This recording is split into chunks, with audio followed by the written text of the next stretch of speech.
It was your birthday party, but deep down, you already knew your childhood sweetheart was not going to show up. You knew exactly where she was, out celebrating the birthday of some random guy who basically just spawned into her life. Calling her was not even worth the effort. Why bother? No point. When someone will not even stand by you in broad daylight. How could they ever show up in a storm? No way. So there you stood at the hotel entrance watching people pass by like some kind of hopelessly romantic idiot. Still clinging to this stupid hope that she would suddenly jump out from the corner and yell, "Sorry, I am late. Happy birthday." But honestly, it felt like the universe itself was telling you to finally give up and just go home. The cold drizzle falling from the dark sky completely killed the last bit of hope left in your eyes, like ice water thrown on a dying fire. If someone cannot make time for you on a perfect, sunny day, how can you expect them to stand with you in the rain? The childhood sweetheart you were waiting for so desperately was Seraphina, the girl you had grown up beside your entire life. Back then, you two were totally inseparable. She was the little girl playing house who promised she would marry you one day. She had literally been your closest, most loyal companion ever since kindergarten. For years, she was the one irreplaceable part of your entire life. The younger you truly believed she was the greatest gift the world could ever offer. So right from the start, you dedicated yourself to spoiling and protecting her. You would always save your last piece of candy for her. And whenever the other kids isolated Seraphina, you stood right by her side holding her hand through absolutely everything. Honestly, you two shared way too many memories to count. Even if this heavy rain stopped right now, you could never finish telling them all. Then, a year before those big college exams, you finally confessed. Her reply still feels like it happened yesterday, calling you a dummy for getting distracted at such an important time. She told you she still wanted to go to the same college as you, and her voice was filled with real worry. It was not a yes, but it was not a no either. To you, it sounded like a sweet promise for your future together. Since you had survived grade school, middle school, and high school side by side, going to the same university just felt like an absolute given. But real life is never quite as simple as a teenager hopes. Once college started, Seraphina was not that little girl begging you for sweets anymore. She did not need your protection because a new guy named Caspian was suddenly there. They were both art majors with the exact same hobbies, constantly giving off this massive soulmate energy. And honestly, does the childhood friend ever beat the guy who drops out of nowhere? Like this one time you went to pick her up in the rain, but ran into Caspian instead. The guy actually had the nerve to claim she belonged to him right to your face. You saw right through his petty game. He just wanted to trigger you into losing your temper and throwing a punch. That way, he could run straight to Seraphina, play the helpless victim, and make her hate your guts. Instead, you calmly brought up one tiny piece of your shared childhood memories. That shut him up instantly, but even after winning that round, you still lost the war. Next day, Caspian ran to Seraphina, whining that you verbally attacked and threatened him to stay away from her. The ultimate lie is a truth completely stripped of its actual context. You had technically said those words, sure, but without explaining how he baited you. It was incredibly easy for her to misunderstand everything. She had no idea the vile things Caspian actually said to trigger you. It was so toxic you literally wanted to knock his teeth out. You managed to hold back your fists, but seeing your own childhood sweetheart look at you with total distrust? That finally broke your sanity. Because love is irrational. You cannot just control it. For the first time in your entire lives, the two of you had a massive fight. It ended in total, bitter silence. It felt like a knife driving straight into your chest. I guess it is true, the only people who can really hurt you are the ones you love. They say the childhood friend always loses to the new rival. But in this moment, you realize that saying is a complete lie. How could someone who spent 15 years by her side lose to some random guy who just suddenly popped into existence? The childhood friend only loses because the girl he loves chose to push him away in the end. Eventually, some time passed, and the massive fight faded away like a stone sinking into a quiet lake.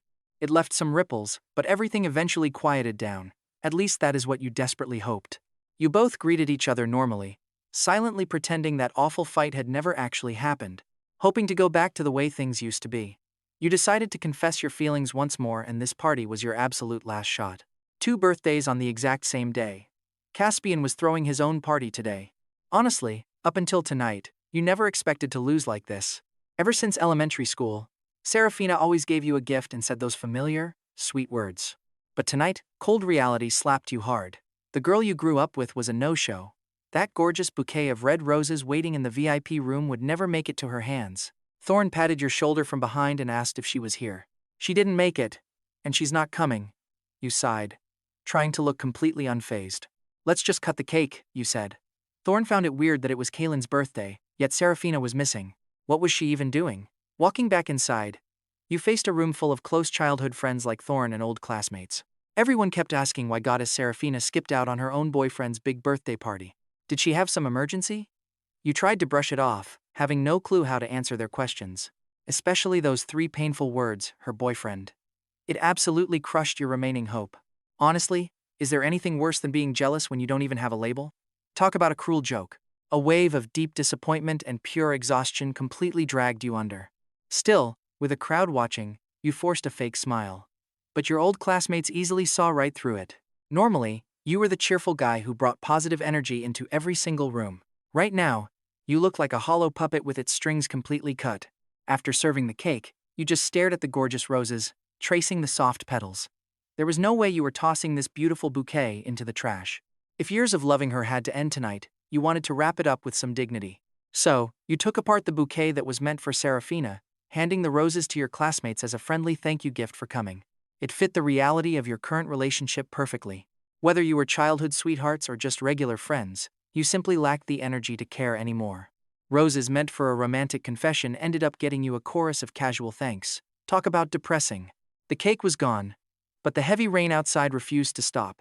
As your old classmates prepared to leave, you called cabs for them, sending everyone home safely. Thorn was the last to go, pulling open his car door and telling you to get inside. He wanted you to ride with him because he had some major questions to ask. You stayed silent, gently closing the door on him. The party was over, the crowd was gone, leaving you completely alone on the cold steps. Back in the empty VIP room, only the torn wrapping paper from the bouquet remained. You didn't even bother texting Seraphina or calling to ask why she flaked. You were just so incredibly tired, absolutely exhausted. After sitting on the wet steps, you stood up and walked straight out into the pouring rain. That bright spark you carried for so many years had finally been snuffed out.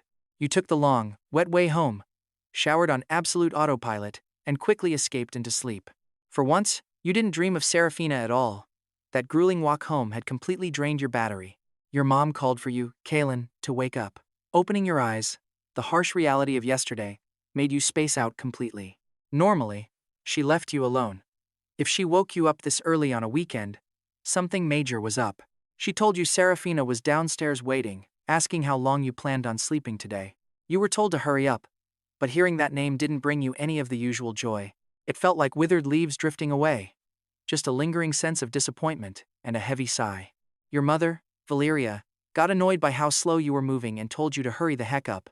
Once you finally finished washing up, you walked out to find a stunning, elegant girl in a long white dress standing in your room. She was incredibly gorgeous today. This was Seraphina, your longtime childhood crush. Right now, she was staring at a framed photo on your bedside table. In that picture, you two were wearing high school uniforms, leaning in close with happy smiles. We all know how love blinds us, right? Looking closely at the glass, she finally realized you weren't looking at the camera at all. You were looking at her. The pure warmth in your eyes was undeniable, shining right through the old picture frame. A large hand with distinct knuckles suddenly cuts into her view and snatches the photo away. Is something wrong? She asks. You walk over to the desk and place the photo face down, refusing to let Seraphina see how deeply you used to love her. Then, her cold, beautiful voice echoes from behind you. She says she is sorry. Got held up last night and could not make it to your birthday. Here is your gift. Seraphina steps up and slides a gorgeous box right next to your mouse. It is within arm's reach. But looking at it only brings back the memory of last night's abandoned roses. Had they already withered? She urges you to open it now, hoping it suits your taste. Despite her pushing, you do not move. Not a muscle. A birthday gift only matters on the actual day. You tell her to take it back. Her eyes dim as she admits you have every right to be mad. Kaelen. She asks what you want, but you tell her you are not angry and need nothing. Your eyes meet. Looking straight into Seraphina's beautiful, bright eyes, you realize your heart no longer flutters, and you do not even want to look away. Even if the heavy rain from last night still echoes in your soul, a person has to keep moving forward. You were not lying. Not angry. Just completely disappointed. Seraphina stares back into your calm, deep eyes. She sees no anger there, only a strange feeling that something is gone. You tell her you also had a gift last night, but since she never showed, it expired. Now, neither of you owes the other a single thing. Tell her to take it back, but she frowns and says she never takes back presents. An uncomfortable tightness grips her chest. She has just faced her very first rejection from you right here, and it will not be the last. Fine, suit yourself. You fall silent and leave the wrapped gift untouched on the desk, ignoring its presence completely. Seraphina mentions that back on Thursday, you wanted her to walk around with you today. She points out the good weather, and your typing suddenly stops. Get this. Your perfect plan flashes in your mind.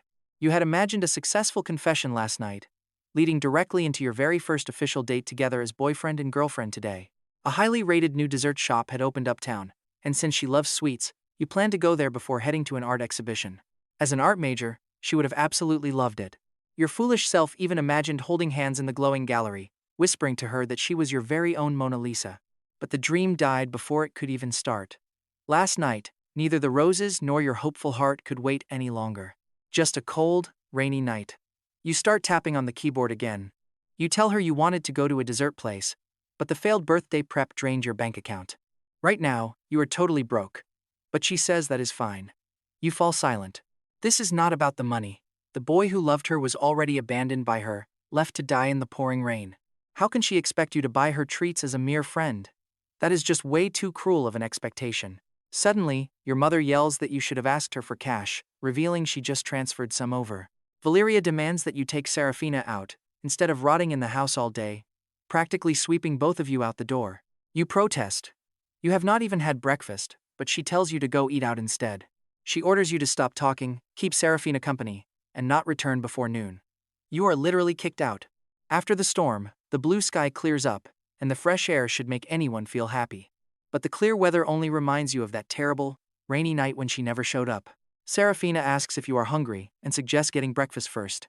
Walking down the rain-washed streets, both of you head into a familiar, clean little noodle shop around the corner.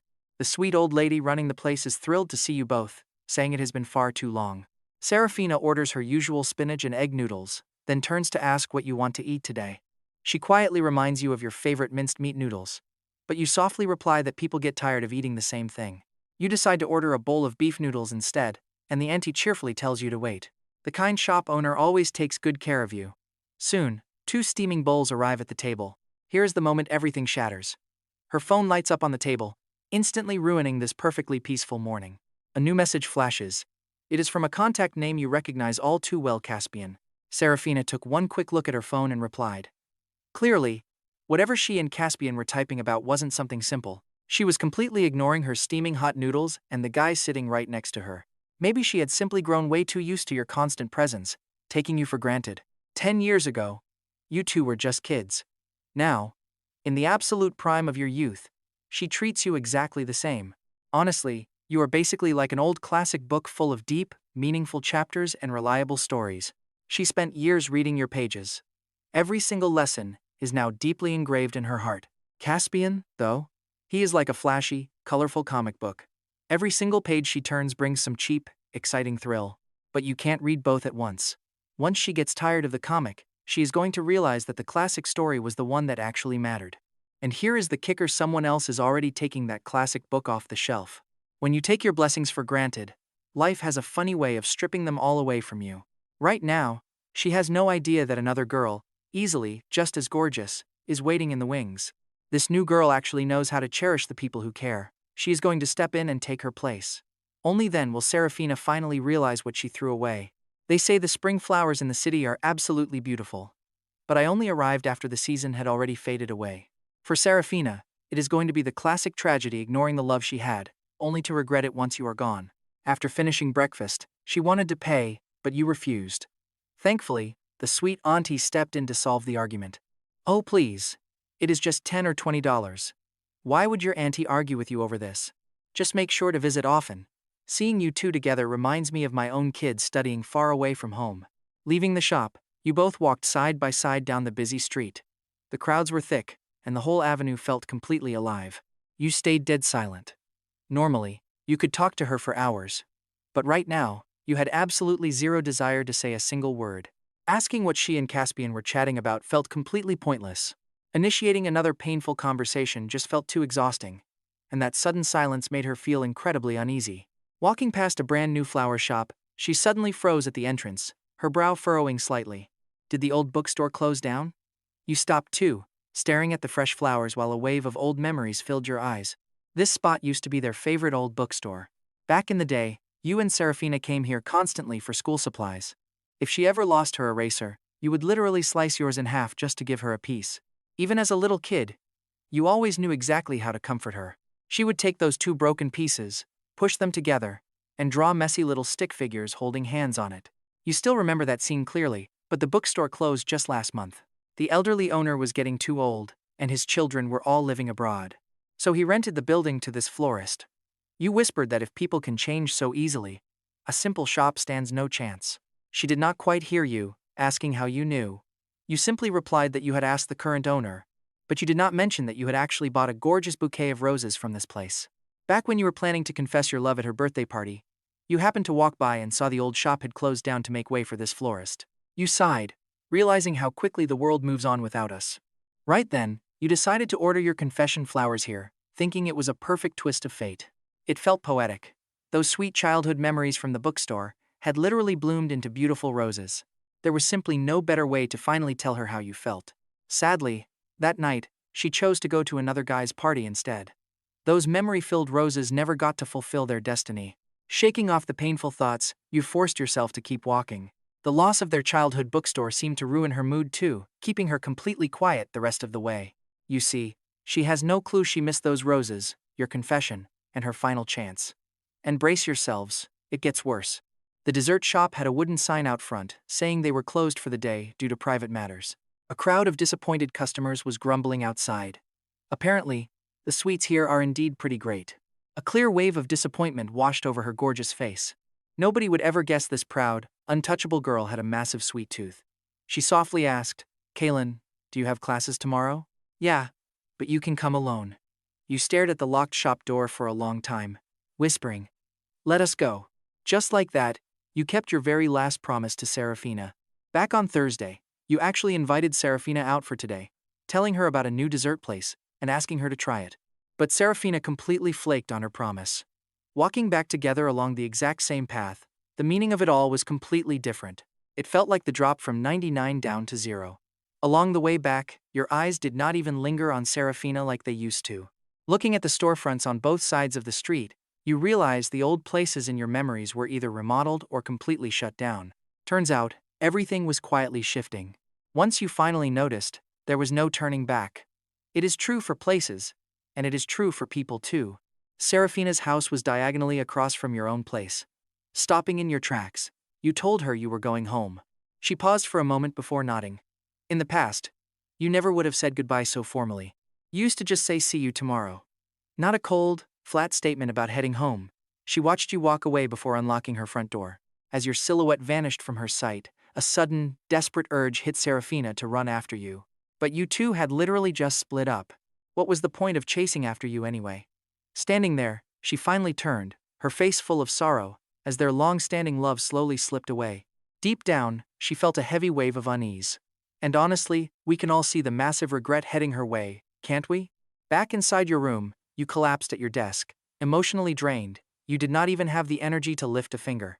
Muttering that a nap would fix this exhaustion, you threw yourself onto the bed like a wounded, lonely animal. Licking your wounds, you muttered that you were fine. A smart animal never falls for the same trap twice, and wounds eventually heal. Meanwhile, Seraphina also made it home. Genevieve was surprised to see her daughter back so early, asking if Kaelen had not taken her out for a walk. Giving her mother a brief, vague answer, Seraphina headed straight upstairs. Sipping tea on the couch, Bartholomew slowly put down his cup and exchanged a glance with his wife. After being married for years, their unspoken understanding was completely unmatched. They both had a feeling their daughter was fighting with you. Though they did not want to pry at first, Bartholomew and Genevieve knew they had to find a chance to ask her. Guiding their kids through early relationship drama is just part of parenting. Up in her room, Seraphina finally noticed the old photo you left on her bedside table. Ah, back in school. The kid in that uniform was nothing like the handsome, confident college student you are today. You looked so awkward and young back then, but that secret look you kept stealing at her was filled with pure, honest love. You just could not resist looking at her. And the photographer snapped the picture right then, capturing the perfect proof of your feelings. Suddenly, her phone started ringing, and a spark of hope flared up in her chest. But it was just a close classmate calling. That tiny spark of hope instantly crushed under a wave of disappointment. Her classmate wanted her to tag along to an art exhibition at noon today. Seraphina agreed, hoping it would help clear her mind. But pay close attention. because this art exhibition is about to completely change her entire life forever. Meanwhile, you slept straight through the afternoon. When Thorn texted you to shoot some hoops, you shut him down instantly. Then, your doorbell began ringing like crazy. The guy was literally standing outside. You had absolutely no escape. Opening the door, you found your best bro standing there in a basketball jersey, telling you to get dressed. Left with no choice, Thorn dragged you out. He asks if you want to meet girls, reminding you his university is packed with pretty ones. Just say the word and he will grab their numbers. Thorn throws his arm around your shoulder, playfully asking what you even know. Thorn plays dumb, claiming he just cannot stand seeing his best friend single like this. In reality, after you put him in that cab the other night, he got worried and doubled back. That was when he found his best friend completely drenched in the downpour, looking like a discarded, heartbroken stray. Whenever you and Seraphina used to fight, you always dragged Thorn out for drinks.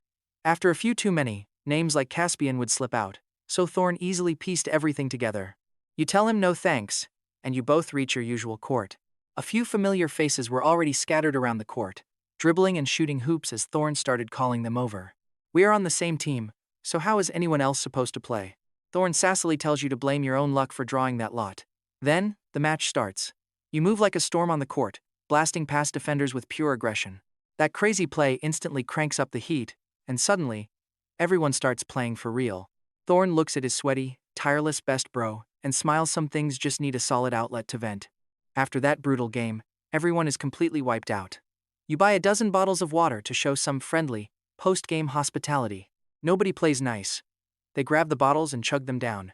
Hey Kaelen, got something heavy on your mind? You played so aggressively today, even blocking my best shots. I can ignore that, but room temp water? Seriously? How is anyone supposed to tolerate this? But you slowly reply that drinking ice water after heavy exercise is a bad idea. Man, you are way too nice. Seriously, have you never heard that classic saying, nice guys finish last? Thorn walks over and drops some deep advice. Go Jay is right, be too nice and people take you for granted. Now, let me go get us some actual ice-cold water. Meanwhile, at the art exhibit, Seraphina meets up with the classmate who invited her. Once inside, she runs straight into Caspian. He is rocking a sharp white button-down shirt, looking incredibly handsome with that clean, classic art student vibe. Caspian practically glides over to say hello, though a quick flash of desperate longing slips into his eyes. He acts totally surprised to see Seraphina there, completely faking this casual coincidence. But her sadness is still obvious. He asks if she is okay, noticing her gloomy mood. Seraphina just shakes her head in silence. Caspian does not push her. Instead, he smoothly mentions he found some incredible paintings she might love. He suggests walking through the gallery together, and she quietly agrees. Before Seraphina can even speak, her classmate quickly jumps in and guides them over to those specific pieces. That classmate deliberately slows down, forcing the two of them to walk side by side. Caspian instantly starts searching for things to talk about. He loves her birthday gift. Oh yeah. This guy definitely knows how to play the charm game. Complimenting a gift is the ultimate way to show appreciation. Seraphina just gives a distracted reply, saying she is glad he likes it. Clearly, Caspian put in some serious prep work before coming here today. As he talks passionately, Seraphina starts to relax. Her tense frown slowly fades, and she gets lost in the beautiful artwork. They move from one oil painting to another, eagerly sharing their thoughts and what inspires them. Suddenly, a massive crowd gathered in front of one specific piece catches her eye. Caspian already knows what that weird painting is, and he absolutely dreads her seeing it. But he cannot think of a single excuse to hold her back. And here we go, she steps forward to see it. Right there, surrounded by colorful oil paintings, is a raw sketch that looks totally out of place. It is divided into two contrasting scenes. The top half features a little boy and girl standing face to face in a windy, beautiful sea of flowers. But on the bottom half, that little boy has grown up. The gorgeous field of flowers is exactly the same, but the girl is completely gone. That simple blank space is more than enough to touch anyone's heart. The rough, messy lines feel just like ancient memories faded by time. Compared to everything else in this massive gallery, it lacks any real technical skill, but it quietly tells a haunting story to every single person looking at it. Regret and sorrow linger in the air. Seraphina just watches, totally silent. Caspian looks at her face and instantly knows she is thinking about that other guy. Talk about a brutal blow to his ego. This entire gallery trip has turned into a total disaster. After a long silence, he nervously suggests checking out the other paintings. No point focusing on just one piece, right? She quietly murmurs back. Hearing her reply, Caspian gets excited, ready to steer the conversation back to his charm offensive. But after seeing that heartbreaking sketch, Seraphina has zero interest left. After glancing at two more pieces, she decides she wants to leave. Naturally, Caspian follows her right out of the building. He points out it is already 3 p.m., suggesting they head back to the school studio to paint this sudden inspiration. Otherwise, that creative spark might totally slip away. On the other side, you literally just woke up, missed lunch, and got immediately dragged out by Thorn. After that wild game on the court, your stomach growls like crazy. You tell him let's go eat, confirming that he is definitely the one paying for it. Ever since Thorn got a girlfriend, his wallet has been completely empty. Honestly, dating is just one giant cash-burning furnace. Why the weird look? Isn't it totally normal for a bro to treat you to a meal before college? Yeah, it was. Thorn cleared his throat. Well, I'm not the type to put romance over friendship. Today, my wallet is all yours. But order light, man. My girlfriend just bought me a brand new pair of shoes. Realizing his slip-up too late, Thorn shut his mouth. Damn it, great intentions, terrible execution. He just wanted to treat his best bro to a nice meal to cheer him up. He never expected his stupid mouth to run ahead of his brain, bragging about his own relationship like a total idiot. This was basically twisting a knife straight into his bro's chest. Especially since your heart was already completely crushed to dust. He had no idea how to comfort you. Grab a beer? Easy. Sappy comfort? Way too hard. You went totally silent, a dark shadow flickering across your deep eyes. You sighed. At least your best friend is doing well, right? You tried to comfort yourself with that small positive thought.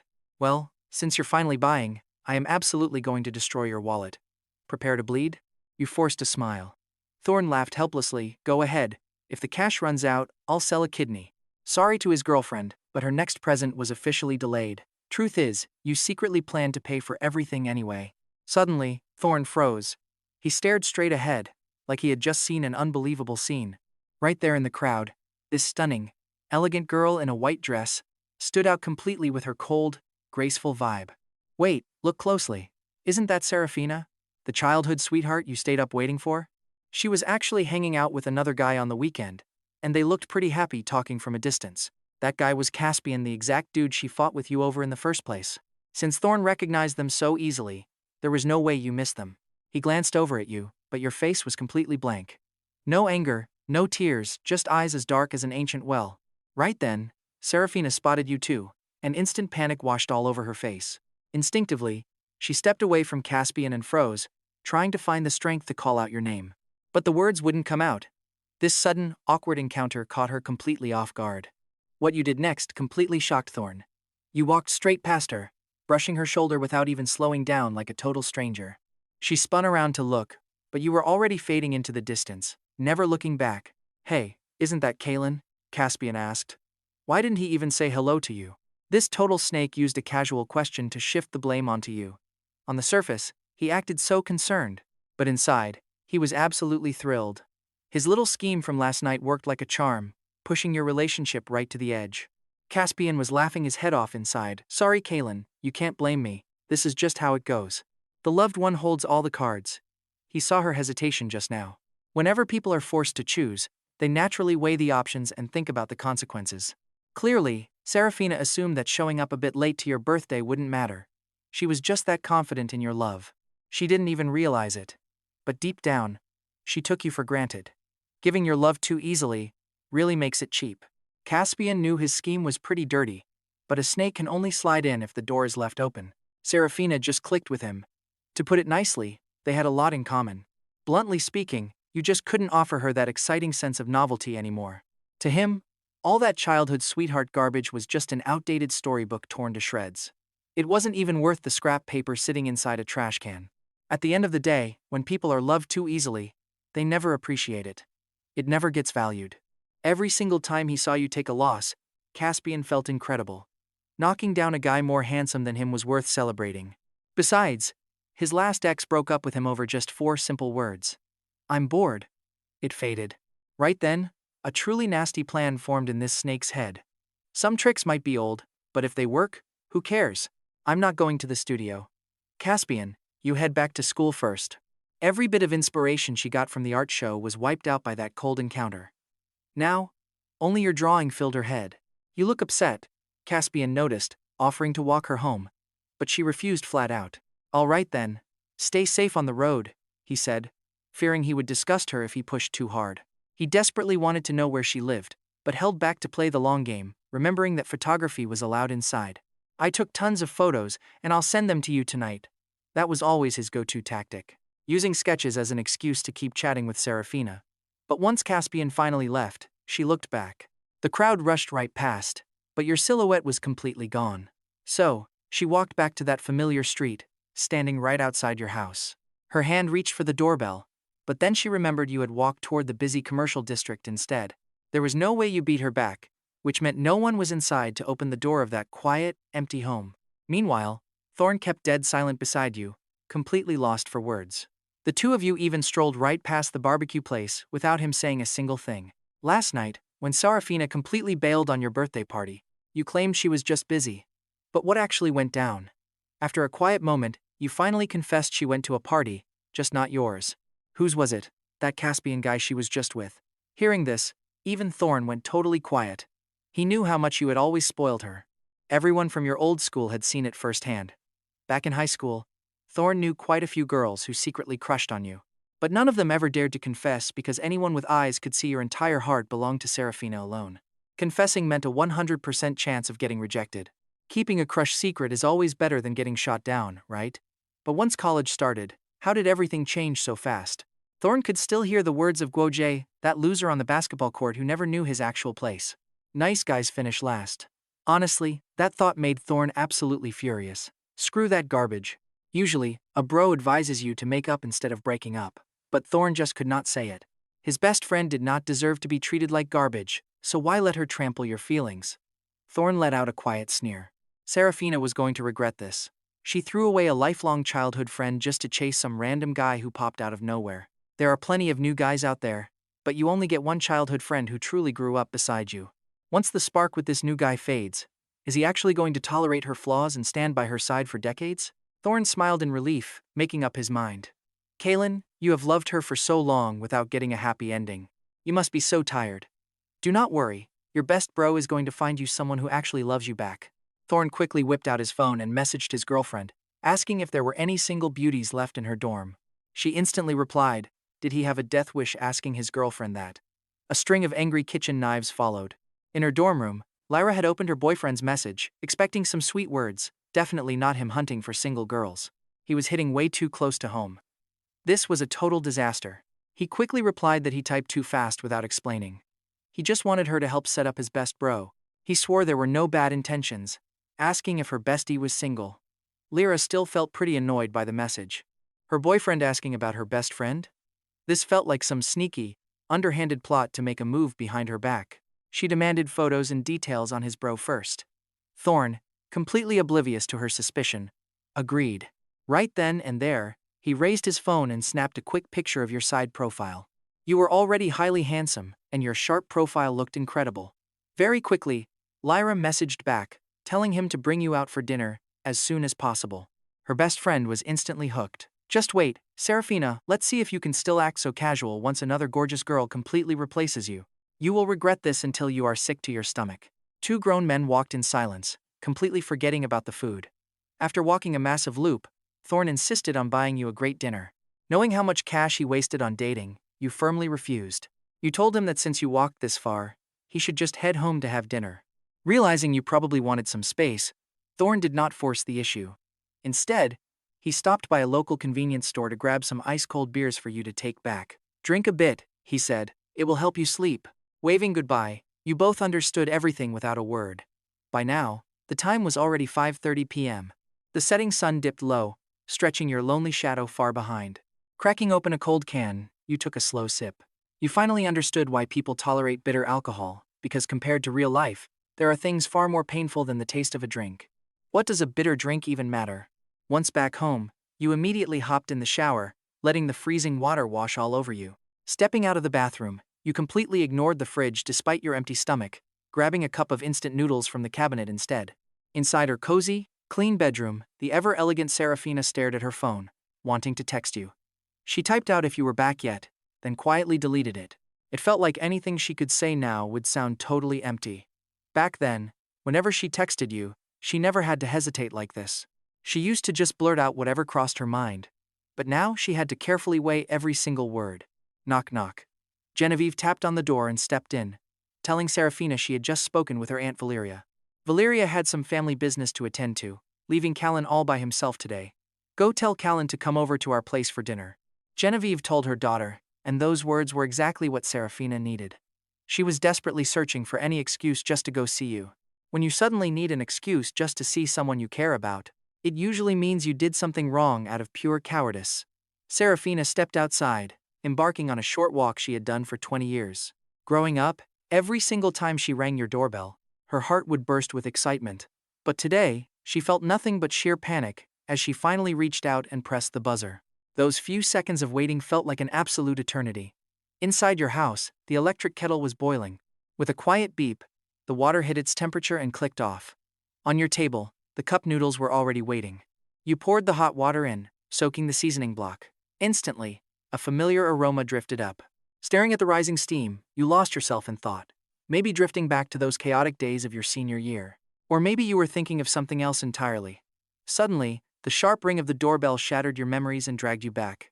You figured your parents were back, but if they were, why wouldn't they just use their own keys? Filled with doubt, you swung the door open, only to see a white dress and the stunningly beautiful, icy Seraphina. Your heart didn't feel even a spark of joy, only a deep, bitter ache. Fate really loves playing cruel jokes on us. The cold, pouring rain that failed to bring her to you had completely snuffed out your remaining love. Yet somehow, you ended up running into Seraphina 3 times today. In the past, this would have made you smile in your sleep. Is it true what they say? The more desperately you chase after something, the more it slips right through your fingers. But the moment you finally stop searching, it just casually shows up right beside you. Talk about pure irony. As the evening breeze swept by, you caught a trace of that familiar, faint fragrance radiating from her. You knew it so well. Without saying a word, you turned around and walked back into the living room. Your instant noodles were sitting on the table, slowly getting mushy. You both sat down, one of you completely drained, with absolutely nothing left to say. The other desperately wanted to speak up, but had no idea how to even start. Without Valeria there to bridge the gap, these former childhood sweethearts had nothing to say. She finally asked where you and Thorn went this afternoon. Just wandering around, you answered half-heartedly, and the room plunged back into that thick silence. The silence was suffocating. She asked why you walked away so quickly earlier, saying she had actually wanted to say hello when you bumped into each other. Seraphina was trying hard to break the ice, but your response was completely detached and cold. You pointed out that she told you not to cause trouble with Caspian, and since they looked happy chatting, you kept quiet. You just didn't want to get in her way. Honestly, Seraphina couldn't find a single flaw in your logic. It felt completely logical, yet somehow entirely wrong. You can feel the sharp thorn piercing her heart right here. There was no inconvenience, she murmured softly. You looked over at her and casually asked if she wanted some instant noodles. But really, you were just kicking her out, knowing full well she absolutely detested instant noodles. Since she wouldn't eat them, she had no reason to stay.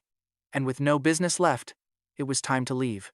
But because you had adored her for so many years, she couldn't even tell you were being cold. She just assumed you were sharing. Shaking her head, she actually took the bowl from you, warning you to stop eating this junk because it's bad for you. She added that her mom wanted you over for dinner. Hearing this, your hand froze just as you went to grab the noodles. Back then, Aunt Genevieve had always treated you with so much genuine care. She truly adored you. With a heavy sigh, you grabbed your keys and told Seraphina, "Let's go." After locking up, you walked side by side down a path so deeply familiar it was practically burned into your memory. Walking beside you, Seraphina felt an inexplicable peace, like all her anxiety had drifted away. Entering the house, you politely greeted the elders. You greeted Uncle Bart and Aunt Genevieve. Side by side, mother and daughter shared a 90% resemblance. Years of life had blessed Genevieve with a beautiful, mature, and deeply intellectual presence. Kaelen, why haven't you visited your auntie lately? I made all your favorites tonight, so please eat up. All right, you stared down at the dining table, loaded with food. Uncle Bartholomew really loved when you came over to eat because your presence meant he could enjoy some drinks without his wife complaining much. Bartholomew even sets out a glass for you this time, pouring the liquor himself and telling you to have a few drinks with your uncle. He truly believed real men should drink a bit to help with future business, networking, and careers. Coincidentally, you really needed this shot of mystery white liquor right now, so you clinked glasses and downed it immediately. It felt like a fire dragon rushed down your throat to your stomach. Stop corrupting the kid, Genevieve warned. Genevieve frowned. Kaelen, Ignore your uncle, she said. Do not drink if you do not want to. Hear me? Bartholomew watched you down that burning liquor without even changing your expression. As an experienced older guy, he could tell you had something really heavy on your mind. He wondered what went wrong between you two. It is fine, Auntie. I am grown up now, you said, making excuses to defend your uncle. Sometimes drinking is necessary. You successfully shifted Genevieve's focus. Indeed, the polite, well-behaved little boy, who used to call her aunt, was already a grown college student, standing much taller than her. She felt pretty emotional, instantly flashing back to the golden days when she took care of both of you as little kids. But how did they drift apart? Look closely at how Genevieve turns her gaze to Seraphina. If there was a fight, her daughter was definitely at fault. Kaelen, did you encounter anything bad back in Happer recently? Genevieve dropped a chicken wing into your bowl, but you calmly replied, Thank you, Auntie. Nothing bad has happened to me lately. Your voice sounded completely hollow, though. Even though you were not Genevieve's biological son, she deeply hurt for you. A girl you grew up with for so long suddenly left for some guy she found more interesting. You fought hard. You tried desperately to hold on, but the moment you got into a dispute with that flashy new guy and she refused to trust you, you had already lost her completely. All you needed to do was turn around, walk away, and heal. Bartholomew suddenly laughed, saying nobody had shared a drink with him in ages. I am drinking extra tonight, he laughed. Hearing that, you actively grabbed the bottle to pour for him, then filled your own glass. Genevieve had actually banned the poor uncle from drinking for 2 whole weeks, so he was absolutely dying to drink his fill tonight. Down went another glass of that strong mystery liquor into your empty stomach. The burning heat flared up your throat again, yet your head remained completely clear. If having heartache feels like a red-hot branding iron, this strong drink only serves to fan the burning flames deep inside your mind. Dad, stop drinking so much, Seraphina warned him, making him smile sheepishly under her gaze, sighing that a grown daughter cannot be kept at home forever. Is she actually worried about her dad drinking too much, or is she just scared I will drag Kaelen into overdrinking? Watch this. Bartholomew secretly wanted to get you half drunk so he could easily coax the truth out of you without any awkward dawdling. But if you actually ended up spilling everything, absolutely nobody in this room would be happy. Afterward, Genevieve brought out a fruit platter, telling you to eat some. It was honestly pretty hard to refuse such warm hospitality at a moment like this. Downing those strong shots of liquor so quickly was finally starting to catch up with you, making your head spin. Still, leaving right after eating would be incredibly rude, so you decided to stay 10 more minutes before heading out. You use a small wooden skewer to grab a fresh slice of cantaloupe from the plate.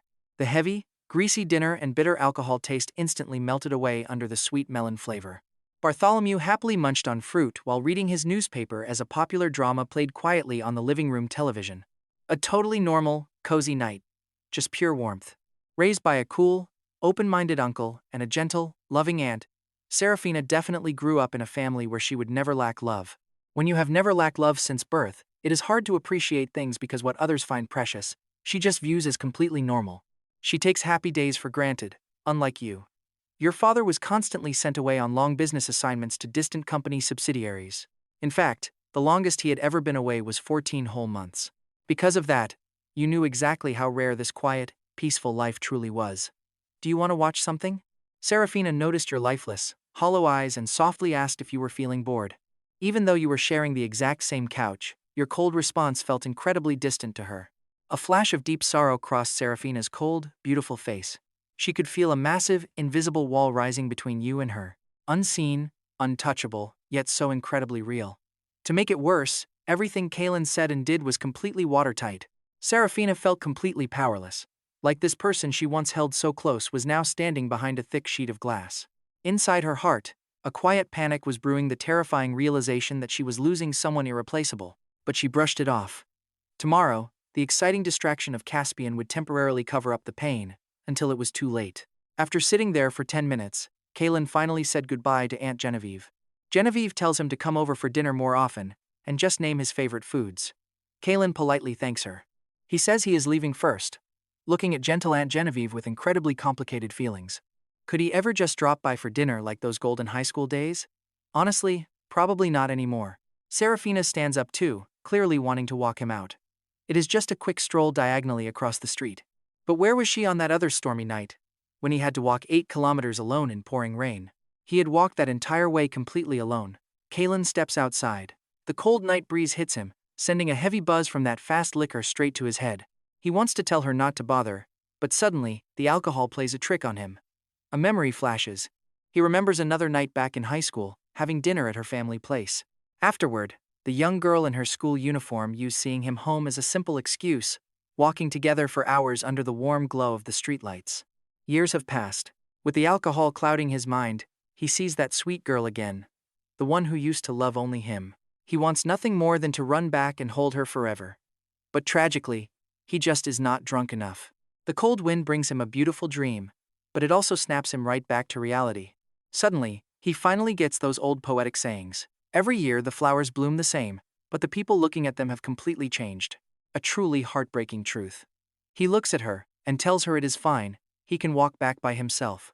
Honestly, he is not even sure who he is speaking to anymore. The innocent girl from his memories, or this elegant stranger standing before him? Without another word, Kaelen turns and walks away. Seraphina watches him go and suddenly calls out his name. Kaelen. His silhouette pauses under the dim streetlight. Just as she is about to pour her heart out, her parents' voices drift from inside the house. The urgent confession on the tip of her tongue dies instantly. Rest early. He does not reply, just keeps walking alone through the dark. We always obsess over the what-ifs, but fate already offered its chances. They were just ignored.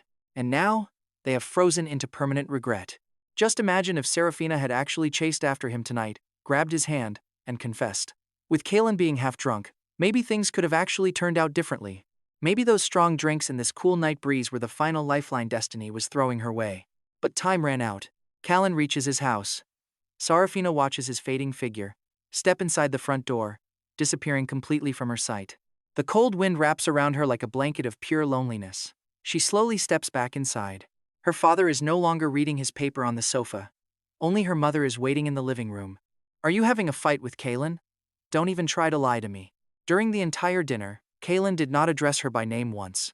Seraphina has no idea how to explain this. A heavy silence fills the room, broken only by the TV. Genevieve sighs gently, softening. She reassures her daughter that she is not just taking Kaelen's side. Actually, it is the exact opposite. Because you are my own daughter, I have to be honest with you. Kaelen is an incredible kid, and I hate seeing this distance grow between you. You need to think about this. Her mother's words weigh heavily on Seraphina's mind.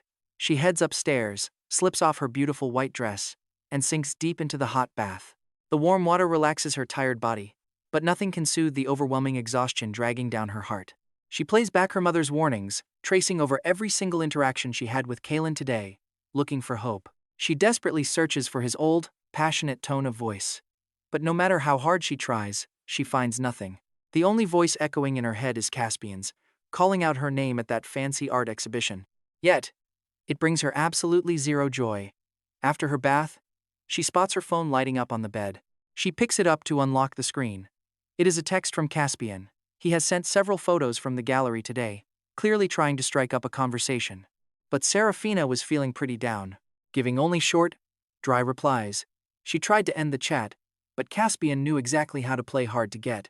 He told her to sleep early since she was tired, promising to talk more at the studio tomorrow. Good night. He played the sweet, caring nice guy routine perfectly. But seeing that good night message made Seraphina suddenly remember something. She immediately opened your chat box. Scrolling through the messages, she realized you had sent her a good night text every day, except for last night. And it was almost never the same message. Seraphina, I booked VIP room 302 at the South Moon Hotel. There is a surprise waiting for you. Should I pick you up? As she kept swiping up, time felt like it was moving backward, quickly bringing up last month's texts. Suddenly, she realized her entire chat history with you was incredibly empty compared to her texts with Caspian. Now, watch her panic. She types furiously, desperately trying to fill the chat and bury the harsh truth she refuses to face. Are you asleep? That quick text just vanished into the dark, met with absolute silence. She waited and waited, hoping for your reply and a good night until 11:59 p.m., telling herself that drinking with her dad made you sleep early. That little excuse was the only thing keeping her panic at bay. Good night. She quickly sent her own good night right as the clock struck midnight. Usually asleep by 11, she tossed and turned in the dark for what felt like hours, finally drifting off into a pretty groggy, restless dream. Seraphina started dreaming about her elementary school days when a brand new classmate joined her class. This new kid was great at drawing, and they became close fast, even telling her they got along so well she should just leave you and sit with him. She turned around in the dream, only to find you standing by the classroom door, silently staring at her. The loud ring of her alarm clock pulled her out of the nightmare, leaving her covered in cold sweat. Not knowing who she chose in her dream, she grabbed her phone, only to see you still had not texted back. You had actually crashed super early last night, drifting off from the heavy alcohol, completely unaware that your parents had returned around 10:30 p.m. Because of that, Valeria started nagging you first thing in the morning about eating instant noodles again, totally ruining your peaceful sleep. You figured that even when you turn 30, your mom still won't let you eat instant noodles. She would just blame internal heat and other theories, so you quickly washed up, grabbed your bag, and escaped to class. The campus was already packed with students so early. Walking down the main school road, you checked your phone and saw her goodnight text from last night, but after staring at it, you just slid it back in your pocket. Truth is, you barely had any classes today, and you did not need to wait outside the art studio for her anymore. You seemed to wander aimlessly across the massive campus, but you still had one safe harbor. Remember, Caspian's lies and Seraphina's distrust completely shattered your heart half a year ago. Needing a totally new space to heal, you had started looking through the school's list of student clubs. Sadly, the popular ones were closed. Just like your childhood sweetheart, nobody seemed to want you around. After a few lucky coincidences, you ended up joining a tiny literary club with only 3 members. That small club room quickly became your safe harbor. You used to hide out there until late just to avoid bumping into Seraphina. Even after you two reconciled, you still hung out there quite often. Once class was almost over, you would leave to go pick her up. That room had witnessed every single moment of your journey, from deepest sorrow to pure joy. Now, after a disastrous weekend, you returned like a beaten dog. A ruined confession plan, a pouring storm, and no leading lady in sight. It all forced you to see reality. Pushing open the club door now, it felt like an entire lifetime had passed. The cozy room was filled with neatly stacked books, and sitting right by the window was a stunningly elegant, charming woman. As the wind brushed past her dark hair, she gently tucked it behind her ear. Every gesture was breathtaking. "Good morning, Senior Aurelia." Seeing her, you were always awed by her beauty, but you also felt a strange connection. It was like you were a battered cargo ship seeking shelter from a massive storm, while she was a grand cruise ship with no destination, casually docking in this quiet harbor just to find a place to rest. You could not really explain the feeling, but maybe it was just 2 lost souls sharing the same space. "Morning, Junior." Aurelia's pretty, rippling eyes locked onto you just because you were the youngest member. Both seniors in this club always took amazing care of you. Honestly, ever since joining, they made you feel like family. The vibe here was incredibly peaceful. Walking over to your desk, you noticed a high-end electrostatic capacitive keyboard sitting right on your workspace. A setup like this easily costs over $1,000. Beside it lay a classic foreign masterpiece. Quite a mystery, right? "Do you like it?" Briar suddenly whispers. She gave you the keys, Aurelia gave the book. "Who treats you better, Junior?" As you stared blankly at these gifts, Briar quietly sneaked up behind you with a bright smile on her face. You immediately stepped back from this incredibly gorgeous, flower-like senior. Briar looked like everyone's dream first love. You were totally fooled by her cute appearance until you read her heartbreaking novels and cried your eyes out. Just a vibrant, gorgeous girl. But here's the thing. Why would this sweet-looking senior give you such an expensive keyboard? A birthday gift. Of course. She teases that your birthday was just 2 days ago. Did you write it down wrong on your club form? It is a club tradition. Last Friday, your senior Aurelia even bought a whole cake to celebrate.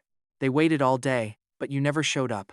They ended up eating a slice and giving the rest to roommates. "Junior, if I gain weight, you have to take responsibility." Briar complains in mock annoyance. Her tone feels genuine, especially when she says she waited a long time. And trust me, waiting around for someone is pretty awful. She tells you that if you want to blame anyone, blame Senior Aurelia. Briar wanted to call you, but Aurelia insisted you always show up on Fridays and that birthdays need to be surprises. You never expected Aurelia to be so thoughtful. Too bad, your absence ruined the whole surprise plan. She tells you to start using that keyboard and stop slacking off. It is time to update your long-paused novel. That totally catches you off guard. Actually, every single member of this small literary club earns writing income. You are serializing a web novel about childhood sweethearts. In the writing world, talent and wild imagination are never the issue. The scariest thing is when the author writes from their own real-life pain. Before your sudden break, the book topped the charts. There were no spicy scenes, just a sweet, hazy tension. It was beautifully bittersweet, capturing that exact feeling of schoolboy first love. But you just could not write another word. You tell Briar you have simply run out of creative inspiration lately. Did your own readers call you out on it? You won't believe what the top upvoted comment said, that the author got replaced by a love rival and lost his mind. No way, you think. You have just been too busy. You quickly open up the brand new keyboard packaging. You tell her you love the gift. Aurelia watches you scramble to find excuses, but her face remains entirely blank. She says she has class soon and tells you to water the potted plants around the clubroom. Briar chats with Aurelia for a bit before taking off. Once you finish watering, you sit down, pull out your laptop, and try to write. Staring at the screen, you do not write a single word, completely wasting that expensive new keyboard. Only the sound of Aurelia turning pages breaks the heavy silence in the room. Curtains flutter in the breeze. Usually, this comfortable silence is how you two interact. A sudden gust of wind sweeps a blank sketch right off your desk, landing directly under Aurelia's swaying skirt. Placing her book down, she picks up the page only to find a drawing of an elegant, dignified woman. For Seraphina, you actually gave up playing piano to secretly attend drawing classes. Sadly, you had pretty much zero natural talent. Even basic lines were a struggle, making this rough sketch your absolute limit. Aurelia asks if this is the female lead in your novel, her sweet voice making you freeze. Your mind drifts back to last night's drunken vision. That young girl standing there in her school uniform. She was supposed to be your main character. You ask Aurelia what she would do if someone was by her side forever, but then a new person suddenly appeared, sharing all her interests and bringing a fresh, exciting energy. Who would she choose? Aurelia shifts to a softer tone, asking if this is how your novel is going to end. Probably, you whisper, staring out the window to hide your feelings. Aurelia explains she would always choose the person who stays by her side long term, since novelty eventually fades. She then asks Kaelen to draw a portrait of her too. She calls it a return gift for his birthday present, making Kaelen smile bitterly. He tells Aurelia his skills are not quite up to par, but she insists he just needs to be a bit more confident. Remembering how the seniors waited for him all day, he finally nods. Aurelia does not even need to strike a formal pose. She simply sits by the window reading a book, just as she normally would do. Kaelen decides to sketch her side profile, capturing the exact view he saw when first opening the literary club doors. He realizes that when drawing, chasing absolute perfection only holds you back and ruins the natural flow of art. It is much better to just go with the flow, letting your heart guide your hands. Aurelia was not acting on a whim. She privately felt she should not have asked about the woman in his previous sketch. She asked for this return gift to distract him from his pain. But look at Seraphina, a terrible nightmare is still haunting her mind. She desperately needs to see Kaelen. After getting dressed, her mirror reflects a cold, yet breathtakingly beautiful young woman. Since she has class this morning, she heads straight to his front door, bright and early. Valeria hears the doorbell and opens it, asking if Seraphina has eaten breakfast yet. Valeria admires the gorgeous girl, thinking how wonderful youth is. Seraphina explains she is looking for Kaelen, catching Valeria off guard. Valeria reveals he left for school 30 minutes ago, making Seraphina's bright eyes dim. She says she will return tonight instead. She says goodbye since she has class to attend, leaving Seraphina to walk down the street completely alone. She remembers how lonely and desolate his back looked last night. Now, she is tasting that exact same bitter feeling. She tries calling Kaelen but nobody answers. Back when Kaelen was desperately trying to save their relationship, he would walk Seraphina to school every morning she had class. He did not care about early 8 a.m. classes, wanting only to walk beside her on this street full of memories. On nice days with soft sunlight spilling onto the road, she would happily call his name. He would always smile and ask her what was up. No matter how many times she called his name, he responded every single time, making her feel incredibly secure. But look at them now, that comforting routine is completely gone. Meanwhile, at the literary club, Kaelen spends 2 hours drawing a beautiful sketch for Aurelia. He captures this mature, intellectual beauty reading by the window as the wind gently teases her hair and book. The morning sunlight streaming through the window frames her perfectly, making her look absolutely breathtaking. Using his somewhat unpracticed lighting techniques, Kaelen thankfully manages to pull it off. Aurelia stares at the sketch quietly for a long time, noting how wonderful it feels to receive a custom drawing. She praises his amazing work. She promises to treasure it, but Kaelen tells her to stop teasing him. As he gets some water, she reminds him that since it is her gift, she gets the final say. To the artist it might not be perfect, but to her, it is unique and belongs solely to her. That is plenty. Aurelia's beautiful, melodious voice does not carry even a single hint of falsehood. He never expected his drawing skills to be praised, walking over to the window as a gentle breeze brushes past his face. From up here, he can see college students finishing up their morning classes. They head back to their dorms in small groups. Kaelen apologizes again for making her wait in vain last Friday. Aurelia uses a heavy book to secure the corner of the sketch so the wind does not blow it away. Turning to look at him, she notes how deeply he cares about this, almost like it has become a true obsession. First he mentioned it to Briar, and now he is bringing it up again. She tells him not to dwell on it. She reads here on Fridays anyway, then kindly asks if he is forgetting something else while drawing her portrait. Usually, on Mondays with no classes, he would always show up at 8 in the morning and leave punctually at 11:30. His routine was so regular that Aurelia easily memorized it. Yet today, it is past noon and he is still here. Normally, he would be waiting outside the art department for Seraphina's class to end. He replies that he did not forget. Some things just do not need to be done anymore. He is finally free. A leaf floats inside the window, and he gently catches it. Looking at its clear veins, he knows its fate was decided the moment it fell to fade and dissolve. No matter how vibrant and green it used to be, that was all in the past. Hey Junior, why are you still staying here today? Talk about rare. Since you're still here, let's hit the cafeteria together. Briar walked back from class and saw the sketch paper held down under a book. Pretty nicely drawn, isn't it? A junior who plays favorites gets severely punished by his senior, you know. No wonder you usually disappear without a trace by now. But today, you're actually here. Turns out you got delayed drawing for Senior Aurelia until noon. So, where's my share? Your head throbbed thinking about your drawing. Making that sketch earlier had completely exhausted a massive amount of your mental energy. It wasn't that you couldn't draw another one today, but matching that same level of quality was basically impossible. If they compared them later, wouldn't you just have to swallow a bitter pill in silence? The 1.8-meter tall junior was backed up step by step by his 1.7-meter senior. Senior Briar, how about I draw yours tomorrow? I'm temporarily out of inspiration. Briar, stop making things hard on him. He's probably tired, so drawing yours tomorrow is plenty of time. Aurelia spoke up to bail you out. Fine, fine. Only your senior Aurelia is nice to you, Briar pouted playfully. Aurelia, are you my best friend or his? You're totally taking his side here. Well, my mouth is soft because I ate his food, and my hands are short because I took his gift. You quite understood your senior Briar. She got a $1,000 keyboard with no return gift, while the book giver got a drawing. Anyone would feel like that's unfair. Smiling helplessly, you walked over to the water dispenser and got a cup of warm water for her. Briar was still pretty sweet to you. Give her an out, and she'd take it. Senior, I have classes tomorrow morning, so I'll draw yours in the afternoon. Just letting you know ahead of time. I personally have zero talent in drawing and can't make something worth $1,000. You have to be prepared to take a loss. It can't be any worse than Senior Aurelia's. I'll do my best. You increasingly felt that the literary club was your safe harbor. This had nothing to do with the price of the gifts. You could easily buy a $1,000 keyboard with your manuscript fees anyway. What was rare was that while you desperately waited for a certain someone who never showed, you realized someone else was actually waiting for you, too. That feeling was like a ship drifting in the vast ocean, suddenly encountering a lighthouse.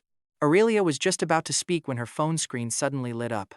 Those few messages she received completely ruined her mood. It'd be weird if a mature, gorgeous woman like her didn't have guys chasing her. You were completely oblivious to all this. After promising definitely tomorrow to calm Briar down, you headed home for lunch. You didn't have classes this afternoon anyway, so you were done for the day. Walking down that familiar street, your home was finally right in front of you. While eating, Valeria mentioned that Seraphina had stopped by this morning. You just nodded, the food in your mouth suddenly losing all of its flavor. How incredibly ironic. After being hurt until you were broken inside, feeling depressed and trapped in deep despair, crying on that torrential rainy night, you finally gave up on the person you could never have. Isn't it crazy how she starts chasing you only after you finally give up? That afternoon, you just stayed inside to study. Raindrops beat against the window, filling the quiet room. Checking the clock, it was already 5 p.m. Hearing the sound of the rain, you remembered the upright piano that had been neglected in the living room for a long time. You stood up and headed over there. Opening the heavy lid, your fingers gently brushed over the cold keys. This was what you truly loved. The gentle sound of the rain outside brought back a rush of old memories. Soon, a soft, beautiful melody filled the house, playing a sad duet with the rain, as if turning all those raindrops into tears. You played 3 songs straight before finally stopping. Every heavy thought weighing on your chest had been poured into the music. Back at the school, Seraphina's long day of classes was finally coming to an end. Constant lectures back and back left the students completely drained, both mentally and physically. But just as they were dismissed, a sudden heavy downpour blocked them from going home. Staring into the crowded lobby of the building, she realized your familiar face wasn't there. Seraphina slowly lowered her sad eyes. She didn't care how heavy the rain was. All she cared about was that you didn't show up today. Missing each other day and night proved one painful fact: you were avoiding her. Seeing you didn't show, Caspian stood nearby, his heart practically bursting with absolute joy. You already know what he's thinking: he can share his umbrella. And this rain isn't stopping anytime soon. What a perfect opportunity. Hey Seraphina, let me walk you back, he said, waving his umbrella with a grin. Just as he's secretly celebrating, the usually gentle Ara shuts him down with a cold glare. No thanks. Someone is already on their way to pick her up. If you really want to help, Caspian, go find someone else.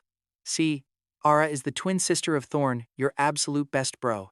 She's normally the sweetest girl around, but Caspian is the ultimate exception to that rule. Anyone with eyes can tell Caspian wants to steal Seraphina. Why does this random guy think he can just slide into a childhood romance that's lasted over 10 years? So Ara keeps her guard up, constantly protecting Seraphina from this poacher. But she still can't stop them from bonding over their shared art classes. Caspian's eyes flash with pure rage. Oh really, he mutters, I'd love to see who this mystery hero is. He still acts pretty decent on the surface. He knows you and Seraphina are fighting over her birthday, so he's 80% sure you won't show. Honestly, this guy thinks he's won already.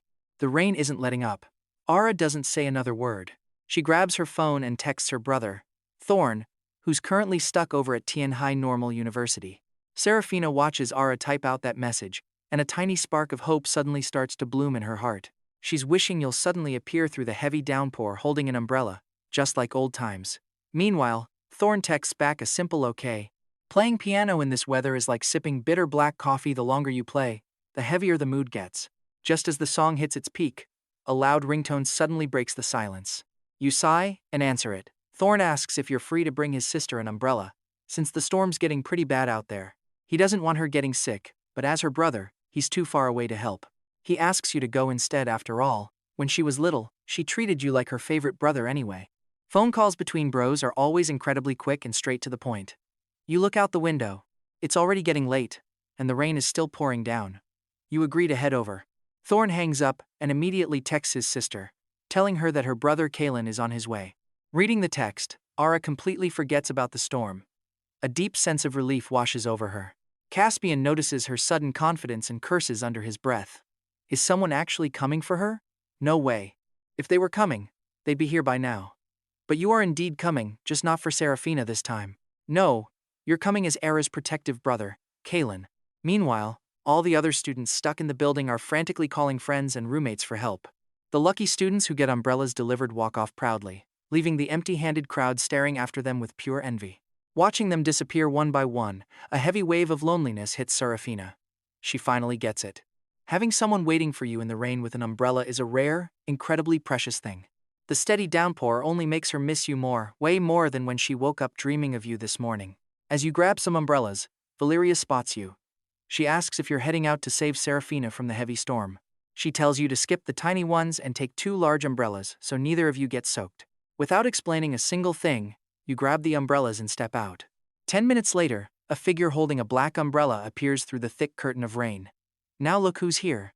Your tall posture makes you look like a knight arriving on the scene. Ara smiles, reminding Caspian that she told him someone was coming. Caspian looks absolutely miserable as you walk up and hand the large black umbrella over to Ara. But Ara immediately turns and hands the umbrella straight to Seraphina, proving her point. Gritting his teeth, Caspian tells her he'll be taking his leave first. Before walking away, Caspian makes sure to call out Seraphina's name right in your face. Damn, it looks like the drama between you two is only getting started, but you just ignore him. Once Caspian leaves, you realize there's a problem. 3 people, but only 2 umbrellas. Ara's crystal clear eyes lock onto yours for a brief second before she quickly looks away, totally flustered. She nervously suggests calling a classmate to bring her another umbrella so you two can go first. But you refuse, reminding her that her brother personally sent you to get her. This umbrella is huge anyway, so both of you can easily fit. Aren't you staying on campus? It's not a long walk to the girls' dorms anyway. Your warm, brotherly tone leaves her with no choice. Ara used to call you Big Brother Kaelen back in elementary and middle school, but the moment she hit high school, she completely stopped. You suddenly remembered Thorn's warning about not keeping a grown daughter at home. Her thoughts were a total mess. Her lovely face grew burning hot, making even her delicate ears turn red. Hearing your words, Seraphina felt the complete opposite of Ara. She knew you only saw Ara as a younger sister, with absolutely zero romantic feelings. And yet, Just the thought of you sharing an umbrella with another girl made her feel absolutely miserable. It felt like being forced to split her sweet rainbow-colored candy in half to give it away. Seraphina reluctantly told Ara to take the umbrella. Ara agreed that this made the most sense, since everyone knew you liked Seraphina. You firmly rejected the offer, telling Seraphina to keep it. This shocking reaction caught her completely off guard. She wondered if she heard wrong, her pale hand holding the umbrella dropping limply. She assumed you were angry like during your last fight. But you just told Ara to go, asking if she forgot her childhood nickname for you. You teased that she was refusing her brother's umbrella, but Ara, blushing like a peach blossom, told you to be quiet. The truth was, she hated calling you her brother, and she had no desire to be just your sister. But this realization came far too late. Even Ara could feel the painful, growing distance between you and Seraphina. Unfortunately, the situation was completely messy now. The second black umbrella had already been handed over to Seraphina. What excuse did you even have left to squeeze under her umbrella? You know, we often take the little things for granted, forgetting they only happen because someone chooses to spoil us. Once they stop, we finally realize how precious those moments actually were. Ara didn't even have time to overthink because you had already popped open the umbrella, waiting for her under the dripping eaves. If she just stepped forward, you would shield her and escape this freezing downpour together. Seeing her hesitate, you let out a soft sigh. The sweet, obedient little sister who used to run up to you yelling brother Kaelen wouldn't even share an umbrella anymore. The change was jarring. You urged her to get over here, telling her they couldn't wait out the storm. Ara finally stopped hesitating, stepping out of the building to join you under the black umbrella as the rain pattered softly above them. There is a strange, magical feeling to sharing an umbrella. The falling rain completely cuts you off from the rest of the world. And with such a tiny space, you are both forced to stand incredibly close. Ara caught your scent, a warm, steady pinewood aroma that made her feel instantly safe. She didn't dare look up at you. Her heart hammered against her chest, and her lovely face flushed warm. Her eyes drifted to your hand on the handle. Your slender, elegant fingers looked like they were made for playing piano. Ara secretly wished the rain would last forever and that you would walk a bit slower. But while her mind raced, you just looked deeply sad. The sweet little sister you remembered had grown into a graceful, elegant young woman, but she never called you her brother again. Why does everyone change when they grow up? First Seraphina, and now Ara too. They wouldn't even speak to you anymore. Is this what growing up really means? It is pretty heartbreaking. The girl who used to focus entirely on you now had a crowded heart, and the sweet sister who always called you her brother had grown so distant she barely spoke. Both love and family bonds scattered with the wind. An umbrella can block the downpour outside, but it cannot stop the storm in your heart. Seraphina walked far behind, entirely alone. Her huge umbrella was more than enough to shield her. And yet, she felt completely battered by the cold storm. She watched you and Ara walk through the storm ahead, looking as if the two of you were leaning tightly against each other. Seraphina finally understood where that deep sense of safety you always gave her actually came from. Outsiders see everything. She watched your straight posture, blocking the exact direction the freezing wind was blowing from, ensuring no rain could drift inside. But the umbrella in your hand was completely uneven, tilted deeply toward Ara. A tilted umbrella is the physical proof of devotion. But you didn't love Ara that way. These tender details were just habits you spent years building while holding umbrellas for Seraphina. They were the lingering traces of a love that had already died. Back then, even in light rain, you never brought a spare umbrella. Just so you could stroll through the storm with the only girl you ever loved. You were always so incredibly careful. Terrified Seraphina would catch even a single drop. Whichever way the wind blew, that was the side you shielded. And you always made sure there was maximum space under the umbrella for the girl in the uniform walking right beside you. A real shelter from the wind and rain. But the girl walking right next to you now is not the same person from back then. Some habits are just hard to break. You still tilt the umbrella toward her to keep her dry. What is a person's absolute greatest regret? Loving without winning her? Or a start with no real ending? Probably neither. No, the absolute worst regret is when someone amazing loves you for the longest time, but you end up losing them anyway. Right now, Seraphina's heart feels completely hollow, like someone ripped a massive piece out of it. Honestly, you can feel her desperation as she wishes she could just throw her umbrella away and take Ara's spot. The school gate and the girls' dorms are not even in the same direction. At the second intersection, you and Ara turn left into the rain, while Seraphina has to keep walking ahead all alone. Since it is pouring today, the dorm manager actually lets guys walk their girlfriends right up to the lobby downstairs. Normally, guys get stopped right at the entrance, but today you just blend right in and follow the crowd inside. On the way in, tons of girls look your way. That clean shirt paired with your handsome face instantly turns a lot of heads. True, Everyone loves looking at handsome guys. Ara has never felt like the walk from class was this short. They seem to arrive in a total flash. Stepping out from under your umbrella into the dry lobby, she instantly misses that warm, comforting scent of yours. She cherished every single second of sharing that tight space with you. But now it is time to say goodbye to Ara. A rainy date. You tell her your job is done, then ask if she can call you Brother Kaelen again. You haven't heard that name since high school, and you ask her while pretending to be totally casual about it. You just want some proof from Ara that some deep bonds never change. Especially since Seraphina already made her cold stance clear. Gentle, quiet Ara is like a sweet blooming jasmine flower. You can still easily see the cute little sister she used to be. At your request, her blush spreads until even her ears turn bright red. With people walking by, you do not force it. You just laugh. Go on inside, you tell her. As you walk away, Ara whispers a quiet goodbye. Brother Kaelen, watching you vanish into the heavy rain. Stepping outside again, walking back down the main campus path toward the exit, you spot a familiar, slender figure waiting in the misty gray rain. A dreamlike figure stands there under her umbrella, asking what you are doing, before saying she was waiting to go home with you. Seraphina's gentle voice gets muffled by the heavy downpour. You do not give her a real answer, choosing to just walk forward in silence. On a rainy day when you already have your own umbrella, you do not need anyone waiting around for you. If she had only said those words 2 nights ago, things would have turned out completely different between you two. Too late. Seraphina walks right next to you. But it is 2 separate people under 2 different umbrellas. Even if they try to get close, there is always this painful gap keeping them apart. Don't you hate it when the silence between 2 people is louder than the pouring rain? Seraphina's tense face never softens as she asks if you two can visit that dessert shop you talked about tomorrow. You tell her you have morning classes and chores in the afternoon, so she should probably just go by herself. You already gave her the address anyway. And you are not lying either, since your morning is completely packed with classes. In the afternoon, you need to draw a piece for Senior Briar to pay her back for that expensive $1,000 keyboard. Having time is just a choice. People always make time for the things that actually matter to them.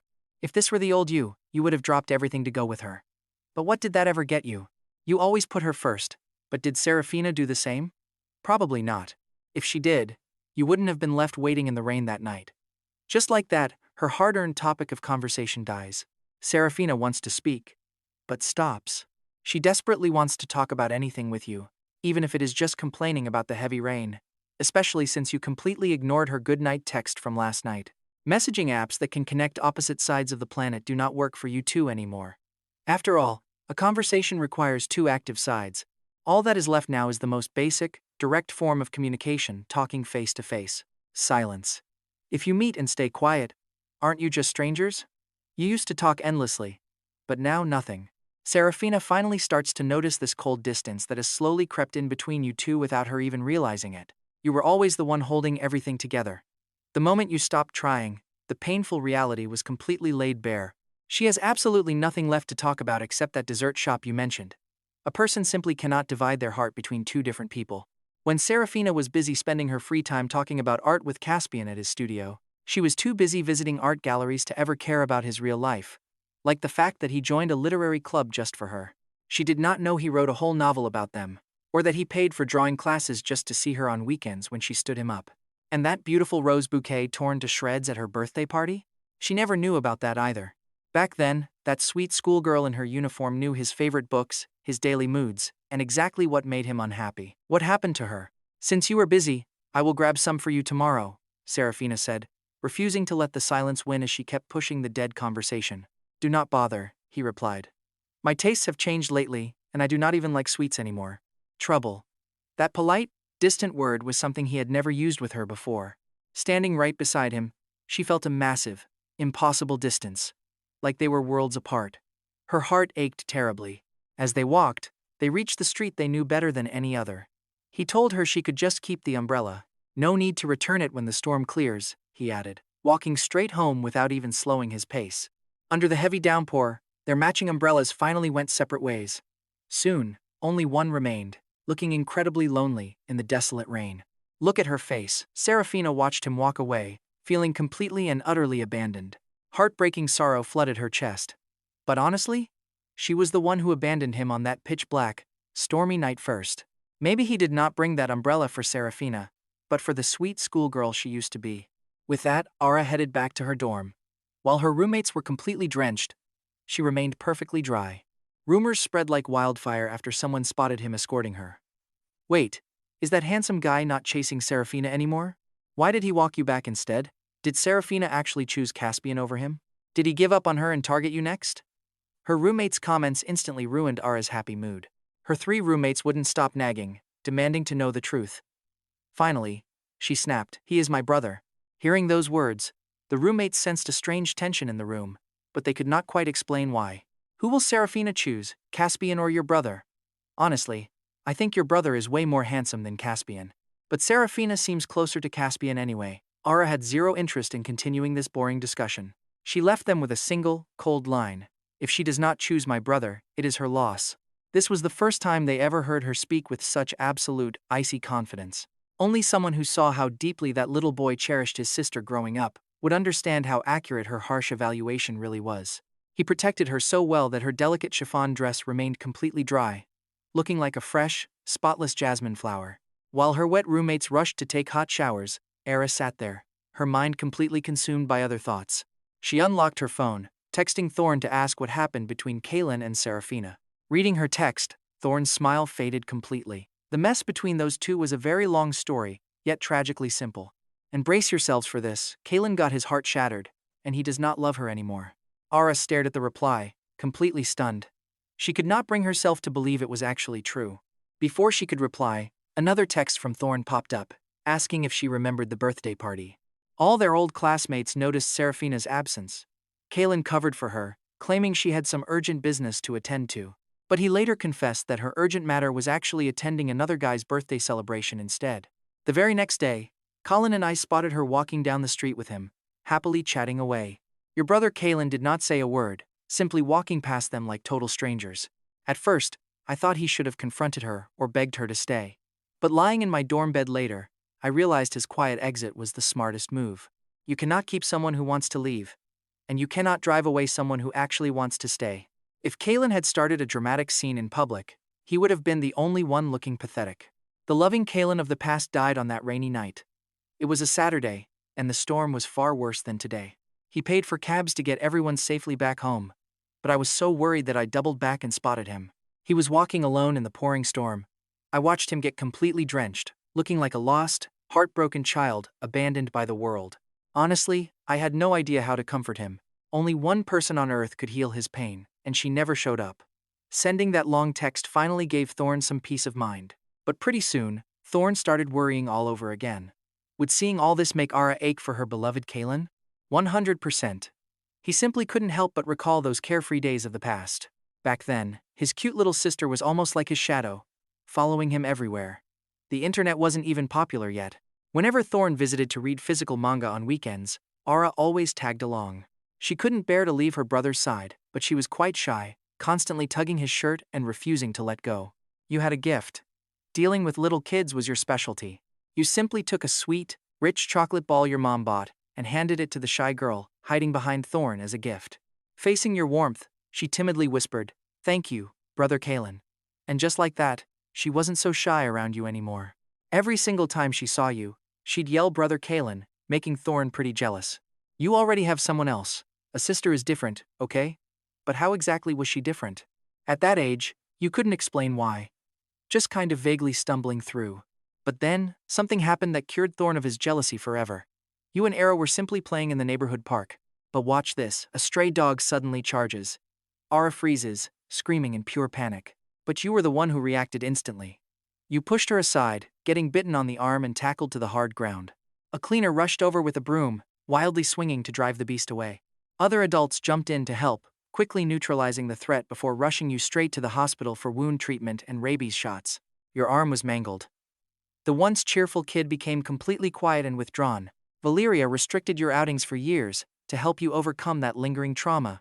Over time, the deep scar on your arm gradually faded. It was almost completely gone, but if you looked closely, the traces were still there. Whenever Thorn thought about this, he'd just sigh. Ara definitely didn't call you Brother Kaelen for nothing. It's true, in that critical moment, you were far more reliable than her own brother. But as she grew up, Ara realized her feelings for you weren't just some innocent sibling love. What girl starts blushing and heart racing when she sees her own brother? So, she deliberately dropped the title Brother Kaelen, hoping to finally escape being seen as just a little sister in your eyes. You see, this is exactly why she stopped calling you that. But don't worry, she wasn't growing distant from you. She had fallen deeply in love with you, but unfortunately, it was far too late. To you, she was still just that helpless little sister of the past. Too late. Your heart was already firmly claimed by Seraphina.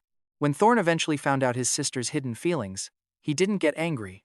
He knew you would protect her better than anyone else. He honestly felt pretty inferior. Thorn dropped countless subtle hints to you, only to receive the exact same final answer, every time just siblings. He felt completely helpless. Honestly, you couldn't be blamed for this. Ara was the one calling you brother Kaelen first. When Thorn reluctantly relayed your words, Ara didn't cry or make a scene. She just fell completely silent, looking like a withering flower. She cried. The next morning, Thorn saw her red, swollen eyes, and knew. Thorn gently urged her to give up, warning they might not even stay siblings anymore. Ara remained silent for a very long time, refusing to give up, only whispering one final, heartbreaking sentence. If Kaelen is happy, then I am happy too. Thorn sighed. His stubborn sister was incredibly gentle and kind, but 10 times more stubborn than him. Once Ara set her mind on something, changing her view was practically impossible. The painful truth was clearly right in front of her, yet she simply couldn't bear to let go of her love. No sibling zone. Kaelen would be happy, but what about her? Since then, Ara slowly distanced herself from you. After all, trying to hide a love as blazing as a bonfire is almost impossible. But even today, Ara still stepped up to block Caspian from getting near Seraphina, even as her own heart ached terribly from Thorn's long messages. She ached for you, especially seeing the last photo Thorn sent. In the pouring rain, your lonely silhouette was completely drenched. Rain couldn't wash away your sorrow. Ara touched the screen, tears blurring her vision. Kaelen, the one she thought about day and night, was hurt so deeply by Seraphina, while she never even got a chance. Ara just couldn't understand, was Caspian really that good? Was Caspian really worth it, worth abandoning the one who stayed by her side for over 10 years? In fact, the night Seraphina stood you up, Ara had a brief, fleeting thought. Did she actually go to Caspian's birthday party instead? She dismissed the thought almost instantly. The whole idea was just too absurd.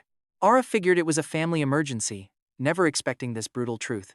Now she finally understood why you handed out roses to everyone, because Seraphina never showed up. She regretted not talking to you more just now, and not agreeing to your request to call you brother Kaelen. You were already so broken by love, just seeking a tiny bit of comfort from her, but she turned you down. At this point, Ara did not care about her status in your heart anymore. She just wanted to run to your side right now, helping you get through this agonizing pain. Even if she could only be a sister, she would not hesitate. Thorn noticed Ara had not replied in a while and got pretty worried, thinking, crap, sis. Do not impulsively confess or go after Seraphina. We need to play the long game. But she replied, I want to see him right now. So he offered to find an excuse. He held back from asking the obvious question, did you not just see him? His sister had waited so long for a real chance, and she had to seize it. Honestly, she was not even thinking that far ahead. She just knew you were suffering terribly right now and needed a friend. And that was the absolute truth. Why else would you go to the literary club so early in the morning? By the time she replied, she was already on her way. Once, you saved her from the rain. Now, she was walking right back into it for you. Whether Thorn found an excuse or not, she was going. If saying she likes you and wants to see you was not enough, she would gladly go as your sister. She did not want anything else, and she certainly was not trying to take advantage of your vulnerability. You have to respect her for that. She honestly just wanted to quietly stay by your side through this dark, heavy time. Genuine, pure love looks exactly like this. But tonight was still destined to be a pretty lonely evening for you. Ara did not call you brother, and now even your parents were leaving you alone tonight. Walking inside, you saw your dad was home from work. You greeted your dad, and he asked if you went to pick up Seraphina from school. You kept quiet, knowing saying no would only lead to a ton of questions. Saying nothing was better. Your dad mentioned they were going out for dinner tonight. He told you to feed yourself and offered to send some cash. You blanked for a second, then suddenly remembered today was their wedding anniversary. You told him you still had plenty of money. Hearing that, Alistair realized his son had not asked for allowance in a really long time. Did your mom give you cash? Or was it your own? Right then, Valeria walked out of her room. She had clearly dressed up carefully, even wearing high heels. With time, her elegant aura had only grown stronger. Not losing to Genevieve at all, she asked if her outfit was pretty, making you feel like you did not even need dinner anymore. Their sweet couple PDA was already making you full. But was she actually asking you? She was obviously targeting your dad, but felt too shy to ask directly, so she took a detour. You immediately looked over at him, as he answered very pretty. Valeria flashed a very satisfied smile. She told you to behave tonight, promising that she would cook you a great meal tomorrow. She added that, if you got lonely, you could visit your Aunt Genevieve, who would gladly welcome you. You could only nod and say okay. After sending your parents out, you watched their car pull away. Now, you were completely alone in the massive, quiet house. The rain outside started to clear up, but you had zero energy to do anything. Night fell, yet you did not even bother turning on the lights. Sitting on the couch, you let the shadows swallow you. Suddenly, your phone lit up, casting a rare glow across the room. Thorn texted saying he got into a fight with his girlfriend and wanted to drink. Exhausted as you were, you still forced yourself to support your best bro. Let's be real, seeing your parents so happy together actually stings a bit. You seriously wanted nothing to do with couples or relationships right now. But then he messaged, I am outside your door, we are getting wasted tonight. Ding dong. The doorbell proved he was actually there. Thorn, determined to help his sister secure her chance, brought her along with him. You slowly got up from the sofa and walked over. Opening the door, you saw Thorn standing there. But to your surprise, Ara was right there with him too. The damp air had wet a strand of her hair, making her look incredibly gentle, but you frowned, remembering you had just sent her back to her dorm dry. You made sure she did not get wet. Thorn immediately asked why the house was so dark, sitting in pitch black. He joked that this was taking saving electricity way too far. Noticing you looking at Ara, he quickly spoke up before you could ask why she came along. Usually, when you two drank to vent, you always kept her far away. Bringing her now made zero logical sense. You just sighed, muttering that for a lone wolf, lights did not really matter anyway. My parents aren't home today, so we don't need to go out in this drizzle. I actually still have those beer cans you gave me. Unopened beer cans. Then you flipped the switch, making the dark house bright. That works. Thorn secretly wondered if he should grab some strong liquor, get his best bro absolutely wasted, and then deliver him straight to his sister's bedroom. Look at the perfect timing. A rainy night, and home beds are way softer than hotels anyway. Plus, your parents are out, leaving you completely alone. All the perfect conditions are right here. Walking in, he boldly flops onto the sofa, like he owns the place. When asked if he's eaten, Thorn shamelessly admits he's still starving. He adds that his sister is starving too, leaving you speechless. Seriously, he makes it sound like you're practically her brother, too. Giving in, you offer to cook something for them, turning around to head straight into the kitchen. Usually, two guys with heavy hearts would just drink their worries away. But since Ara is also here now, how could you possibly let her join in? You just couldn't bring yourself to do it. Why did Thorn even bring Ara along tonight? Did his fight with his girlfriend have something to do with his sister? No matter how much you rack your brain, you'll never guess this was just an excuse to see you. But honestly, if Ara hadn't come over tonight, you would have ended up completely alone with nobody to talk to. Ditched by your parents for a date, you realize Seraphina is totally different now. She rarely showed up when you needed her most. You figured you'd just sit in the dark for hours, completely swallowed up by loneliness. Opening the fridge, you quickly scan the shelves and decide on tonight's menu. Hearing Ara call out to help you, you immediately forget all about gathering the ingredients you need to cook. Turning your head, you find Ara standing right beside you, softly asking what you said. Ara calling your name again makes you realize you didn't mishear her earlier. She was probably just too embarrassed to say it out loud with so many people back at the dorms. In her heart, she still truly cared about you. She hadn't changed at all. Feeling a long-lost joy warm your chest, you tell her to go relax outside while you handle the cooking. Since it's getting late, Ara softly notes that two people will get it done faster. Pulling the apron off the wall to put it on. Gentle and elegant, she radiates pure wife vibes, asking you to help tie her apron. Turning around, she presents her graceful back to you, playfully telling you to hurry up. Helplessly, you reach out to tie her apron. Your warm fingers accidentally brush against her soft waist, sending a sudden jolt of electricity through her delicate body and making her tremble. Completely oblivious, you just turn around and go straight to washing the rice. Luckily, the kitchen is quite spacious. Working side by side doesn't feel cramped at all. Honestly, it just feels incredibly cozy. Watching Ara cook so effortlessly, you quietly think Thorn is incredibly lucky. No wonder your bro claimed he never learned how to cook. With a sister like her around, he never had to lift a single finger. Knowing how gentle and deeply empathetic Ara is, you just know she will make the most amazing, loving wife and mother someday. Her soft voice breaks your thoughts, telling you they are out of salt. Remembering there should be 2 bags in the upper cabinet, you stop what you are doing and step right up to her. Reaching directly above her, you slide open the high cabinet doors and pull out a bag of salt. Honestly, anyone watching would find this setup incredibly intimate. Right now, Ara feels completely wrapped up in her crush's presence, standing so incredibly close. Her heart beats wildly. Just one tiny step closer, and she could kiss him. You didn't think much of it, until you notice a deep, shy blush creeping up her beautiful face. Suddenly, you realize exactly how close you both are, and just how intimate this looks. You quickly take a step back, widening the gap between you. Even siblings need boundaries, let alone you two. You quickly apologize, and she silently takes the bag of salt from your hand. She whispers that it is fine, though her face stays bright red. But honestly, even if you did this on purpose, imagine if you had actually pinned her against the kitchen counter right then. Ara would have just closed her eyes, waiting for your kiss, ready to melt completely in your arms. Yours for the taking. Sadly, she has all the feelings while you remain completely oblivious, and Ara just doesn't have the courage to speak up. She is terrified that a simple kiss might ruin everything and make things weird between you two. Once she gets her bearings in your kitchen, you get banished to simply guard the pork rib and sweet corn soup. Ara really wanted to cook a homemade meal just for Kaelen.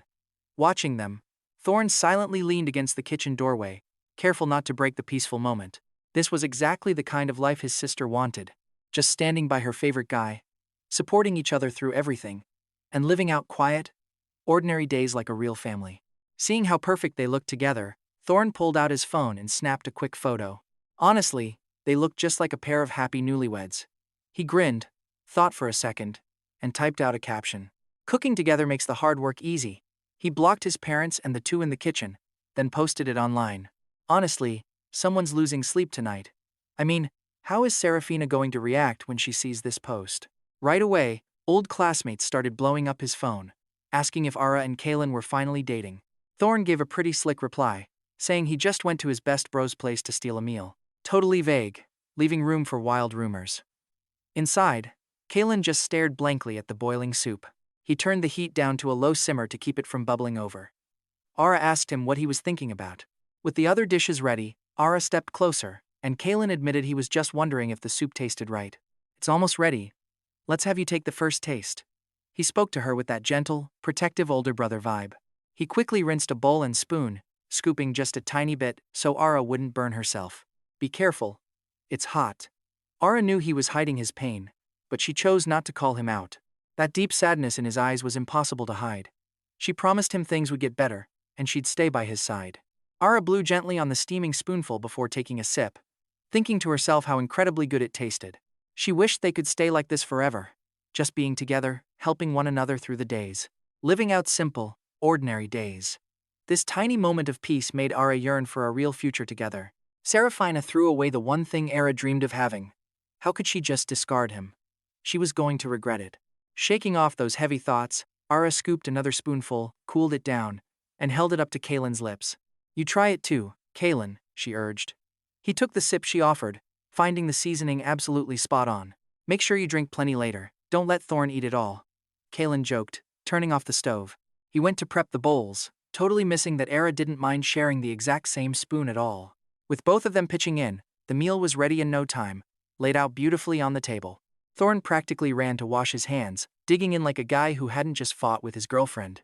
Kaelen grabbed a few leftover beers from the fridge, but made sure to serve Thorn and himself hot soup first. Thorn smugly bragged about how caring his sister was, asking if Kaelen agreed. Kaelen admitted that back in the kitchen, he was literally wondering who'd be lucky enough to marry her someday. Look at Ara's reaction. Her chopsticks literally freeze as if her deepest, most hidden secret just got exposed. Thorn seriously wondered if his best friend had brain damage from the breakup. He literally had a gorgeous girl right there. Why act like she belongs to someone else? If Kaelen actually had the courage to just ask, she would say yes in a heartbeat. If he just took the leap, she would fall right into his arms like a butterfly. Maybe she'd even warm his bed tonight. Is there really any need to sit around crying and moping over some other heartless girl? Thorn's way of thinking wasn't actually wrong. Even Kalen's mother, Valeria, wouldn't believe that on this rainy night, a girl had made up every excuse just to see him. All just to cook a warm meal, hoping he wouldn't feel so incredibly lonely. She warned him not to drink ice-cold beer after hot soup.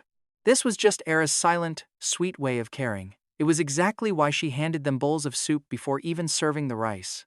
Kaelen looked at the incredible feast on the table, feeling kind of embarrassed. Who was actually the host here? Besides the soup, Kaelen simmered himself. Every single dish was an absolute masterpiece made by Ara. He gently slid the hot pork rib and corn soup over to Ara. Girls might not care for heavy pork ribs, but they definitely can't resist sweet corn, soaked in rich, savory broth. Ara quietly noticed his thoughtful gesture. All right, spit it out. What kind of fight did you have with your girl this time? Kaelen took a sip of soup and asked casually. Thorn sighed, explaining they had originally planned a trip for the upcoming holidays. But with peak season hotel rates and insane flight ticket prices, things got messy. With all these random expenses piling up, my wallet just cannot handle it. Looks like our trip is cancelled. So, in the end, it was just a money issue. You let out a quiet sigh of relief for your best bro. As long as their relationship was safe, nothing else mattered. And money? You had plenty of that. You pull out your phone to transfer the cash, asking how much he needs. But he just asks why he would ever take your money. I am not dating you, man. The one I am with is Lyra, and she is the one I am going on this trip with. If I cannot pull the cash together, she will chip in. Otherwise, we will honestly just have a nice staycation right here at home. Kaelen, you seriously need to change your mindset. Giving absolutely everything to someone is not going to get you anything in return. Instead, it just makes people see you as a cheap, worthless giveaway. This was a brutal lesson Thorn actually learned just by watching you. You cannot keep sacrificing everything for someone who does not match your effort. In the end, you are just pouring water into a leaky bucket. It is completely old school, but if childhood sweethearts who grew up together can fail like this, love at first sight stands zero chance. You need to have some self-respect and boundaries when you love someone. Do not forget to love yourself, bro. Era speaks up, wanting to stop him from continuing. She feels that loving someone purely is never wrong. The problem is when the person receiving that love has no idea how to cherish it. Thorn just shrugs. These were lessons he learned from his best friend anyway, so he was just repeating them back to him. There was nothing to hide. I was not trying to help her. I was trying to help you. You squeeze out this weak, quiet defense, knowing the damage is already done. Let's be real, you have absolutely zero comeback to his harsh truth. At the end of the day, food is what matters most. Ever since starting college, you haven't tasted Ara's home cooking in forever. So you are going to cherish every single bite. Time to clean off this entire plate. Thorn is left completely speechless. So, all those high school reading comprehension classes were just a complete waste of time for you, huh? How did you even get accepted into Tianhai University? You didn't catch a single hint of what he was actually trying to say. Clean plate my foot. If you would just marry her and bring her home, you could eat her cooking every single day. He grumbles, grabs a piece of corn with his chopsticks, and starts aggressively chewing on it. Finding the corn pretty delicious, Thorn scarfs down several pieces. Seeing this, you quickly take the remaining 2 pieces and drop them into Ara's bowl. Thorn asks what that is about, and you admit you are just worried he will inhale everything, leaving Ara with nothing. Thorn looks down at his plate and realizes he actually did hoard almost all the corn in the pot for himself. He grumpily switches to attacking the other plates. It is not like you were being cheap. The clay pot is just too small to hold very much food anyway. Meanwhile, Era stares at the corn in her bowl, feeling both thrilled and anxious. She is thrilled because her crush just served her food himself. But she is worried that you only treat her like a little sister. Still, she takes a bite, and the corn tastes incredibly sweet. What about you? Are you really staying home for all 5 days of the holiday? Thorn asks, locking his eyes on the plate of stir-fried beef. You had actually planned out the entire 5-day break a long time ago. Your original plan was to confess your love to Seraphina and fly her out to a beautiful scenic park in another province. The destination is known as the 100-mile flower field, where countless blossoms bloom together. It is easy to imagine how incredibly sweet it would feel to hold her hand while strolling through that paradise. Every sweet word you whispered to her would be witnessed by millions of fresh, beautiful blossoms. And standing right there in that massive ocean of flowers, the most beautiful one would be holding your hand. If everything had gone as planned, it would have been a perfect, unforgettable memory for you both. But when Seraphina chose Caspian's party over you, everything shattered. Honestly, how painful is that? I was going to travel, you lie, but staying home is better anyway, since I do not want to get squeezed in the holiday crowds. Staying cooped up inside is not a real solution. You need to get out and explore the beautiful world out there. Go look at the endless ocean. Staring at that vast horizon has a way of completely clearing your mind. It will help you let go of all this stress. Naturally, Thorn sees right through your weak excuse in seconds. He mocks your crowd excuse, telling you to just speak up if you want company. He even has the perfect candidate ready. Thorn's words make Era freeze, utterly terrified you might just say no. Yet, even the tiny, 1% chance that you might actually agree to travel with her plants a seed of hope in her heart that she cannot ignore. You just tell him to stop treating you like a 3-year-old.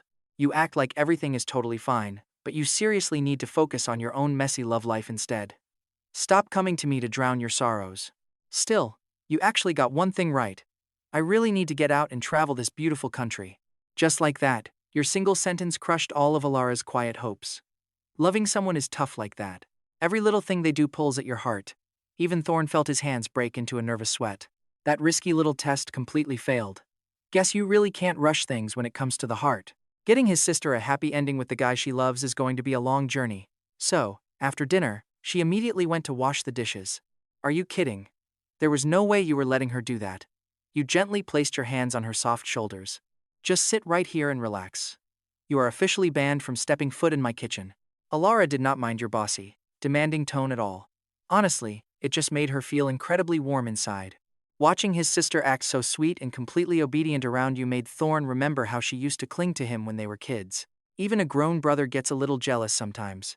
By the time they finished, it was already 9 p.m. That meal went way beyond what you expected.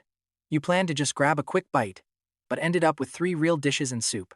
The rain outside finally stopped. Thorn noted it was getting late. We should head out, but we will definitely come back for another free meal. Hearing that, Alara looked at you with deep longing. The hours had literally flown by in a blink. It felt like she had just gotten here, and now she already had to go. You offered to call them a cab, but Thorn declined, showing he already booked one. You walked the 2 siblings out to the street. The rain was totally gone. Their ride was already waiting with its taillights glowing in the dark night. Brother Kaelen. Bye.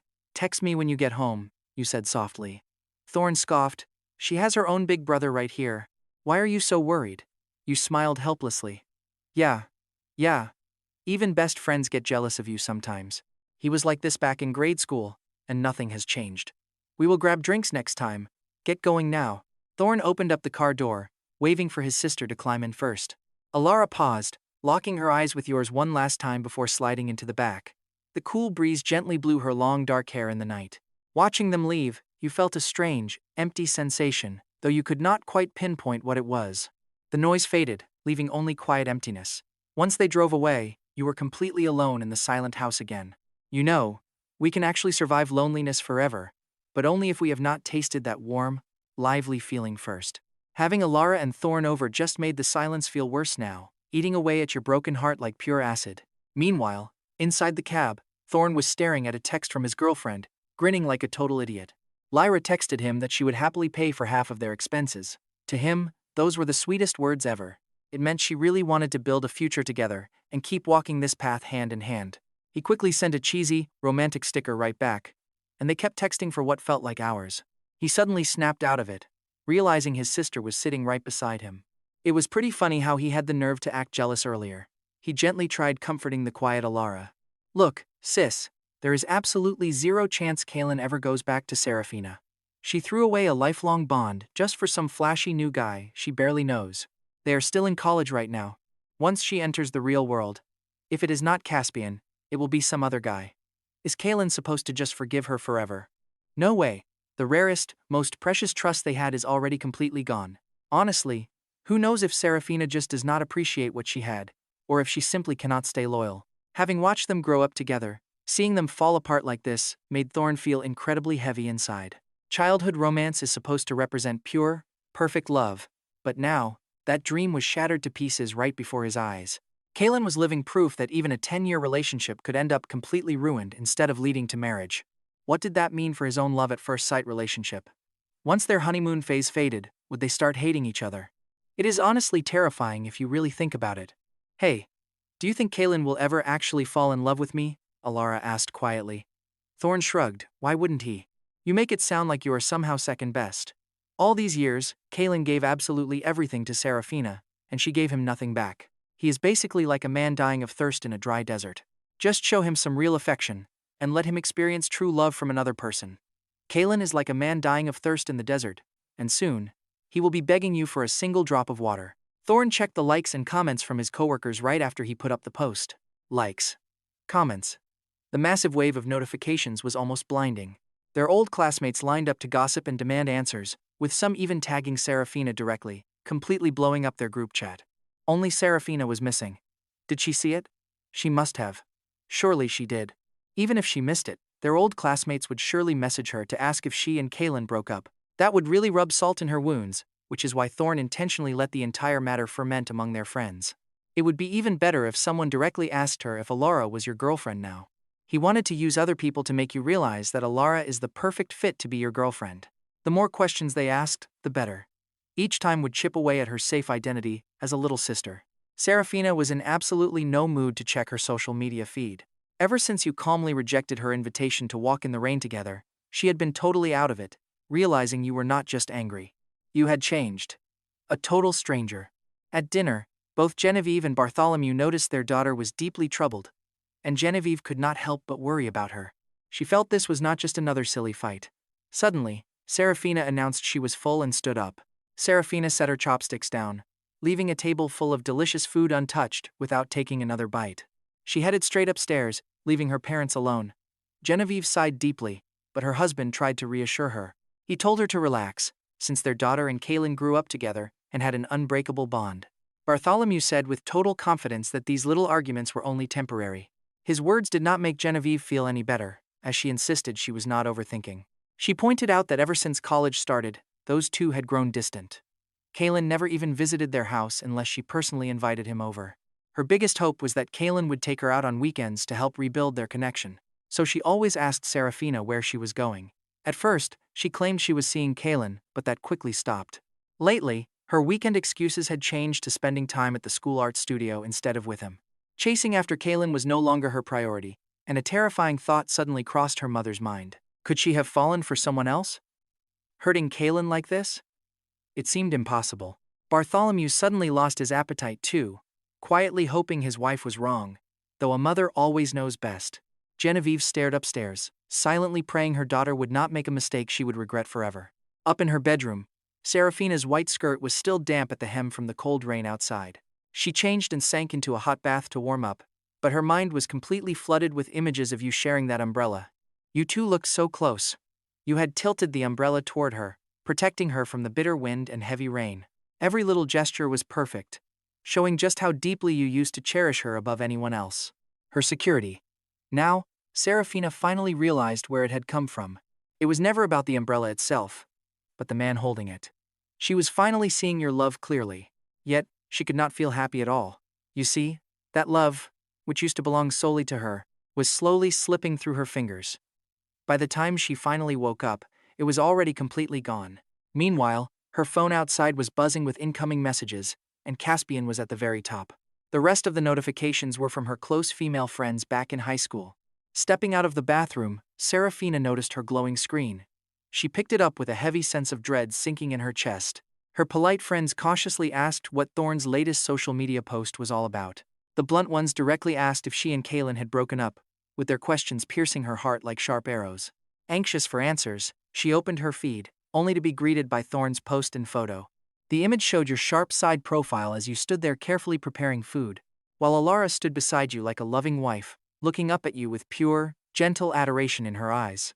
You both looked like a perfect newlywed couple, turning a simple daily snapshot into what looked exactly like a dating announcement. Seraphina stared blankly at the photo, feeling a cold, heavy ache churning deep inside her chest. It felt like her most precious, one-of-a-kind treasure was being cruelly ripped away by someone else. The girl wearing that apron cooking beside Kaelen should be her, right? Yet now Ara had completely replaced her, looking up at him with such sweet, genuine affection in the picture. And the more love she saw in Ara's eyes, the more panic started clawing at Seraphina's heart. A desperate voice inside screamed at her to run to Kaelen's house right now, find out what was happening, and claw her treasure back from Ara's hands. But just as she reached for the closet to change out of her pajamas, she froze. Reality hit her hard. She had absolutely no excuse left to go see Kaelen. With that single thought, Seraphina finally faced the terrifying truth of just how distant she and Kaelen had actually become. Meanwhile, back at the dorm, the girls forgot all about getting drenched in the heavy rain and were just enjoying college life. The moment Ara walked in, Chloe teased her about being back from her date. Back from her big date. Ara never actually expected to hear that word used about her own life. Just hearing it brought back memories of that incredibly close, heart-pounding kitchen moment, making her confidence completely vanish. Seriously, can you imagine a gentle beauty blushing like a fragrant mess? There was no way she was fooling her roommates now. Confess already, Chloe laughed. You are the prettiest girl here, so we will go easy. At least tell us who finally plucked our beautiful flower. But wait, where is that gorgeous, delicate satin hair tie of yours? Did you lose it?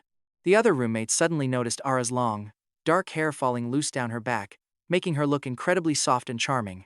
The entire room went dead silent. A girl does not just lose her favorite hair tie unless she deliberately took it off and handed it over to a special guy. She was too sweet. Lying and making up excuses was just completely impossible for a sweet girl like her, especially since she really had given it away. How could she even defend herself? In a spot like this, silence is basically a full confession. Chloe pressed on, demanding she share the romance with her single roommates and tell them who stole her heart. Just give us a tiny hint. But Era kept her mouth shut, blushing hard. Defeated, Chloe went back to her face mask and drama binge. Slipping away, Ara went out to the balcony and opened her chat with Kaelen. At first, she just wanted to text that she arrived safely, but after hesitating, she found herself dialing his number instead. The closer they became, the harder it was for her to hide the deep longing in her heart. She was terrified that if Kaelen ever found out she loved him, they wouldn't even be able to stay close like siblings anymore. She wanted to hide it, but hearing his voice right now mattered so much more. Right around that time, Kaelen was finishing up some chores around his place. When Ara's call popped up, he smiled. It looked like she really took his advice to heart. Even with her own brother Thorn around, Kaelen held an incredibly special place in her heart. He picked up the call immediately. Hearing his warm, caring voice ask if she made it back safely made her space out completely. No wonder her friends could stay glued to the phone with their boyfriends for hours. So this was how it felt. She secretly wished this call would never end, because if Kaelen could see her blushing face right now, he would see right through her. Suddenly, a loud doorbell rang out, carrying clearly through the phone speaker to Ara's ear. Since you are back safe, I can relax, Kaelen said. Go to sleep early, someone is at my door. Bye. The call she had worked up so much courage to make was cut short. She still had so much left to say. As her screen went completely black, she wondered who could be visiting Kaelen this late. It had to be Seraphina. Hearing her call him Brother Kaelen, Chloe was 99.9% sure that this was the mysterious guy her bestie loved. That hair tie definitely did not just get lost. It was clearly a romantic token. But if that was true, why did her bestie look so incredibly sad, standing out there alone on the balcony for so long? What a cruel joke. Kaelen hung up his phone and opened the front door, only to find the one person he used to love seeing, but now dreaded. Seraphina stood there, looking fresh out of the shower, her skin pale, wearing an elegant white dress instead of her usual pajamas. Yet Kaelen remained completely unmoved, because the girl he once loved was the sweet, simple one whose heart belonged entirely to him. Sure, she might not be quite as stunning as the girl standing right here. Gently handing it back, Seraphina offers you the black umbrella. Truth is, she couldn't find any other excuse just to get a moment with you. Your brow furrows. Didn't I tell you that umbrella was yours? There's no need to return it. She stays quiet, her eyes drifting past you to peer inside the house. It is dead silent, with absolutely nobody else around. Everyone is gone, right? Knowing she's finally alone with you makes her anxious heart settle down just a bit. The two of you just stare. Silence. Finally, you make up your mind. You refuse to force anything on Seraphina anymore. Since it was your umbrella anyway, if she doesn't want it, you'll take it. Grabbing the umbrella, you turn to head inside when she calls out, "Wait, Kane, please walk with me like we used to." Her desperate voice pleads from behind, begging you to stay. Yet, you don't even turn your head to look back.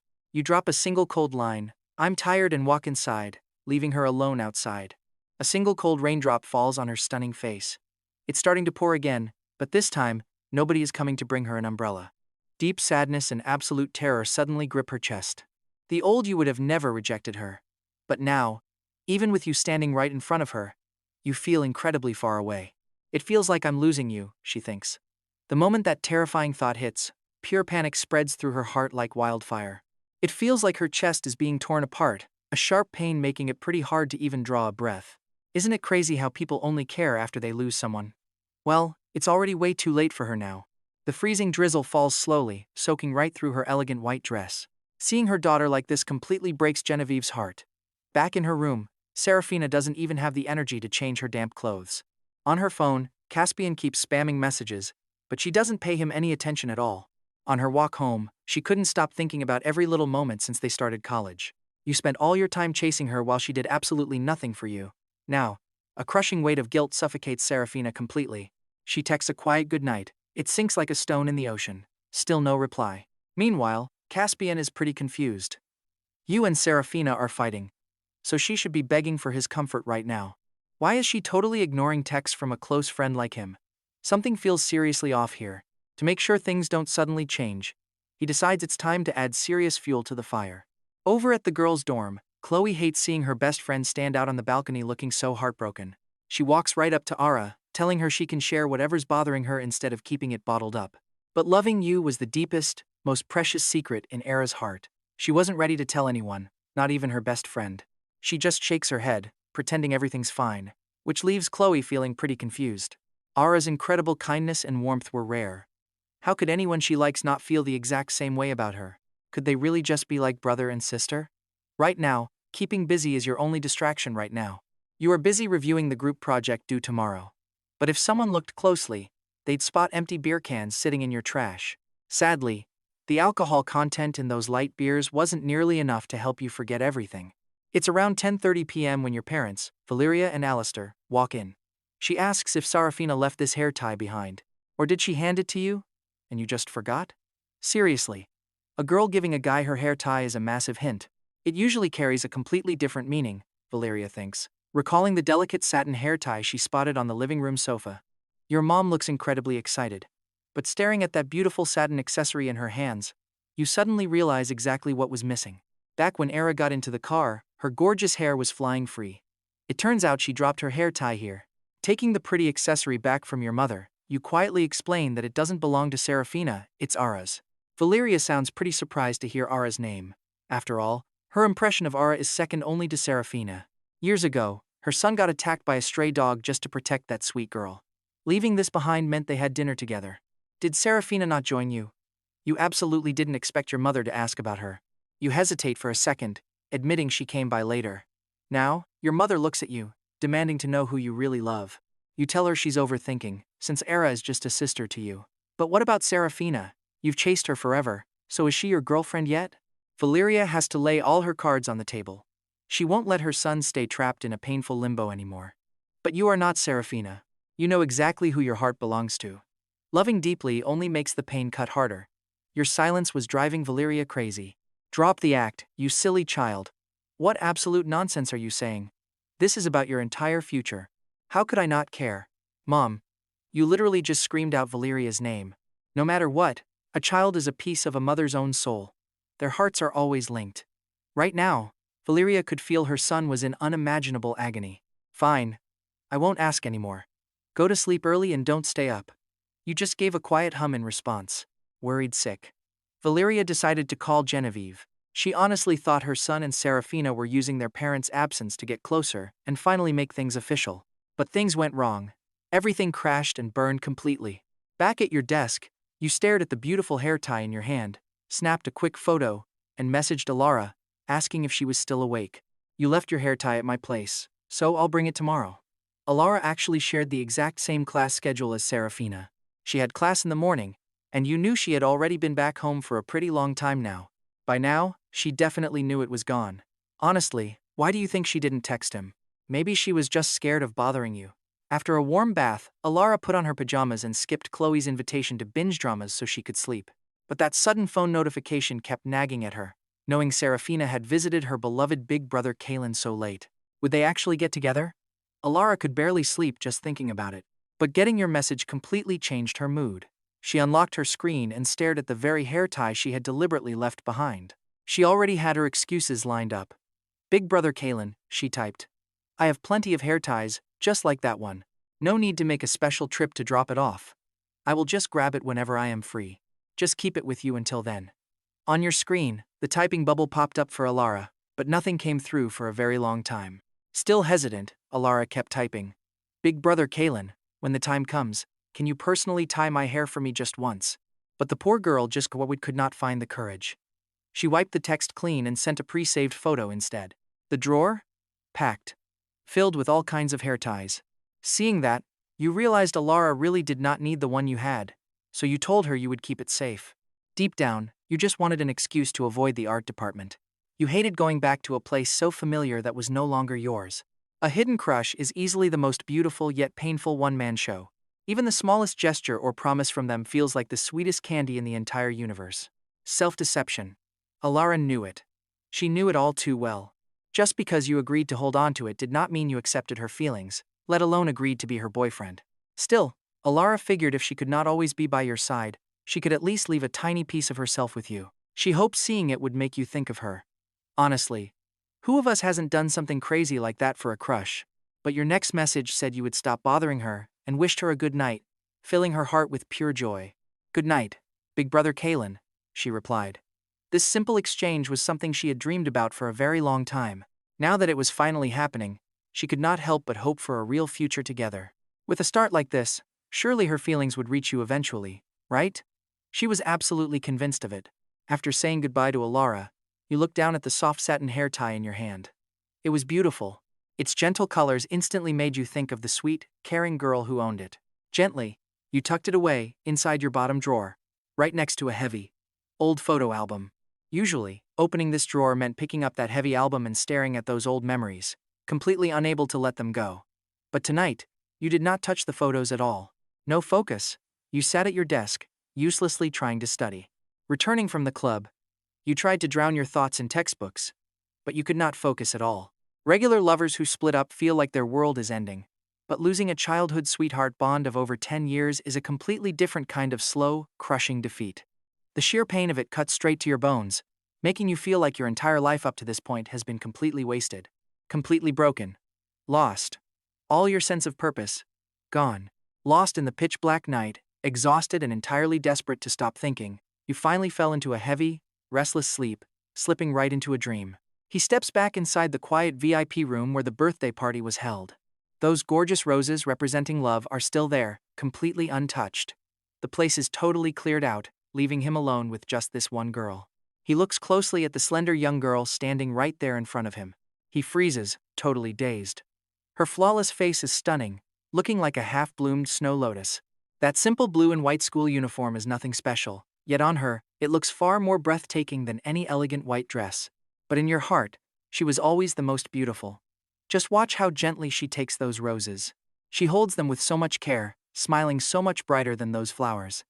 Breathing in their sweet scent, she looks straight up at you. Kaelen, are you leaving me? Your throat instantly locks up. It takes you forever to answer. Isn't the one I left actually you? It only makes sense. She steps closer, and that familiar fragrance hits you. It's that exact same sweet scent from high school, back when you both rode your bikes home after class.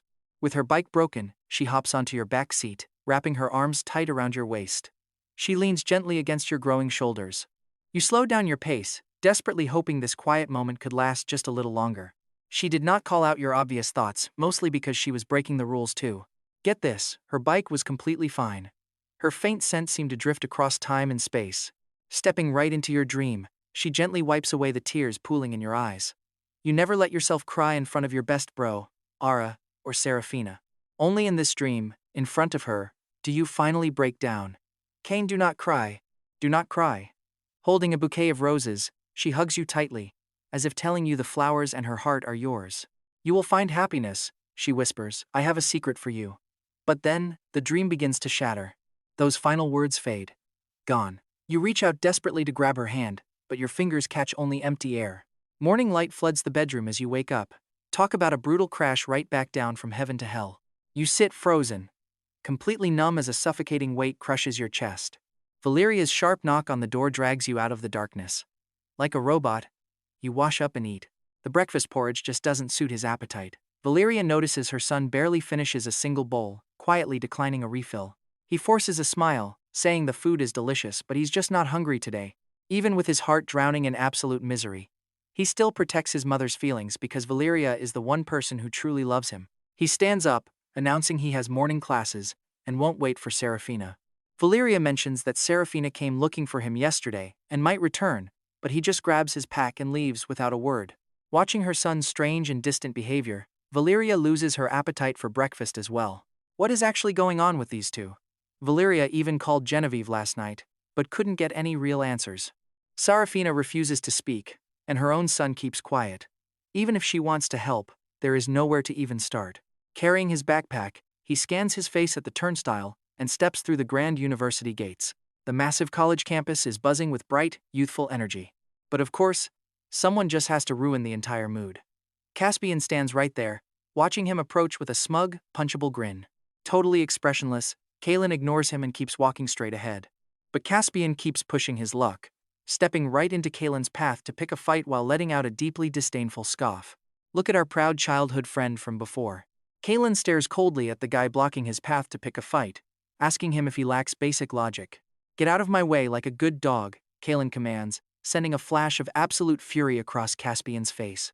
Caspian holds his temper because his goal is to provoke a fight and play the victim, asking if Kaelen knows what birthday gift Seraphina gave him. It was an expensive set of imported paints that he absolutely loves, mockingly asking what she gave Kaelen instead. Care to share? Or did she completely skip your birthday party? Oh, wait. My bad. Look at my terrible memory. Kaelen's gaze turns incredibly sharp and deep.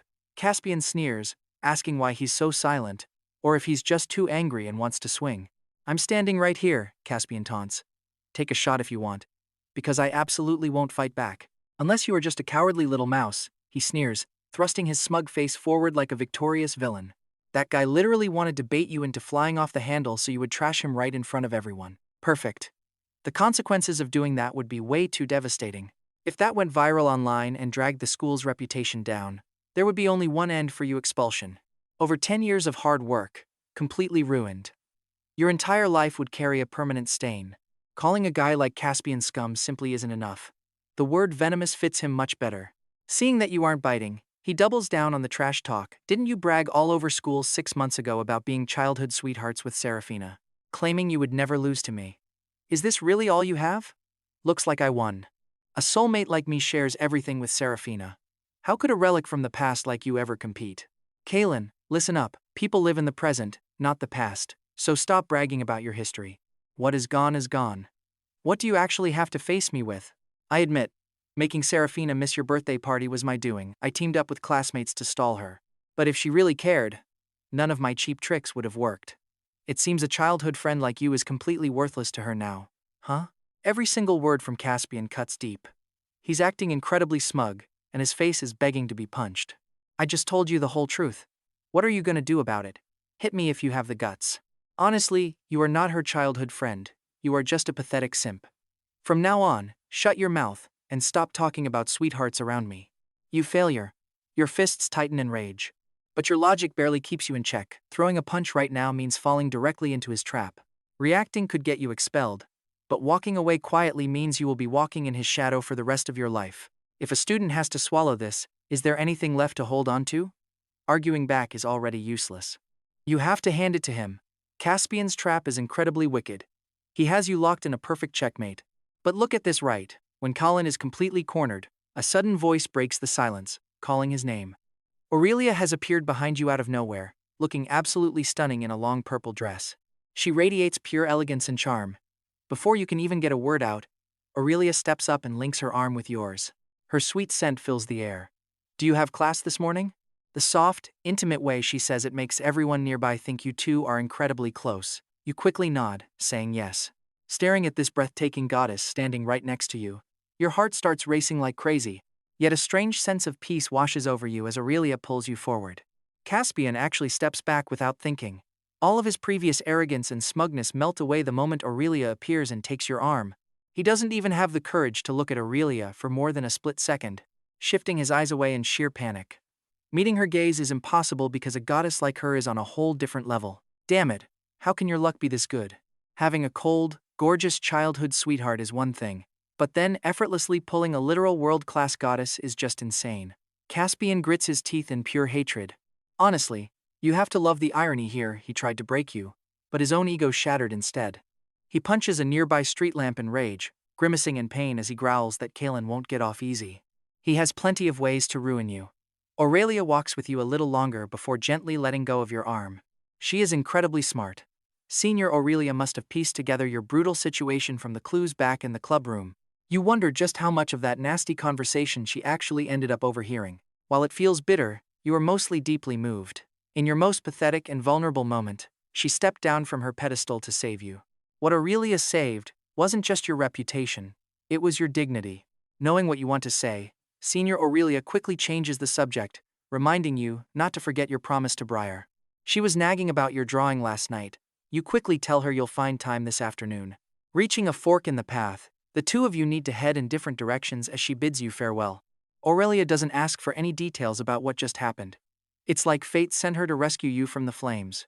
She walks away as gently as a breeze as you whisper goodbye. Watching her walk away, the incredible rescue still flashes through your mind. Honestly, it feels totally surreal. You whisper another thank you. Once your classes are over, you make sure to head out to keep your drawing promise to Senior Briar. Honestly, your art could never match Senior Aurelia's. You just did not feel your little sketch was worth a keyboard over $1,000. On your way to the literature club, you grab 3 orders of afternoon tea. That's just the kind of generous guy you are. You always put yourself last. Still, you remember kindness. Sliding open the door, you step inside. A familiar, stunning view awaits. Right there, in the cool afternoon breeze, Aurelia sits by the window. But she looks a little exhausted today. Setting her book down on the desk, she just stares out at the blue sky and drifting clouds. The quiet room makes all the crazy drama from this morning feel completely like a dream. Thinking back, it feels like a breeze. Did that really happen or not?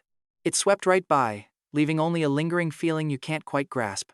Just then, you spot another gorgeous girl sitting in the room. She has that sweet, gentle vibe that instantly makes you think of your very first love. Hey Senior, want some afternoon tea? You wave the treats at Briar. She teases that you've finally learned how to behave, Junior. Turns out, she's currently stressing hard over her new novel, so she needs this. Your treats couldn't have arrived at a better time. Aurelia smirks, her pretty red lips curling, as she asks if she gets some too.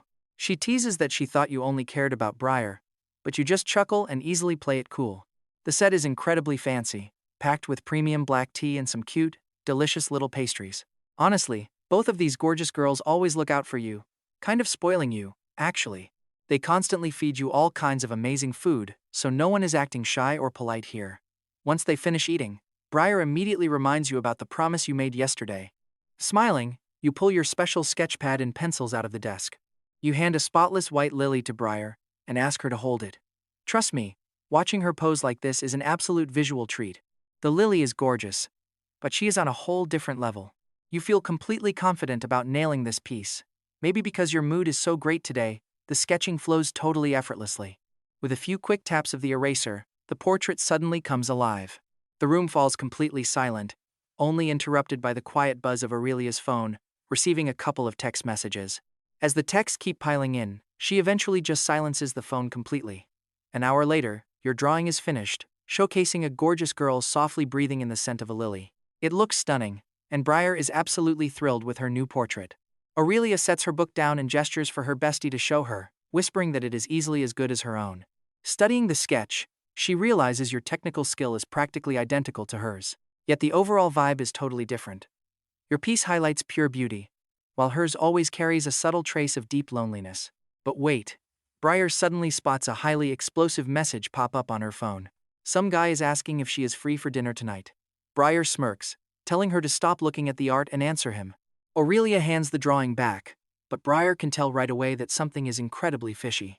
Normally, you just block anyone who annoys you, so all those texts earlier were definitely from this guy, right? This is no ordinary connection. Is some ex-boyfriend trying to slide back in? Briar really is a published romance author. Every single word coming out of her mouth sounds like a professional gossip columnist. Aurelia tells her to stop dreaming, sips her tea, and claims he is just an old friend. When Briar asks why she is avoiding him, Aurelia explains that their grandfathers were actually brothers in arms who survived war together. Because of that, their families are super close, and he used to visit her house all the time back in high school. Over time they naturally became close friends, but eventually, he moved overseas to pursue his studies. They only kept in touch through occasional emails until his father fell seriously ill, forcing him to put his studies on hold. Now he is back to run the family business and chasing her. When Briar points this out, Aurelia sighs with clear helplessness. Briar asks if she ever liked him. Aurelia says no, so Briar tells her to just reject him. Honestly, he sounds pretty sketchy. If he truly liked my bestie, why would he move abroad to study? But now that my bestie has grown into a mature, beautiful stunner, he suddenly wants to date her? Talk about an easy deal. Aurelia sighs, explaining she turned him down flat, but he insists they need to spend real time together to know for sure. He simply refuses to quit, begging her for just one shot. To make things worse, her family loves the guy, pressuring her so intensely that she literally had to move out to escape them. He is playing a dangerous game, thinking his relentless pursuit can break down even the strongest woman. Briar hits the nail on the head. He is abusing their friendship to push his luck. But this is an easy fix. Just tell him you have a dinner date with your boyfriend. That ends it. Pestering a girl who has already taken crosses a serious moral line. He will back off when faced with that. If he still shamelessly clings on, then forget the friendship entirely. With your looks, having a boyfriend is normal. Meanwhile, you just keep packing up. Usually, you keep out of drama like this. But what if you liked a girl, would you actually leave her to study abroad? Your hands, busy gathering pencils and drawing paper, suddenly freeze. It seems a painful memory flashes by. But you quickly mask it. I would stay with her, always. Briar is happy with that answer, completely missing the quiet sadness in your eyes. Hear that, Aurelia? Aurelia sets down her tea, realizing her friend is actually making a lot of sense. Lately, the constant, pushy advice from her parents and family elders has been driving her insane. Even her beloved grandpa, who usually spoils her, keeps calling non-stop to pressure her. But she is totally sick of these arranged corporate marriages. Look at her parents living a complete lie, together on paper but total strangers at heart. She finally texts him, "I have dinner with my boyfriend." Aurelia thought this text would let everyone exit gracefully. But just 2 minutes later, watch this, Julian replies with a curveball.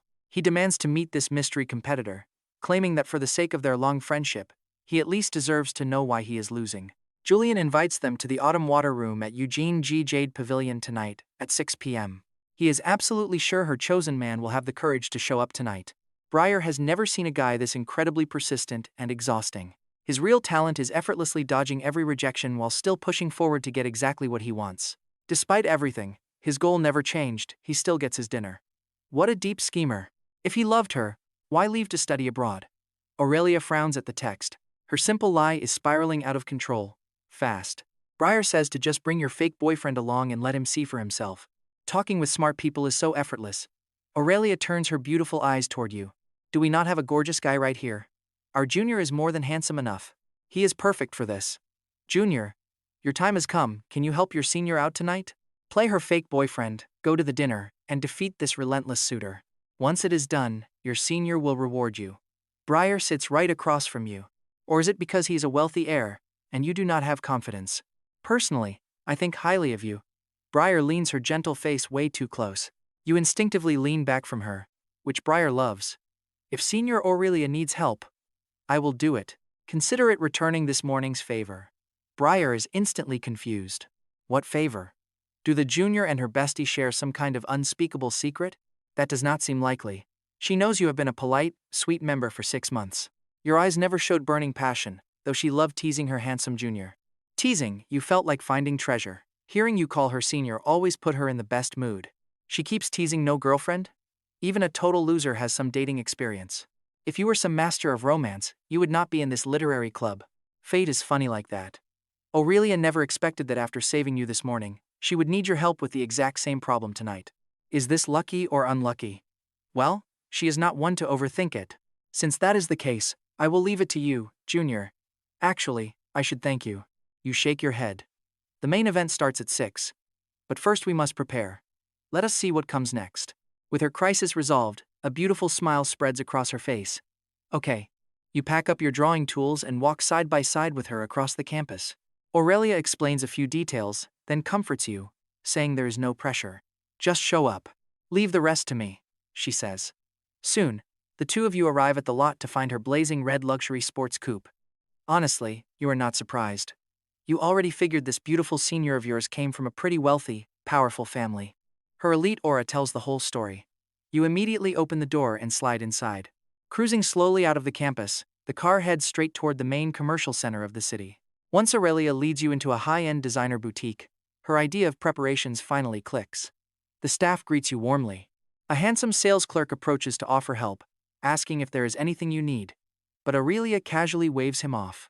Choosing your outfit herself, her amazing sense of fashion is completely undeniable.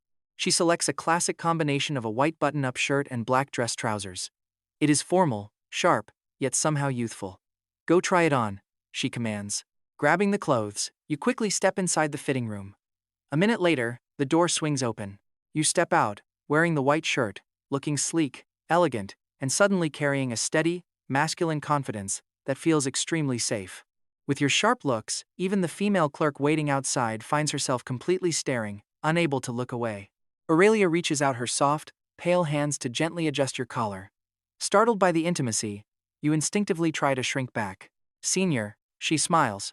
A fake boyfriend is still a boyfriend. This is a girlfriend's duty.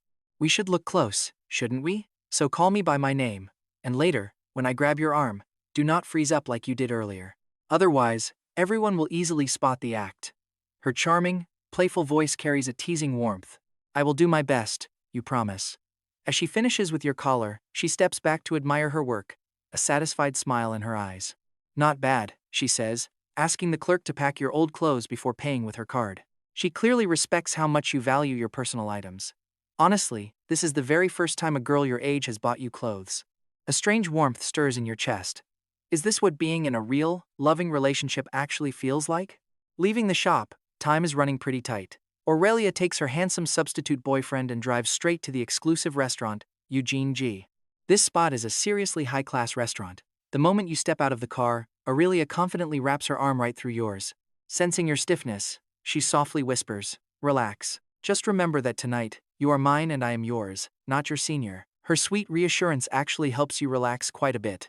Waiting quietly inside their private room is a remarkably polished, handsome gentleman wearing an expensive, tailored suit.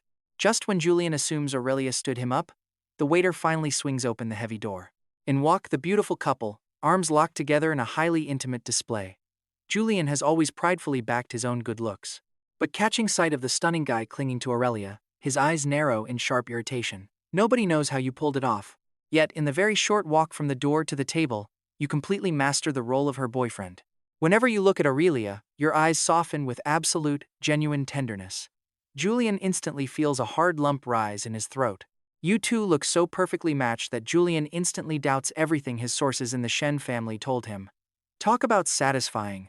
He refuses to accept this. By all accounts, he should be the one in the absolute best position to win her heart. They say the closest person gets the prize first. While screaming in pure rage internally, he maintains a perfectly calm, polite exterior. Aurelia addresses you first, saying, "Sweetie, this is Julian, the dear friend who graciously invited us out for dinner tonight." She then tells Julian, "You are her boyfriend, Kaelen," drawing a sharp, protective line. "Hello," you offer smoothly. You offer your hand with total confidence, instantly crushing his presence. Julian has no choice but to shake with a highly fake smile. Showing zero hesitation, you look exactly like Aurelia's real partner. Honestly, you came just to crush this desperate rival. Attentively, you pull her chair out, letting Aurelia sit down comfortably. Truth is, even she is baffled by how you managed to completely transform your entire persona in a matter of minutes. The deep affection in your touch and look cannot be faked. Aurelia claims you just returned from abroad. Julian says he should host a proper welcome dinner. Sitting down, you notice there is no place setting for you. Yet, you are not annoyed at all. Calling her Aurelia is quite bold. The guy is trying to act like the host, with clearly bad intentions. Julian quickly searches his memory, but he has never heard of any legendary, wealthy figures named Chu in all of Tangai City. A complete nobody dares to act like a wealthy elite right in front of his face. "Brother Chu, what business are you currently dominating?" he asks with a sneer. Hearing this, Aurelia's heart immediately tightens. As far as Aurelia knew, Julian was never this petty. Could this be his true, hidden side? He was clearly trying to crush your confidence using his rich family status. But Aurelia refused to watch you get humiliated. A fake boyfriend is still a boyfriend. But right before she could speak up, your warm hand reached under the table and gently squeezed her wrist. Touch and release. With a reassuring look, you say you flatter me. Aurelia and I are enjoying our college years. No flexing here. Julian felt like he just took a massive, silent loss. "What is your status?" he asks. He demands to know if you have money. Your response is simple: "My girlfriend is Aurelia." You casually call the waiter over for an extra set of plates. Now, it was time to order. Since you did not know what Aurelia liked to eat, and asking now would look weird, you just silently watched her order. Julian casually orders an insanely expensive bottle of Romani Conti red wine, trying to show off. Combined with the already steep food prices, the total cost of this dinner was way too high for a normal college student to pay. Aurelia's beautiful eyes fill with sudden worry. She never planned on making you pay for this dinner in the first place. Talk about a trap. You are about to be put in an incredibly embarrassing spot with zero escape. Aurelia quickly tries to think of an excuse to step in and pay the bill, but Julian's trap is already set. This absurd level of luxury is exactly how he lived while studying abroad. For him, drinking wine of this caliber was just a normal Tuesday. More than that, he wanted to watch you suffer the humiliation of making your girlfriend pay. On a normal day, that is fine. But right now, it would make any man look completely pathetic. No woman wants a guy who just lives off her money. It was his way of driving a wedge between you two. Yet, your face remains completely calm. Sitting as steady as a mountain, you would not have offered to pay if you could not back it up. Since you offered to treat her, you were going to handle it. A bottle of wine that money can buy is not worth losing even a fraction of your dignity. If Aurelia had not backed you up earlier today, you would have looked incredibly pathetic right now. Once the food arrives, the heavy tension in the room finally starts to fade. The waiter presents the high-end red wine, opens it, and pours the rich liquid gently into your glasses. Do not drink too much, just a taste is fine. Remember, we have a movie date after this. Your voice is filled with pure warmth. To Julian, Aurelia was always a beautiful, thorny rose. A wild queen who could never be tied down. That dangerous charm is what made her so captivating. Instead of trying to control her, you just have to spoil her. He sneers. But suddenly, Julian cannot smile. Aurelia says she is only having a single glass. Darling, you are not allowed to drink too much either. If we want more, we can drink when we get back home. Our ice queen is completely acting like a girl madly in love. You love to see it. No drinking for me. I have to drive you home later. You smile. You two are so lovey-dovey. Desperate, Julian tries to shift the conversation to their family's business partnerships. It is a petty move to leave you completely out of the loop. As the future heir, Aurelia knows plenty about the business, but she absolutely refuses to play along with his game. I have no plans to run the company yet. After graduation, I want to attend a top business school for further studies. We are meeting today as old friends, she says. Not as business partners making deals. Julian smiles bitterly. Seeing you and Chu so madly in love makes me wonder. What if I had never gone abroad? Aurelia frowns deeply, cutting him off before he can say another word. This entire dinner had completely ruined her view of him. The old Julian used to act with actual class and grace. Now, he was just using desperate tricks like a cheap salesman. Julian, I have never liked you like that. Do not say things that would make my boyfriend misunderstand. Because of our past friendship, you wanted to meet my boyfriend, so I agreed. Well, now you have met him. Aurelia drops all playful sweetness. At this exact second, she is like an absolute queen, handing down a brutal final verdict. Talk about a total backfire. He wanted to play the emotional card to win her over, but he never expected Aurelia to shut him down this hard. But he still has a backup plan. Brother Chu, do not mind me. Drinking too much wine just made me a little too emotional. I was out of line. I wish you both happiness. So take good care of her. Julian raises his glass for a polite toast. You smile and say that this is simply your duty. A guy treating his girl right is just natural. It is not like I am after Aurelia's money. Right, Julian? Cold sweat drenched Julian's back. In that single moment, he felt as if his entire soul had been laid bare. Clearly, Aurelia's new guy was no pushover. Their wine glasses met with a sharp, crystal-clear clink. Hearing this, Aurelia's tense expression relaxed slightly. Her goal for the night was officially met.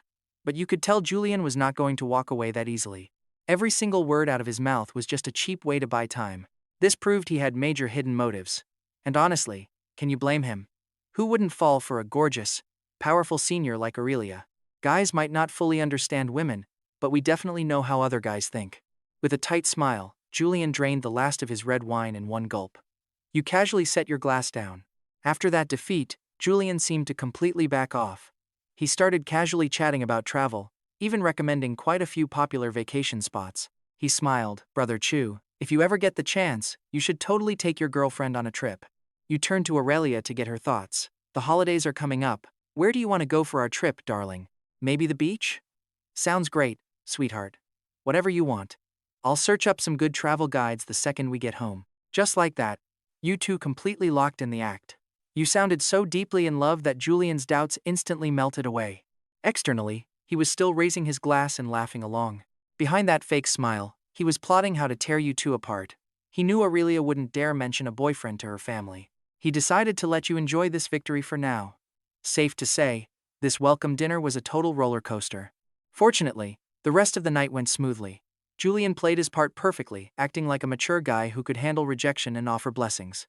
But when the check finally arrived, Julian's hopes of seeing you embarrass yourself completely crashed. Before Aurelia could even reach for her credit card, you casually swiped yours. Paying for that insanely expensive luxury wine didn't even make you blink. In this silent war, Julian scored absolutely 0 points. And you? You weren't about to lose to him. Since she had been drinking, Aurelia obviously couldn't drive. She gently placed the keys of her flashy red sports car right into your hand. Inside the luxury coupe, bathed in soft ambient lighting, the mood grew pretty tense and intimate. With her main headache finally solved, Aurelia had let loose and drank quite a bit. She wasn't totally wasted, but her natural, intoxicating charm was on full display. Her every move was pure temptation. "Didn't I tell you to drink less?" Watching her act this incredibly teasing, you assumed she was tipsy. But you immediately regretted speaking up. The act was over, and you had absolutely no right to monitor her. She smiled. "I'm not drunk. Kaelen, want to watch a movie with me?" Even as you kept your eyes locked straight ahead. Her sultry voice still bypassed your defenses like a soft feather brushing against your skin. You cleared your throat. "Senior, where do you live? I'll drop you off." You refused to take the bait. Seriously, both of these club seniors were way too dangerous for your own good. You could barely survive Briar's constant teasing, so against a woman like Aurelia, you stood absolutely zero chance. And you can't help but laugh here. Seeing you dodge her gaze, Aurelia found it hilarious and broke into a gorgeous smile. Realizing you needed to focus on driving, she clicked her seatbelt and stayed quiet, letting you breathe. Waiting for the red light to change, you quietly broke the silence. "Thank you, Senior." Aurelia looked over, completely lost as to what you actually meant. She knew it couldn't be about what happened this morning. Since you guys already traded favors, you were technically even. So what was it? For the very first time, Aurelia found herself unable to read her junior's mind. In reality, your gratitude went back to this whole fake boyfriend arrangement. This intense, exhausting dinner had unexpectedly given you the one thing you desperately wanted. The feeling of being truly chosen by someone. Even if it was just an act to fool Julian, Aurelia had actively stood up for you and completely shut him down. This warm feeling was like a temporary numbing agent for your completely shattered heart. As the sports car glided through the quiet city streets, Aurelia would occasionally chat to keep the mood light. 20 minutes later, you pulled up to her place, a pretty modest two-story apartment building. You assumed a future powerhouse executive would live in some ultra-wealthy gated community, but this was surprisingly humble. Aurelia reached into her bag and pressed a remote key. The garage door rolled open automatically, and you smoothly guided the sleek sports car right inside. "Take this car back tonight," she said. Beautiful, mature seniors always know exactly how to look after you, but there was no way you could accept. If you drove this home, Valeria would think her son got himself a rich sugar mommy. "No thanks. I'll just catch a cab," you replied, putting the car in park and cutting the engine.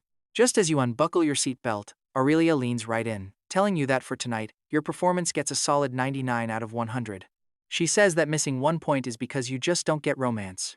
Her soft whisper completely throwing you off balance. Since it's still pretty early, she asks if her temporary boyfriend wants to come inside for a cup of tea before heading out. After saying this, Aurelia sits back in her seat, opens the car door, and steps out. Right then, the garage door slowly shuts behind you. Talk about being totally trapped. You have absolutely no choice but to follow her inside. Stepping inside, a pretty warm and inviting living room immediately catches your eye. Everything is neat and cozy, showing how much effort she put into styling this place. But something about it feels a little off. You can easily picture Aurelia sitting alone on that couch, sipping a warm cup of coffee late at night. The over-the-top warmth of the decor actually does the opposite, making the person living here feel somehow incredibly lonely. Aurelia tells you to sit anywhere and asks what you want, so you casually ask for some plain water. Sitting on the sofa, you freely look around the entire first floor, showing off your natural curiosity instead of hiding it. At least you do not look sketchy doing it. Over in the corner, a silent upright piano sits waiting. Its glossy black finish catches the soft living room light, standing there like a completely silent invitation to play. Aurelia brings over a freshly brewed cup of hot tea instead of just giving you tap water, prompting you to ask if you can play. You are a bit hesitant though, since musicians usually hate it when random people touch their precious instruments. She teases that, since you are her temporary boyfriend tonight, there is absolutely no way she could say no to you. Aurelia reassures you that the walls are perfectly soundproof, sitting back with a look of pure anticipation in her eyes as she waits for you to start. Since she gave you the green light, there is absolutely no reason to be shy about showing off your skills. Naturally, you really had to try out this incredibly expensive upright piano. Lifting the lid, your slender fingers lightly tap the keys, feeling out the perfect weight of the instrument. With just a few simple notes, the rich sound blows your cheap home piano out of the water, and your fingers start to glide. Music never lies, and a tragic melody slowly begins. The notes fall like rain in a heavy storm, letting Aurelia hear a completely different side of you through the haunting sound. Watching a guy in a simple white shirt at the black piano, she feels he shouldn't look so heartbroken. She walks over and sits right next to you on the bench, patiently waiting for a tiny pause in the song. Then, her pristine hands leap onto the keys right next to yours. Get ready, because this impromptu duet is absolute magic. The piano becomes a direct bridge between your souls, letting you both share deep thoughts without saying a single word. With her joining in, the tragic song turns bright and hopeful, like a sudden rainbow cutting through heavy rain. The final chord rings out, ending beautifully.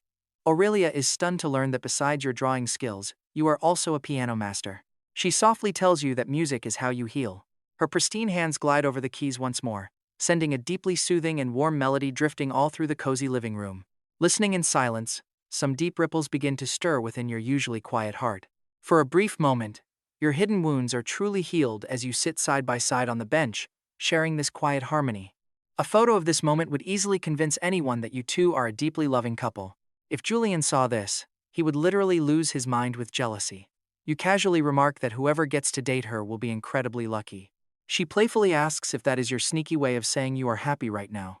Instead of dodging her playfulness, you look her in the eye and agree that you got to experience some brand new things today, like feeling protected by someone else. Later, you both sit on the couch drinking tea, feeling exactly like regular days back at the club. The quiet isn't awkward. Maybe living alone has been too lonely for her. Having you over actually brings Aurelia some real peace of mind, knowing deep down that you don't have any sketchy motives. As the clock ticks away, you realize that staying late at a gorgeous senior's place might send the wrong message. You stand up to leave, politely telling her that your ride is already on its way and you should head out. Aurelia insists on walking you out, playing her role as your girlfriend to perfection as you both step into the cool night air. Your app shows the car is super close. You turn to her, asking her to let you guess something. Aurelia cuts in, teasingly asking if Kaelen wants some boyfriend reward, reminding him that under their agreement, he still officially is her guy. Her alluring voice carried a strange ambiguity, making you smile bitterly. Are mature, intellectual seniors always this composed around younger guys? You misunderstood. She says what I meant is you drank half a bottle of red wine. It is not a good idea to shower too quickly. Meanwhile, you already spot your ride from afar. Looks like your ride is here. And honestly, Aurelia is totally caught off guard by this. She wonders why you worked so hard to help her today, even throwing down a massive chunk of your writing fees for dinner. Is there ever any sacrifice without a hidden motive? Probably not. You definitely wanted something from her. But before you even say goodbye, who could have guessed your next move? You do not even ask for a goodbye hug, leaving her with nothing but a sweet, caring reminder. Aurelia has not felt this kind of pure care in ages. It is like warm spring sunshine, completely free of any hidden agendas. Kaelen, tonight you get 100 points, she says.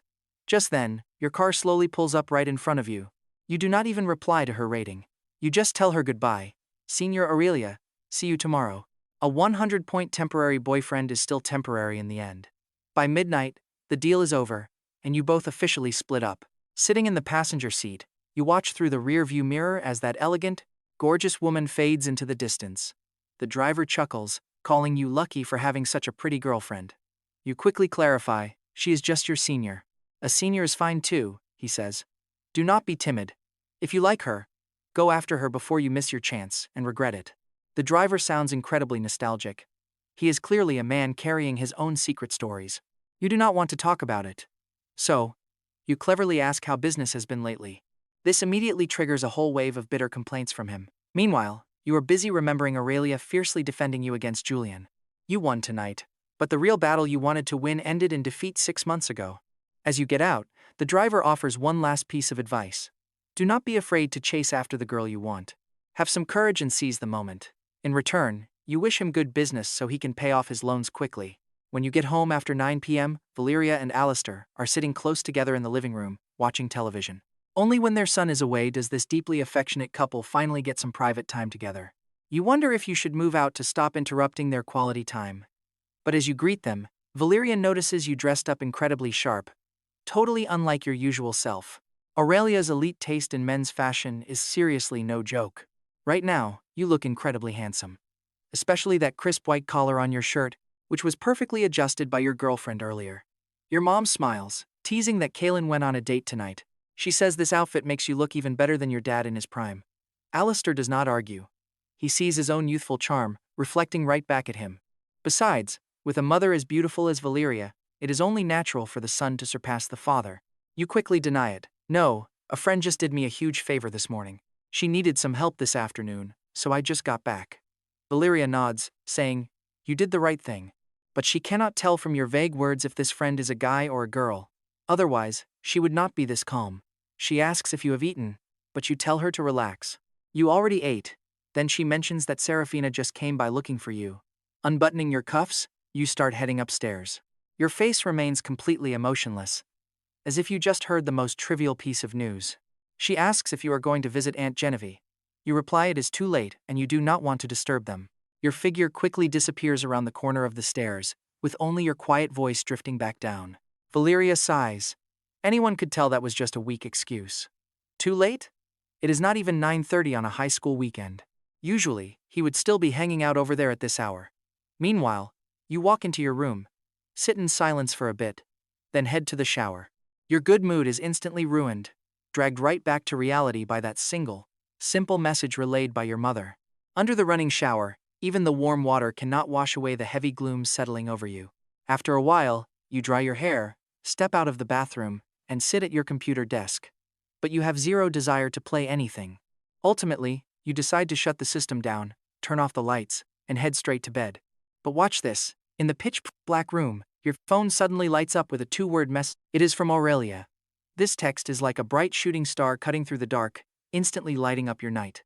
You suddenly realize that from the afternoon until you got into that ride home, Aurelia did not call you Junior even once. You also remember she called you her temporary boyfriend, not a fake one. Looking back, every single detail finally started to make sense. Her gently fixing your collar at the store, asking you to come inside and rest after you both got back from Eugene G. You did not want to be a burden and just asked for water, but she brewed tea and let you play her private piano. She played a solo piece just for you. Real boyfriend treatment. You just stared blankly at your phone screen. It was like searching for her 1,000 times in the crowd, only to find her waiting under the fading streetlights. The warmth you chased for years, Seraphina never gave you. Instead, another girl handed it to you. Maybe God saw how miserable you were and gifted you a firework romance. So beautiful, yet impossible to keep, gone in a flash, leaving you with just a quick taste of real love. But was this a blessing?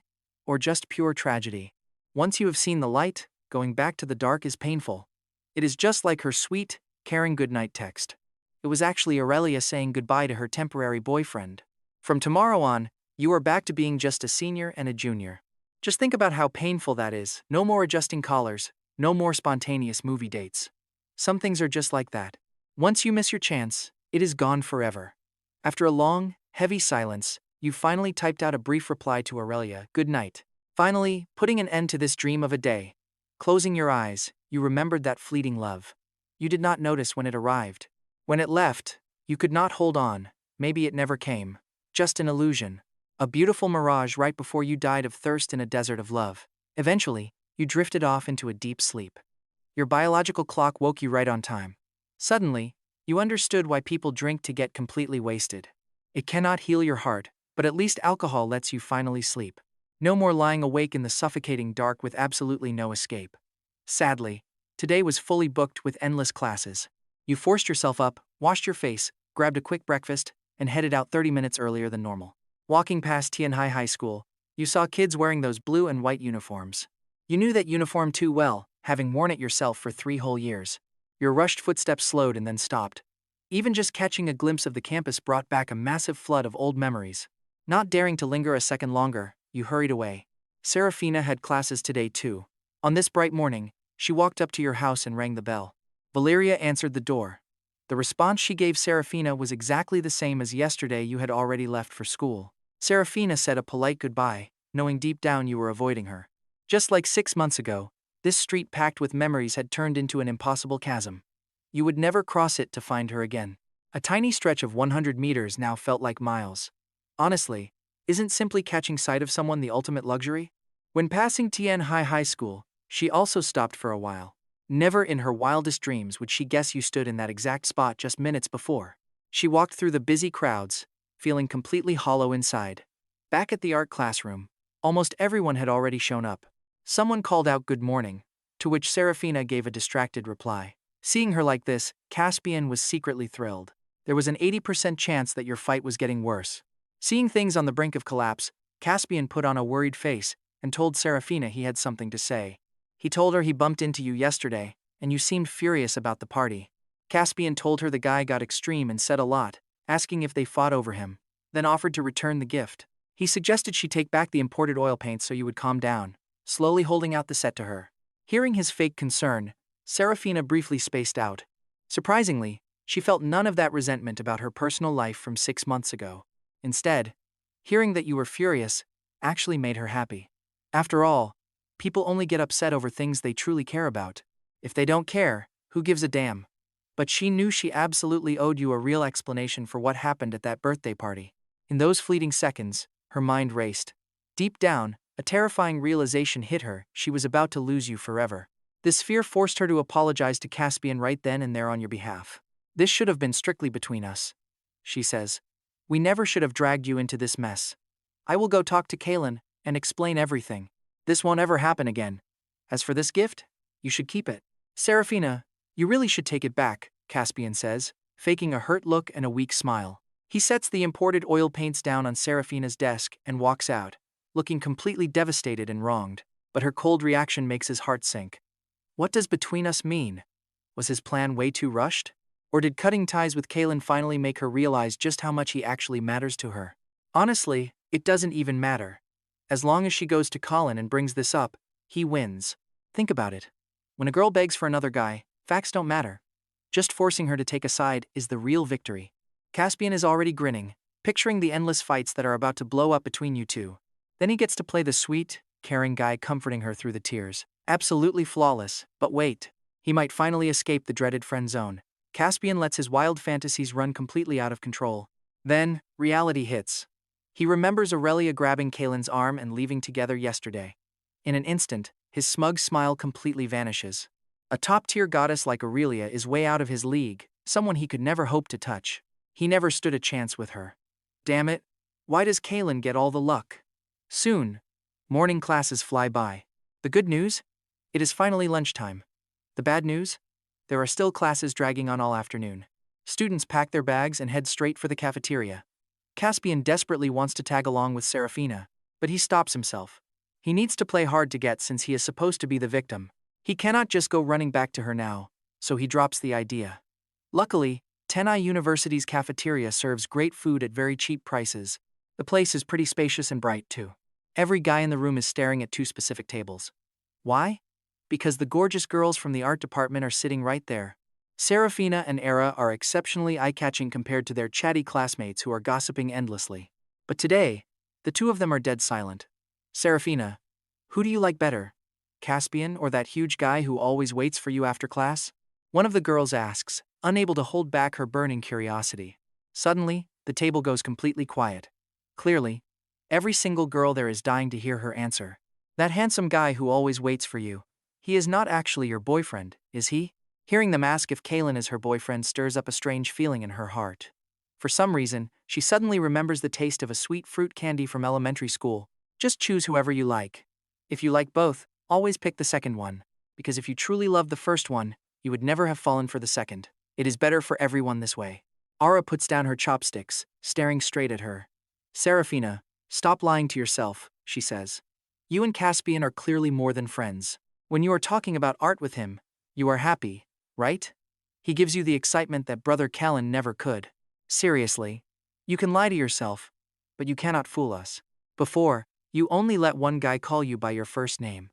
Now, there is suddenly another one in your life. I have seen the way you two act around each other. Why keep lying? Just choose Caspian, and be done with it. Before you argue, ask your own heart first. Ara rarely ever gets angry, and she does not care who Seraphina dates. But she cannot stand seeing her brother Kaelen get hurt like this. Those few words completely shatter Seraphina's final defense. I don't feel that way about Caspian, Seraphina mutters. But Ara snaps back, save the excuses, you can't hide your true feelings. I do not care about Caspian, I only care about Kaelen. Go ahead, keep lying to yourself. Just make sure you don't regret it later. Ara grabs her tray and leaves the table, her friendship with Seraphina burnt to absolute ashes. But like Ara said, she doesn't care anymore. With her gone, Seraphina loses her appetite completely. Ask my own heart. Beautiful memories of her and Kaelen flash by like an old movie. She remembers every single detail so clearly, but that happy movie started falling apart the moment college began. Was she really just chasing the thrill Caspian brought her? As soon as that thought crosses her mind, The endless chat logs with Caspian on her phone start flashing in her head. Meanwhile, her chat history with Kaelen is barely there, empty and sparse. No, it is not like that. Seraphina panics, desperately wanting to do something to prove Ara wrong.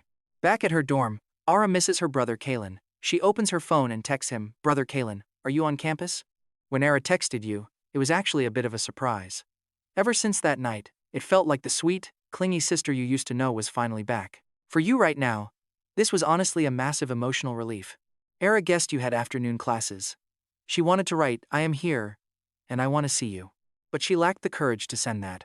Instead, she changed her message to, "I will come find you. Is something wrong?" You offered to go to her dorm, but she insisted on coming to you, running toward the one she loved. No distance is ever too far, as long as you have a clear place to go. You suggested the grassy slope by the soccer field, and she agreed. This wealthy university certainly did not skimp on landscaping. Besides the decorative gardens, they built several green terraces specifically for students to hang out on. Everyone on campus actually called this spot Tianhai University's Lover's Hill. Once evening hit, couples would gather here to hold hands and sit close on the soft grass. When you first found this beautiful spot, you wanted to bring Seraphina here. Sadly, that never actually happened. Relaxing here, you used to daydream about proposing to Seraphina the moment you both graduated, getting married, and then growing old together as the years passed. You used to whisper to yourself that if that happened, you would be the happiest man alive. Looking back now, it feels like a total joke. Ara's reply popped up, saying she was on her way. Honestly, you had unconsciously gotten too used to waiting.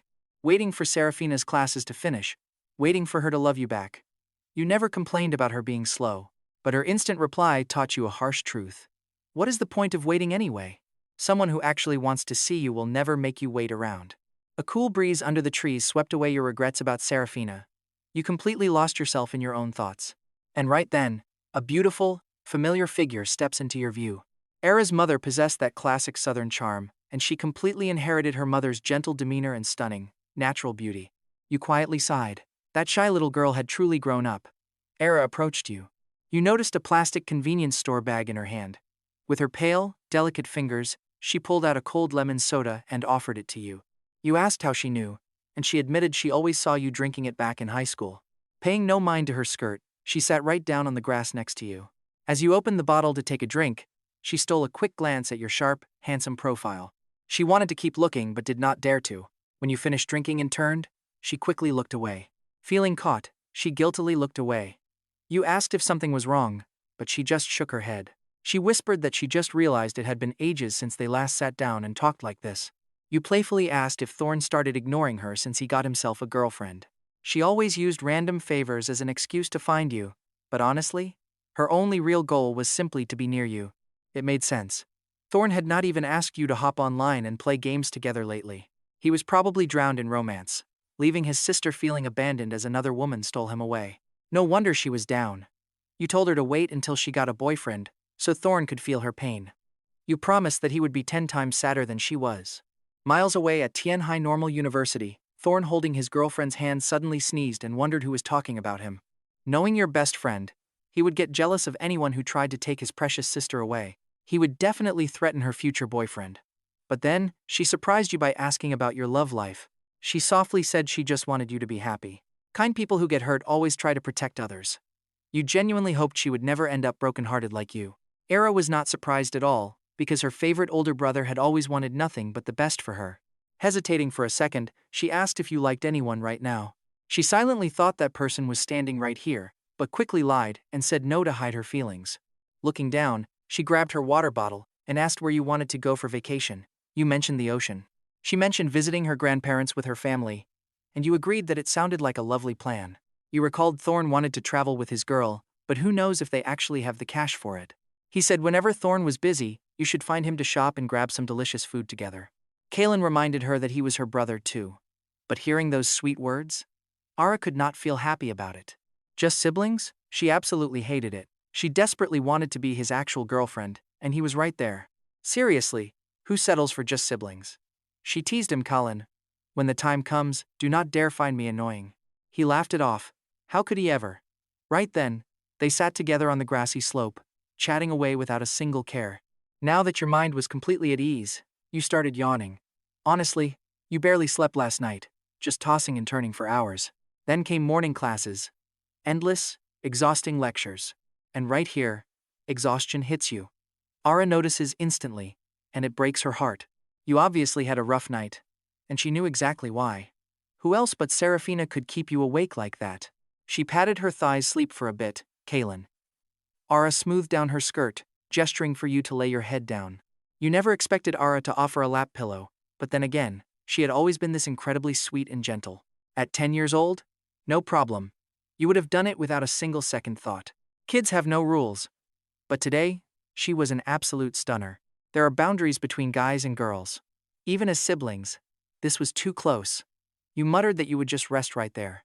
She smiled. It is fine. The grass is way too hard. Then, Ara reached over and grabbed your arm. Using the grassy slope, she gently guided you down to rest. It felt incredibly warm and soft, smelling like fresh gardenias, as if you were floating on gentle spring waters. As you opened your mouth to protest, Ara placed a finger over your lips. Shh, she whispered, you have done so much for me over the years. I keep every single memory close to my heart, but I have never been able to do anything in return. So just let me thank you as your sister. Sleep well, Kaelen, and please do not overthink things anymore. When the time is up, I'll wake you, she whispers, gently running her fingers through your hair. With just a few clever words, she frames this intimate lover-like moment as simple sibling affection. She can only love you this way. She tells you not to worry, saying she never expected anything in return for what she does. Ever since you called me your brother, this is just my duty. She replies, I know, brother Kaelen. Besides our parents, there is absolutely no one else worth sacrificing everything for, without expecting a single thing back. Promise me, you will learn to cherish yourself, okay? Besides, letting you spoil your sister but not the other way around? That makes no sense. And honestly, you really can't find a single way to argue with that logic. You treat people well. They treat you well back. That is just how the world works. In the quiet, Ara gently wipes a stray tear from your eye, softer than a summer breeze. Wake me in 10 minutes, you mutter. Her sweet gardenia scent lingers around you. It smells incredibly comforting, making you feel entirely safe. A soft breeze brushes your face. Your heavy eyelids slowly close. You really are exhausted. Except for that one drunken night dreaming of the girl in the school uniform, your nights have been far too painful to endure lately. You only meant to lie down for a second so she wouldn't feel bad. But you actually end up drifting straight to sleep. Your breathing slows. Ara noticed. She calls your name very softly. Brother Kaelen gives no response. He is fast asleep. The man she longs for day and night is finally resting peacefully right in front of her, so close she can touch him. An absolute, beautiful illusion. Right now, you belong solely to her. Just watch how gently Ara reaches out to smooth your tightly locked brows. She whispers, if I hadn't called you brother when we first met, would you love me like you love Seraphina? Brother Kaelen, I wish more than anything that I could go back to the day we first met. Maybe then I wouldn't be hurting like this, and you wouldn't have had your heart shattered by Seraphina. Please, Brother Kaelen, stop loving her. She doesn't know how to value you. Come love me instead, okay?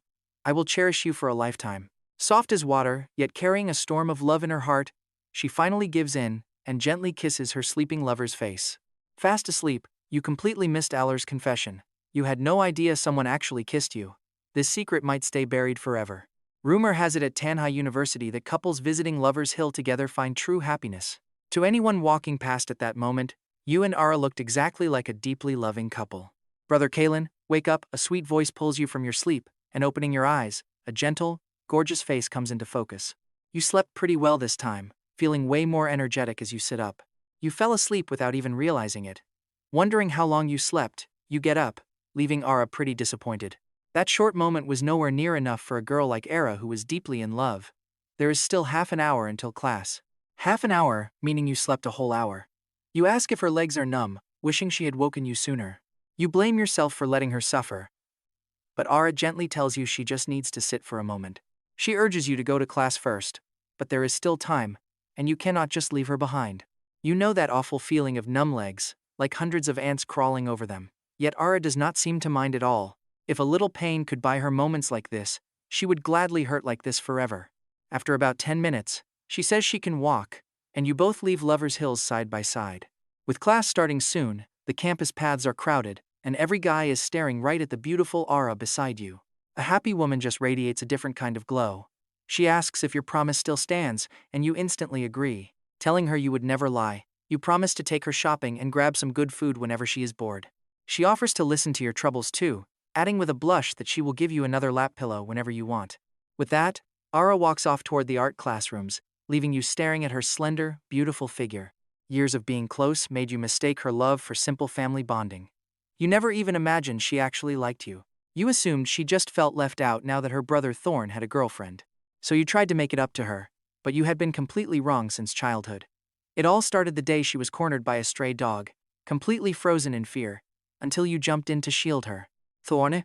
Even her biological brother could not compete with you, because when she cried out for her brother back then, you were the one who saved her. With holidays coming up, the schedule gets pretty hectic, and your entire afternoon is packed with classes. Instead of getting bored, you listen closely, packing up your gray bag at the end of the day, glad this exhausting rush is finally over. But get ready, an incredibly massive challenge is already waiting for you. Walking through the imposing gates of Tianhai University, you spot a custom luxury car parked quietly by the curb. Suddenly, two suited bodyguards block your path, stating that someone wants to meet you and ordering you to follow. Their cold tone sounds almost like a robot, making your mind race as you mentally scan through everyone you know. You knew Julian was just putting on a show last night and would not back down easily. You just did not expect your gut feeling to come true so fast. Having a pretty good idea of who it is, you calmly follow the guards toward the massive stretched limo. Please, the bodyguard says, opening the door. Once inside, you face a man you have actually seen on television, Arthur Shen, the incredibly powerful and famous business tycoon. The moment the door clicks shut, the air inside this incredibly fancy, spacious ride turns heavy and suffocating. Politeness prompts you to greet him warmly as Uncle Shen, but Arthur just keeps flipping through his paperwork, ignoring you entirely. You know exactly what is happening here. This is a total power play. A clear warning blow to rattle your confidence, while the multi-million-dollar car glides forward, smooth as glass. Refusing to panic, you simply turn your gaze out the window. Since you grew up in Tianhai, you notice the car heading toward the highway.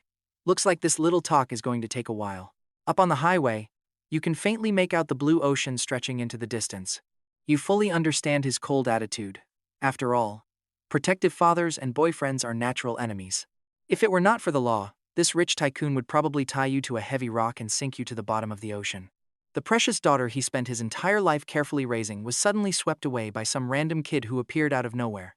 Arthur closes his document, quietly studying you sitting opposite him. Seeing you are neither arrogant nor shaking with fear, he suddenly asks how long you have known his daughter. Snapping out of your thoughts, you politely tell him that you and Aurelia met 6 months ago at the literary club. She is the future heir of the Shen Group, Arthur states, prompting you to note he clearly disapproves of your relationship. You cut straight to the point. Beating around the bush and using cheap flattery on a business giant like Arthur was completely useless. Even under his crushing pressure, you refused to stand there like a coward. If you stood your ground and showed how much you cared, this overtime battle would be a massive win. The rest was up to Aurelia. Arthur flatly asks what right you even have to marry his daughter. He tells you to look at his car, saying you probably could not afford it in your entire lifetime. There is no anger or forced arrogance in Arthur's voice, just cold facts. And honestly, that calm reality hurts the most. Talk about a reality check. That cold line cuts deeper than any physical weapon ever could. But you learned a vital lesson early in life. It never matters if others look down on you. The only thing that counts is self-respect. Because the second you lose respect for yourself, you lose all hope. You look Arthur in the eye and address him as Uncle Shen, arguing that no one can predict the future, and love is about much more than money. You tell him you have the confidence and the drive to make Aurelia happy. You ask for time to prove yourself, but Arthur just sighs, thinking every naive kid believes their future has no limits. To him, you are just clueless about reality, and he remains totally unmoved. He states clearly that neither he nor Aurelia's mother will ever accept a partner from a lower class. Their social standings simply do not match. The verdict is delivered with ironclad authority, showing you the absolute power of this legendary figure. You promise that as long as Aurelia does not give up, you will not either, but Arthur just laughs it off. He changes the subject, claiming he has seen too much of human nature to believe you two belong in the same world. On top of that, young love cannot beat status, and Aurelia is his only daughter. He admits he does not want to ruin his relationship with Aurelia by forcing a breakup and looking like the villain. Plus, he knows teenagers are rebellious. The more he fights it, the closer you two will cling to each other. Let reality teach you both. But remember, some red lines cannot be crossed. He warns you to stay in line, especially since Julian tipped him off last night, prompting Arthur to dig into your background. Arthur quickly discovered that after you drove his daughter home, You stayed inside her small apartment for a full 30 minutes before leaving, which is completely unprecedented for her. And here is the kicker, this powerful tycoon is totally panicking like a regular overprotective dad, but he still has a backup plan. After all, does his daughter not want to go abroad to a top-tier business school for her graduate studies? If she leaves, the problem solves itself. Seeing you nod in agreement, Arthur actually softens his harsh tone a bit. He picks up his phone and dials his daughter, who is currently hanging out with Briar at the literary club. Briar was waiting for you, eager to ask about everything that happened yesterday. Nobody knows if Aurelia was secretly waiting for someone too, but she had been sitting there all day, from the bright midday sun until the golden sunset flooded the room. Briar asks her if her junior can really play the piano well. Briar keeps bombarding her with questions, and Aurelia admits you are good, just as her phone lights up with a call. It is her father, but seeing his name on the screen does not faze Aurelia at all. She asks him what is wrong, and Arthur tells her to have dinner with him, offering to send a car. But she coldly declines, saying she is eating at school, making this powerful business giant sigh at her distant tone. But then he mentions Kaelen is with him, and Aurelia's heart immediately jumps into her throat. Her father looking for you is definitely bad news, and since word traveled so fast, Julian is clearly to blame. Aurelia demands to speak with you, and sitting opposite Arthur, you watch him transform from a tycoon into a dad. You take the phone, almost calling her senior out of habit, but luckily, you catch yourself just in time. The voice coming through the speaker is completely different now, filled with a sudden, anxious tension. Aurelia's voice is normally so sweet, but right now, she sounds incredibly worried and asks if her father mistreated you. You quickly lie, telling her Uncle Shen was just casually asking how you two first met. But this simple excuse is not enough to fool Aurelia. She knows exactly how overbearing her father can be. There's no way he was just making small talk. So she insists she is coming over immediately to rescue you. She tells you not to worry, and you freeze, realizing this is the second time you have heard those words today. Aurelia and Alara are practically sprinting your way as you hand the phone back to Arthur. The father and daughter share a brief, tense exchange. Aurelia demands their location and immediately rushes over. Hanging up, Arthur is forced to look at you differently. One mention of your name, and his daughter panicked. Just how much space does this kid occupy in her heart? For the first time ever, the great tycoon is actually feeling a bit jealous, though he would never admit it. But things are about to shift. 30 minutes later, the luxury ride pulls up right outside the South Pearl Grand Hotel. As the door swings open, that incredibly stunning figure is already waiting for you. Aurelia beat them to the spot. She walks straight up to you and tightly links her arm in yours. She speaks up, "Father, if you wanted to see Kaelen, you could have told me. Why track him down yourself?" The sudden defense leaves you completely dazed. All that heavy, suffocating pressure you just endured inside the car? It instantly evaporates into thin air. She always has your back. Arthur just shrugs it off. You have a boyfriend, so of course a father must test him. Let us head inside. Arthur smoothly changes the subject. The South Pearl Hotel is not flashy or overdone, opting for a quiet, classical elegance instead. Aurelia slides into the seat right beside you. Across the table, Arthur sits alone, looking like a total lone wolf. Waiters stream in with gourmet dishes, filling the table. Immediately, Aurelia starts piling food onto your plate. It is like she knows what you endured in that car and wants to make it up to you. "Darling, try this. Tell me how you like it. It is absolutely sweet." Arthur showing up means you are forced right back into playing her fake boyfriend. What should have ended with a simple goodnight text is now continuing. And honestly, Arthur looks like he cannot stand to watch.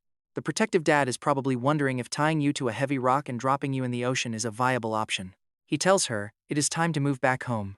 She coldly replies, "I will move back whenever Mom does." Suddenly, her beautiful smile completely vanishes. Family drama. As her temporary boyfriend, you do not really understand this mess. Nor can you interfere. That one line completely chokes Arthur up. He and Evelyn Lynn are legally married, but they have been separated for ages. Thinking about his estranged wife, whom he has not seen in forever, he actually misses her a bit.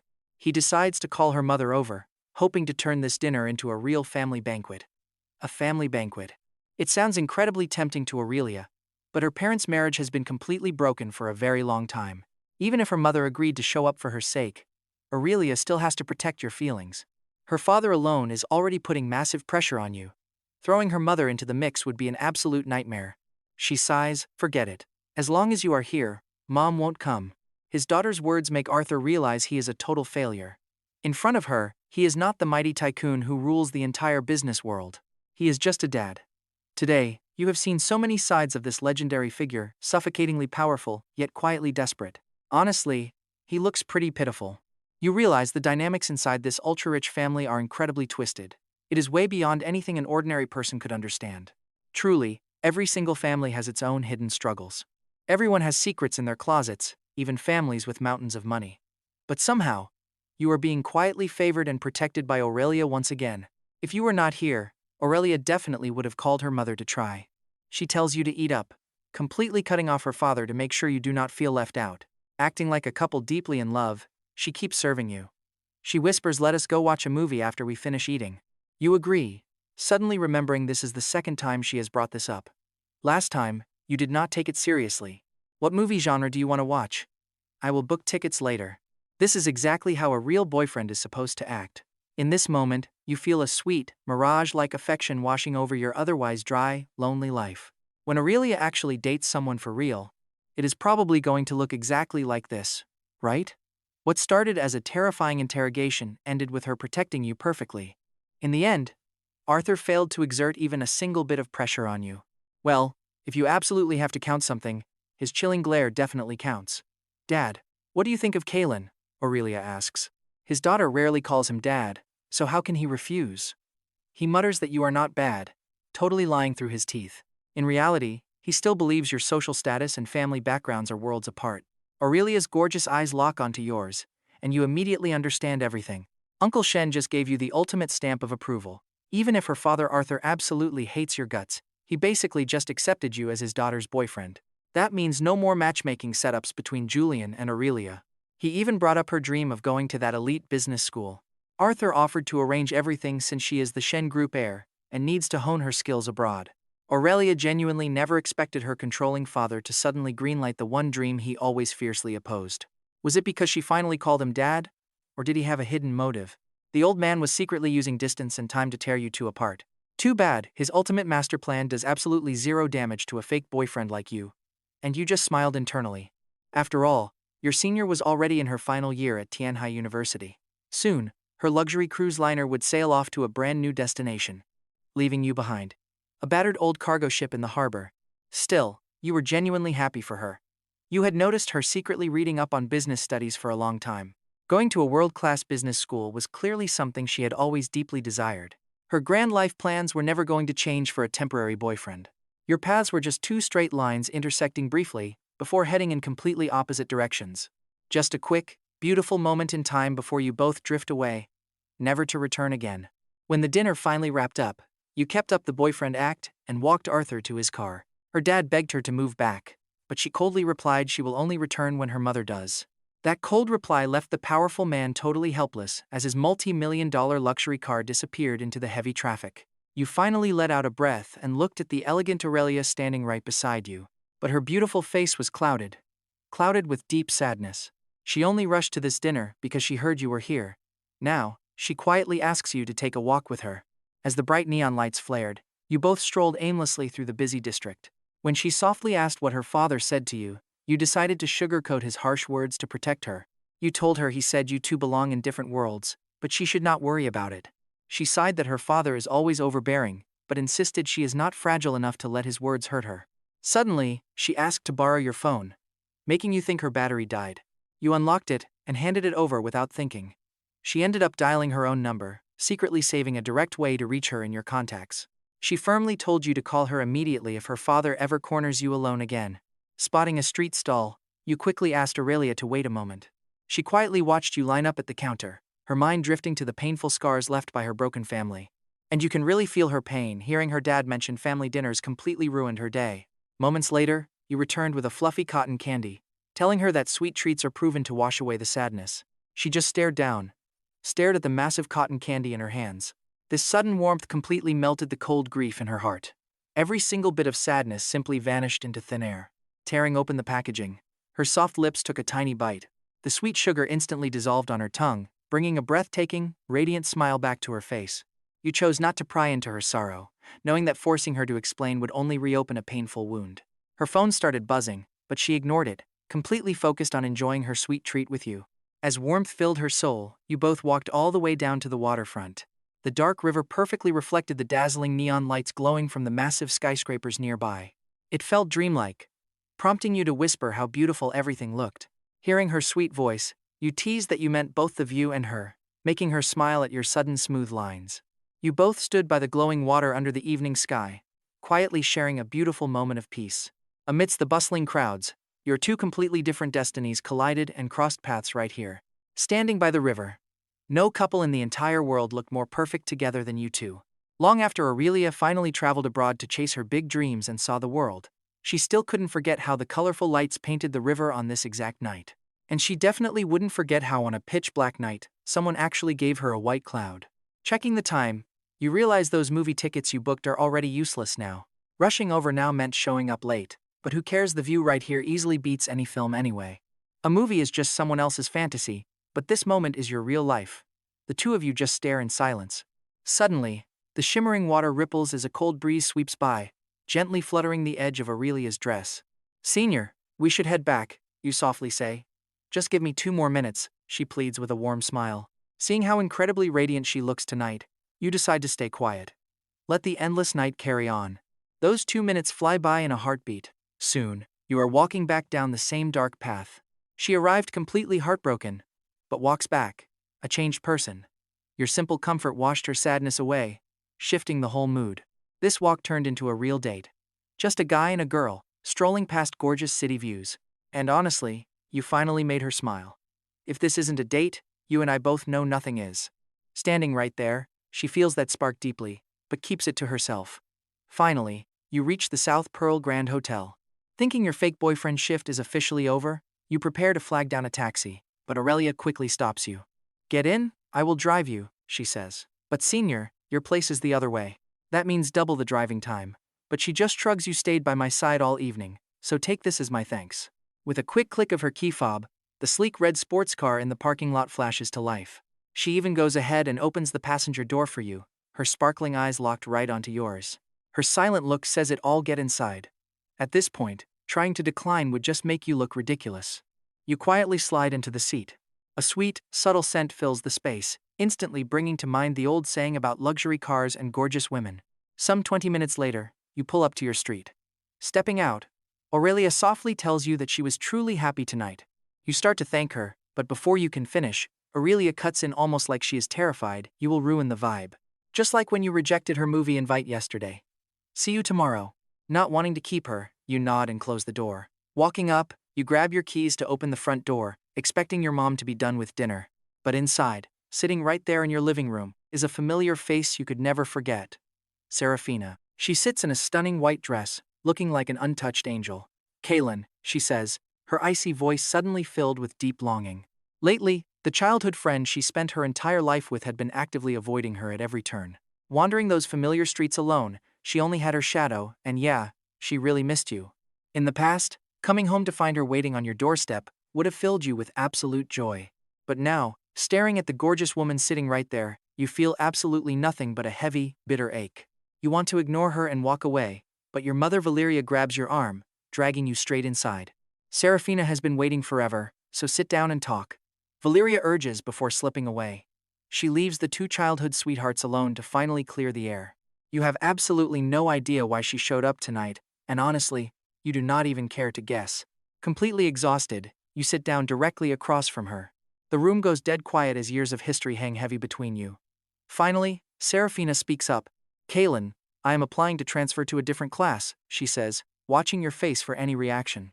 But she finds nothing, no curiosity, no care. The old you would have immediately demanded to know why. Pain flashes through her eyes as she whispers that she never meant to ruin your birthday party on purpose. "I will make it up to you however you want," she begs, admitting Caspian even returned his gift. She knows she messed up. "Just stop," you cut her off. "If you are only here because you feel guilty about him, we have nothing left to discuss." Seraphina, let me be clear one last time, things are not what they seem, and whatever you do with Caspian is your choice. That is your decision to make. You do not have to tell me a thing. At this point, you have nothing left to add. Everything that actually mattered was already settled half a year ago. Seraphina absolutely refused to take back that birthday present, and you left it completely untouched. But tonight, you walked into your room and finally picked it up. "Take this back," you say. You coldly return the gift she spent so much effort preparing. Her eyes instantly brim with tears, too terrified to even touch the rejected box. Taking it back meant their bond was officially broken. Having said your piece, you turn around and walk straight up to the second floor. Right now, her usual untouchable, icy facade is completely gone as glistening tears fill her wide eyes. Throwing all pride aside, she lunges forward to grab your wrist. She is terrified that if she lets go, you will vanish from her life forever. Kaelen, Caspian is not the reason I returned. I am just so scared of your cold shoulder, your silence. Can we please just go back to how we were? A heavy tear slips down her cheek, splashing onto your hand. It feels absolutely scalding against your skin. Still, you refuse to look back. Not even the bright house lights can show the pain on your face. Stop bringing up the past, you mutter, because you are not that girl anymore. Coldly brushing her off, you walk upstairs. Hearing the drama, your mother, Valeria, hurries into the living room, only to find Seraphina standing there with tear-stained eyes. Aunt Valeria, I am leaving first, Seraphina mutters. Quickly wiping her face, she rushes out, hiding her breakdown. But once outside, crying uncontrollably, she stumbles down the familiar street that holds all their history. The sweeter the memory, the deeper the pain cuts now. She cannot bear the thought of another girl suddenly taking her place beside you. Walking hand in hand down this exact street with Kaelen, the mere thought of it cuts straight to her bones. Please don't leave me, Kaelen. Valeria watches, completely shocked by how far things have gone. Seraphina runs off crying. You lock yourself away, and that unopened gift sits silently on the coffee table. His birthday ended weeks ago, so why is this box still sealed? With a heavy sigh, she picks it up and tucks it away inside a cabinet. Inside your dark bedroom, you sit silently on the edge of the mattress. Pure silence. You feel that heavy silence, right? It hurts because we are humans, not unfeeling machines. Nobody can just hit delete on years of history. Her desperate plea to go back to the past completely shatters your emotional walls. Suddenly, a flood of memories comes rushing back. The buzzing cicadas of that burning hot summer echo in your ears, back when you two used to rest beneath the massive tree. Back then, you asked if she would stay forever. She laughed and called you a sentimental fool. We made a promise, she said, telling you never to fear because she would never leave. Leaning in close, she gently wiped the sweat from your forehead with a soft tissue. That summer was insanely hot, but it was absolutely beautiful. In winter, you would bundle her up in a warm scarf and tell her how beautiful she looked. Her cheeks would instantly turn bright red, completely stealing young Kaelen's breath away. Walking hand in hand for years, having each other was all that mattered, making any harsh winter or brutal summer feel like a breeze. Your phone screen flashes repeatedly in the dark, but you ignore it, sitting motionless like a frozen statue. Trapped in the past, you stay awake all night. But by morning, the pain goes numb. When the heartache is too severe, your brain shuts down, forcing you to feel absolutely nothing. Stepping out of your dark room, you spot your mother working in the kitchen, instantly bringing some relief. The one person who truly loves you is right here. You quietly step inside. Hey Mom, you say. Valeria is deeply worried about last night, desperately wanting to ask what happened but struggling to start. He is grown up now. Why not sleep in? She asks. Breakfast is not ready. You quickly lie about sleeping early. Still in a daze, you wash your hands to help her. The breakfast porridge is already simmering. You just need to fry up some eggs, but she can easily tell you are lying to her. Together, you quickly set the warm breakfast on the dining table, a family of three, pretending everything is completely normal. Finishing his bowl, Alistair quietly asks who dropped you off last night. You did not expect your father to ask that. He likely spotted you stepping out of a multi-million-dollar luxury car from the upstairs window. We just met at a club, you reply, noticing his worried look before adding that she is leaving to study abroad soon. Hearing this, Alistair finally relaxes. He knows a normal guy shouldn't chase a wealthy heiress, even if they aren't exactly poor. After years of hard work, your dad finally transferred back to headquarters as a senior executive. But hey, everything is relative. Cruising around in a multi-million-dollar car like it was nothing? Her family had serious, terrifying wealth. Your dad, Alistair, never once believed you were not good enough. Actually, he thought you were absolutely incredible. Flawless grades, solid morals, and peak athletic skills. But real marriage is never just about two people. It is about families. Unbalanced relationships are just too hard. Since the holiday is coming up, your mom and I are traveling. Kaelen, are you staying here or coming along? Alistair asked. But you told him to go ahead. You had other plans. They did not need to worry. Your parents' relationship had not faded over the years. Honestly, it only got stronger. You hated the idea of being a third wheel. Honestly, you already planned to move out and live solo after graduation. Once you walked away from this familiar old street, the odds of you two ever crossing paths again were basically zero. A bond built over 2 decades would slowly sink into the quicksand of time. Leave it buried, and it simply ceases to exist. Word spreads like wildfire on campus. Within 2 hours of Seraphina submitting her transfer papers, the entire class already knew about it. Last night, she felt a pain that went straight to her bones. Yet, that sharp sting was the only thing keeping her from giving up. Can a 20-year connection just vanish? Honestly, we all know it is not that simple. Let go? No way. She knew she still had a shot at winning you back. No matter how impossible the road ahead, she refused to quit. After hearing what Era said back in the cafeteria, this sudden class transfer was her definitive answer. To prove her devotion, Seraphina cut off every friend she had at college, including Caspian, just to start completely fresh. Unless something went completely wrong, she would start next semester sitting in a brand new classroom for her major. Throughout both morning lectures, Seraphina sat in complete silence, not absorbing a single word of the lesson.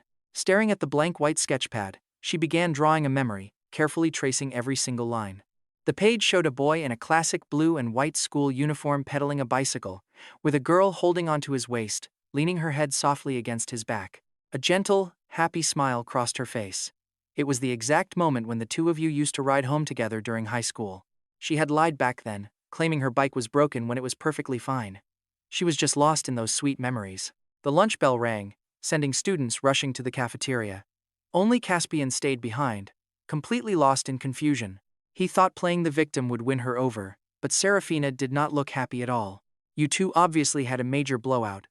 But how things actually unfolded caught Caspian completely off guard. Seraphina was actually leaving his class. In a split second, all his hard work went down the drain. He blurted out, "Seraphina, why are you transferring? Is Kaelen forcing you?" he asked. "What right does he have to interfere with your studies? Don't listen to him. We get along great. And I can't bear to see you leave." Caspian truly was a master of playing the victim. With just a couple of smooth lines, he framed you as the bad guy, while looking like an absolute saint. "Kaelen didn't force me," she replied. "I chose to leave because he doesn't want me anywhere near you." Caspian practically choked on his own words. "Good luck finding a true artistic soulmate like me again. Once you leave, you'll never find another partner who truly understands your passion for painting." Kaelen knows absolutely nothing about real art. Seraphina just stared at the boy in her sketch and softly whispered, "If I have to choose between art and him, I would rather never touch a paintbrush again." Caspian stood there, completely unable to believe his own ears. Her love for art was legendary. Even Caspian hated pulling long hours in the studio, but Seraphina could paint for days without a break. And yet, here she was, ready to throw away her absolute favorite thing just to please you. Caspian initially thought he held all the cards. He believed breaking up two childhood sweethearts was going to be an absolute breeze. But he was wrong. Dead wrong. The person who actually held all the power in her heart? It was always you. Once you left her, she would literally chase you to the ends of the earth. Just watch. There was simply no room in her heart for him. Someone already owned it. All that bond he built through painting? It was like smoke blown away in a single breath. No match for real, deep love. Now, Caspian finally understood the power of a childhood connection. If you have not lived it, you cannot comprehend how heavy that bond is. Despite all his scheming and playing the victim, the guy still ended up losing in a total, humiliating defeat. He absolutely refused to accept this. Suddenly, remembering Aurelia grabbing your arm, he let out a dark, furious laugh. "Seraphina, I love you, yet you treat me like trash." He thought, "If I cannot be happy, neither will you." Honestly, there is no harm in telling you the truth now. Kaelen never came looking for trouble with me. I purposely went to him just to brag that you came to my birthday party and gave me a gift. I can only imagine how crushed he was. Giving that gift back to you was just my little trick to win your sympathy. And just as I planned, you went and threw it in his face, didn't you?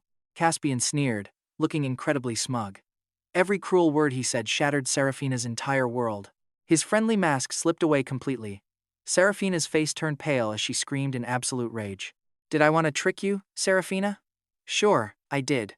But the one who truly broke Kaelen's heart wasn't me. It was you. Oh, and one more thing. Let me drop a little truth bomb on you. When I went to pick a fight with Kaelen, another woman backed him up. Her gorgeous looks and elegant vibe easily rival yours. It is only a matter of time before she completely replaces you in Kaelen's heart. I used to be so jealous of his luck with beautiful ladies. But now, I hope they live happily ever after together." Unlike the noble Kaelen, Caspian was incredibly petty and completely spineless. Even when Kaelen was hurting, he still wanted his closest friends to find joy. But Caspian? Honestly, guys, he was a miserable snake. If he couldn't be happy, he would make sure everyone suffered. Even after his defeat, he happily dragged his own dark scheme into the light, just to torment and disgust Seraphina. I honestly owe Kaelen a thank you. He shielded you so perfectly that you forgot how truly evil people can be. Did you seriously think everyone in this world is like him? Trust me, Seraphina, you will never find happiness. Having spilled all his poison, Caspian threw one final, mocking sneer at the shattered Seraphina, then turned and walked away.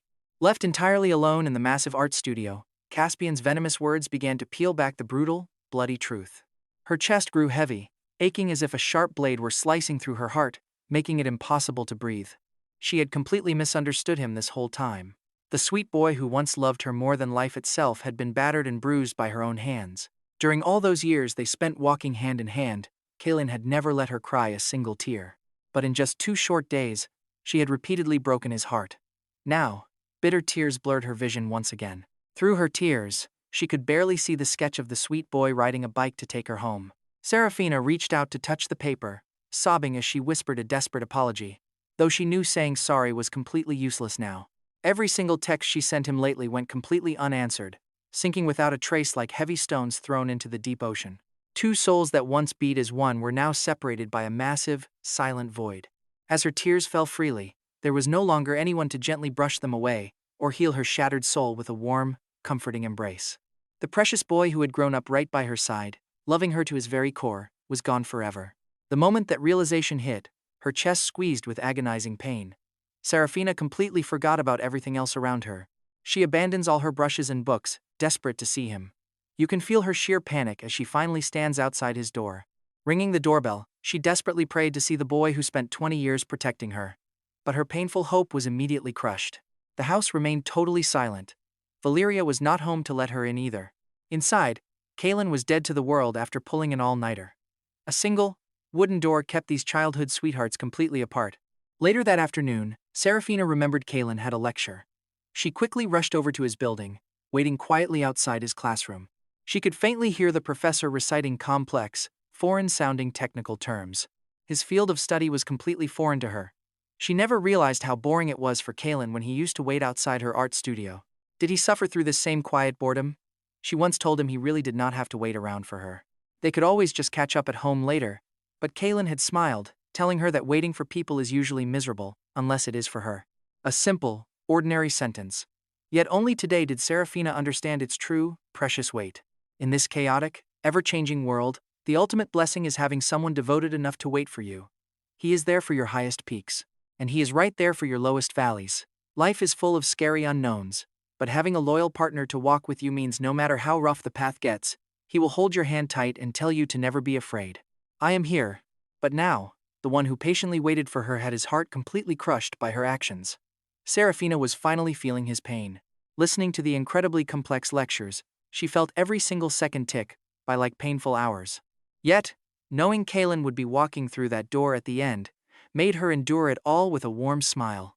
Finally, the class bell rang. Dozens of vibrant students began pouring out into the hallway, their eyes immediately drawn to the gorgeous Seraphina waiting by the wall. Desperately scanning the faces, she could not find Kaelen anywhere, so she quickly stopped a nearby student to ask. Class Vice Monitor Ivy Yikai broke the news. Her classmate Kaelen had officially taken a leave of absence. Seraphina was left in absolute shock, realizing Kaelen had completely vanished from her entire world. She could not hold on to him.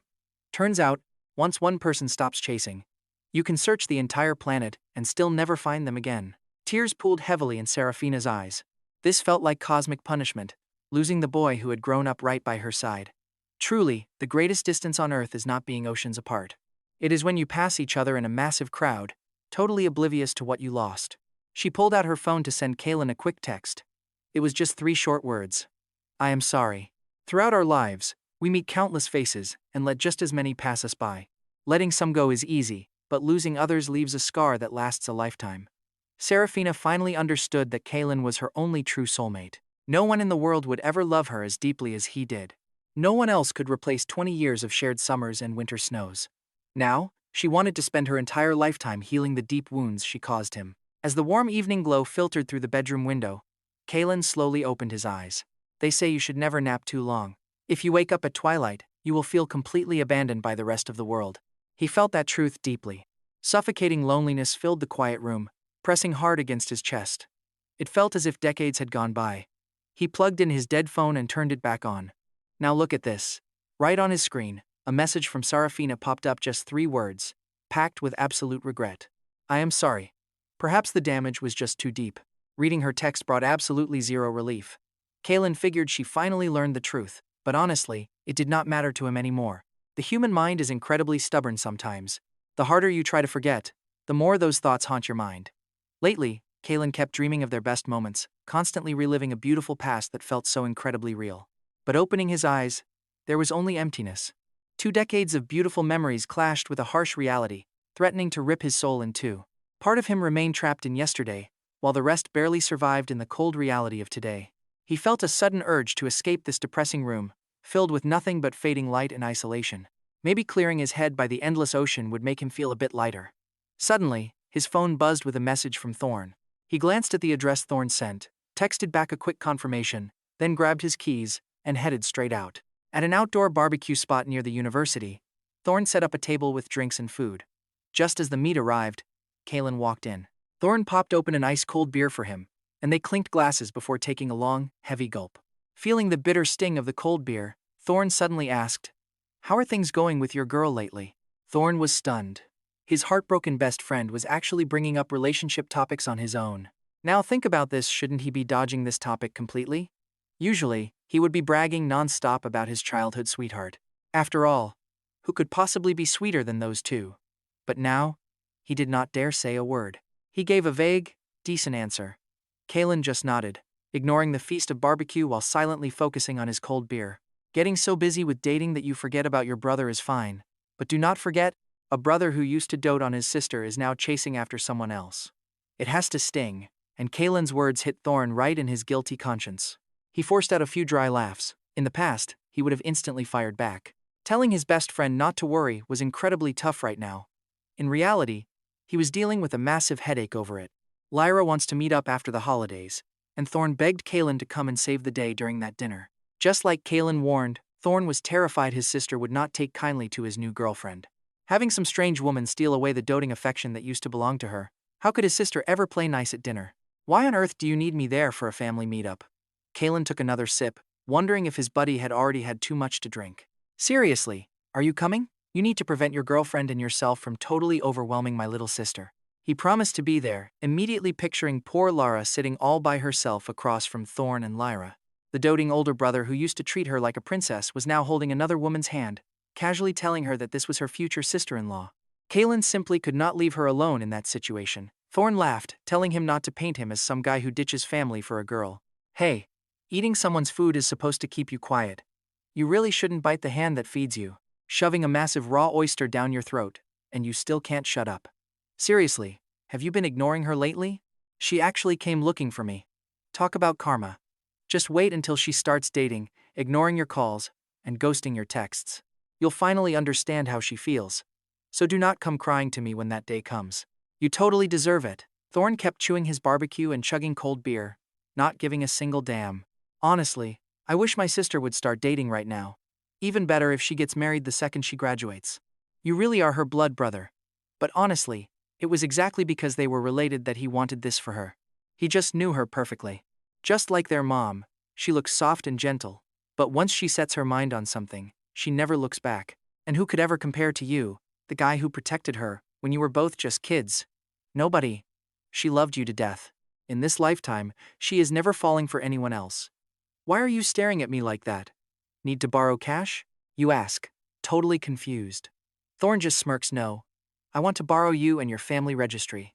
Empty beer bottles keep piling up around them. See, happy people do not really drink. They do not need that bitter escape. But heartbroken people crave it, just hoping to buy themselves a single night of dreamless sleep. Thorn stares at the massive pile of bottles, then looks at his miserable best friend. He sighs heavily. Bloody Seraphina. She completely turned Kaelen into a total drunk. How could she hurt him like this? Thorn asks if he wants another. Kaelen just grunts, yes. Seeing his best friend totally wasted, Thorn realized it was the perfect time to bring up the forbidden topic. He says Alara is not any worse than Seraphina, so why not give her a chance? Kaelen just keeps chugging, Kaelen did not quite catch the words through his drunken buzz. What? Thorn has to say it again. I said Alara is not one bit worse than your childhood sweetheart. Why not date her? Kaelen, you do not need bitter beer. Alcohol will only make your heart hurt worse. What you actually need is a love as warm as sunlight. Someone who truly loves you. Thorn's tone is half joking, half serious. Hard to tell. Kaelen just sighs. I am drunk. Do not play matchmaker. It took forever for her to get close to me again. You can say this to me, and it is fine. But if you say this to Alara and things get weird between us, ruining our friendship, I will never forgive you. Thorn completely expected this stubborn answer. Thorn takes a massive swig of his beer, barely holding himself back from screaming at the absolute blockhead sitting right across from him. The entire reason she stopped calling you big brother is because she does not want to be your sister. But we know once that truth comes out, there is no turning back. The timing is just not right. Sometimes Thorn wonders if meeting Kaelen was a blessing or a curse for his sister. Surely it was a blessing. If Kaelen had not saved her, when that stray dog attacked her as a defenseless little kid, she would have died. None of this happiness would even exist today. No matter what, Kaelen completely changed her destiny. Meeting someone like him is the ultimate stroke of luck. Especially since Kaelen still protects her like a real younger sister. Thorn feels totally helpless and sad.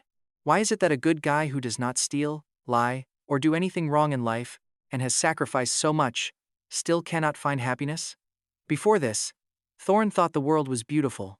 Now he realizes everything is totally messed up. The one you love does not love you back. And the one who loves you, you cannot love.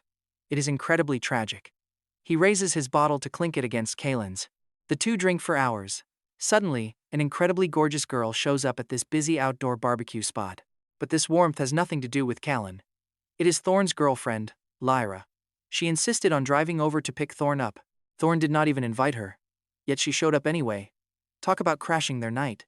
Besides, seeing happy couples right now is like staring into a blinding desert sun. It just burns.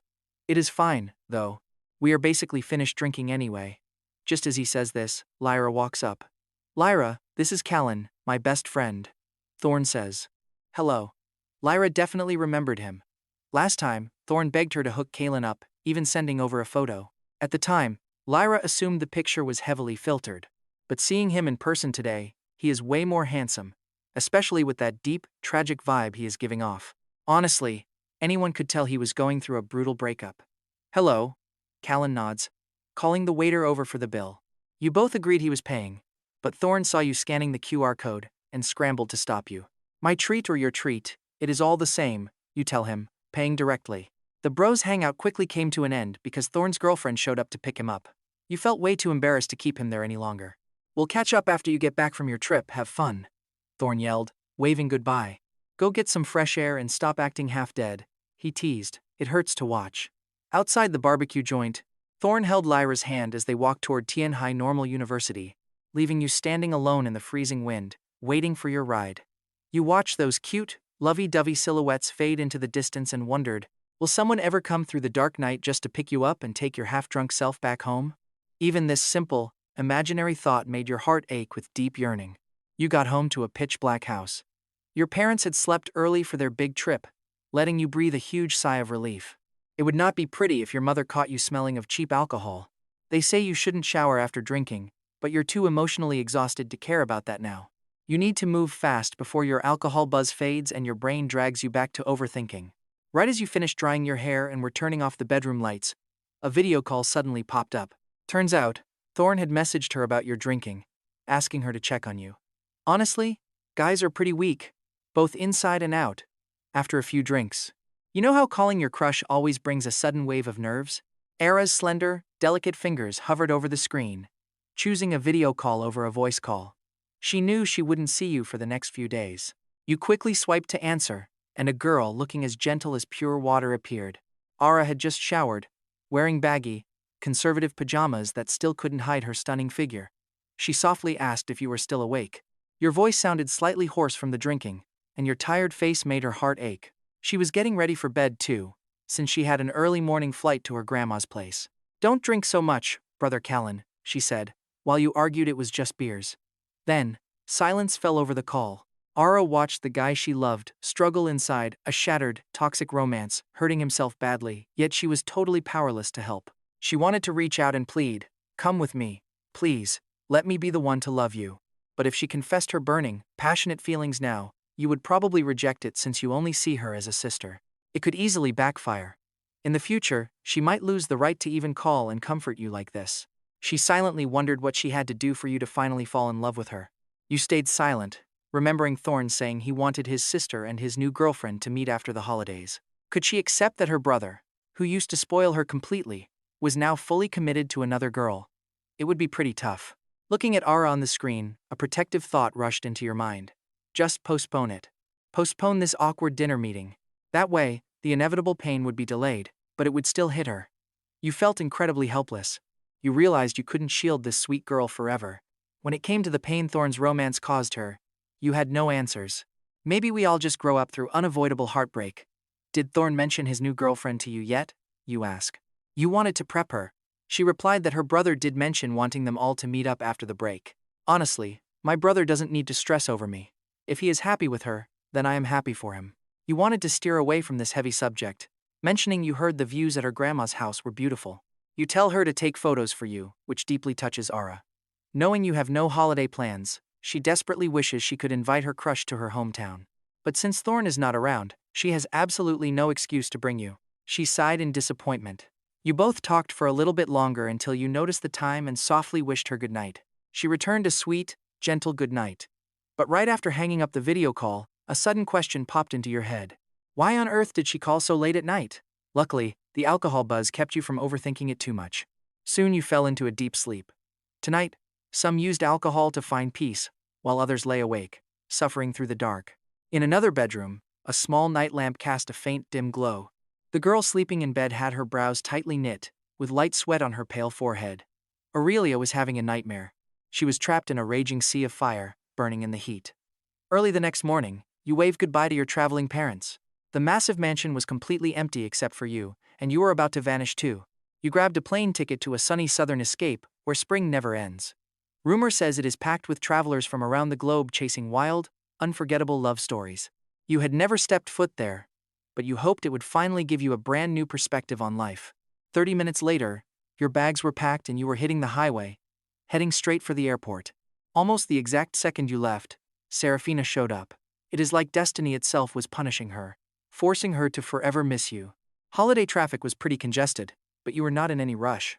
You could already spot the massive Tianhai airport structure in the distance. Very soon, you would be sitting in a plane, soaring toward your fresh start. But suddenly, your phone rang at the absolute worst moment. You glanced down at the screen. Aurelia, you really did not expect your beautiful senior to call you at a time like this. Was that annoying Julian guy pestering her again, leaving her desperate for a quick rescue? Seeing no other reason, you answered. Her voice on the other end was incredibly weak. Briar, I have a fever, can you come over? Those two simple sentences completely drained her strength, leaving nothing but the sound of her heavy, ragged breathing on the line. Getting this sudden, terrifying emergency right as your dream trip was about to start, you abandoned the Tangai airport that was so close, shouting at the driver to make a U-turn immediately. You were incredibly glad you had not boarded yet. If your senior got your voicemail, would she even have the physical strength left to dial anyone else? What if something terrible happened? You kept the connection wide open. Aurelia mumbled a few weak responses at first, but suddenly, the call just dropped. Panic started tearing through you. Burning with fever, Aurelia was losing consciousness. She barely heard your voice, her fading mind holding on to just one single hope that you would arrive soon. But traffic was a nightmare in both directions. You simply could not sit there waiting through every endless red light. After an agonizing delay, you reached her 2-story apartment, threw extra cash at the driver, and dashed out. Senior, you screamed, frantically ringing the doorbell. Absolute silence from inside the home. It was gut-wrenching. Out of pure desperation, you prepared to kick the door down.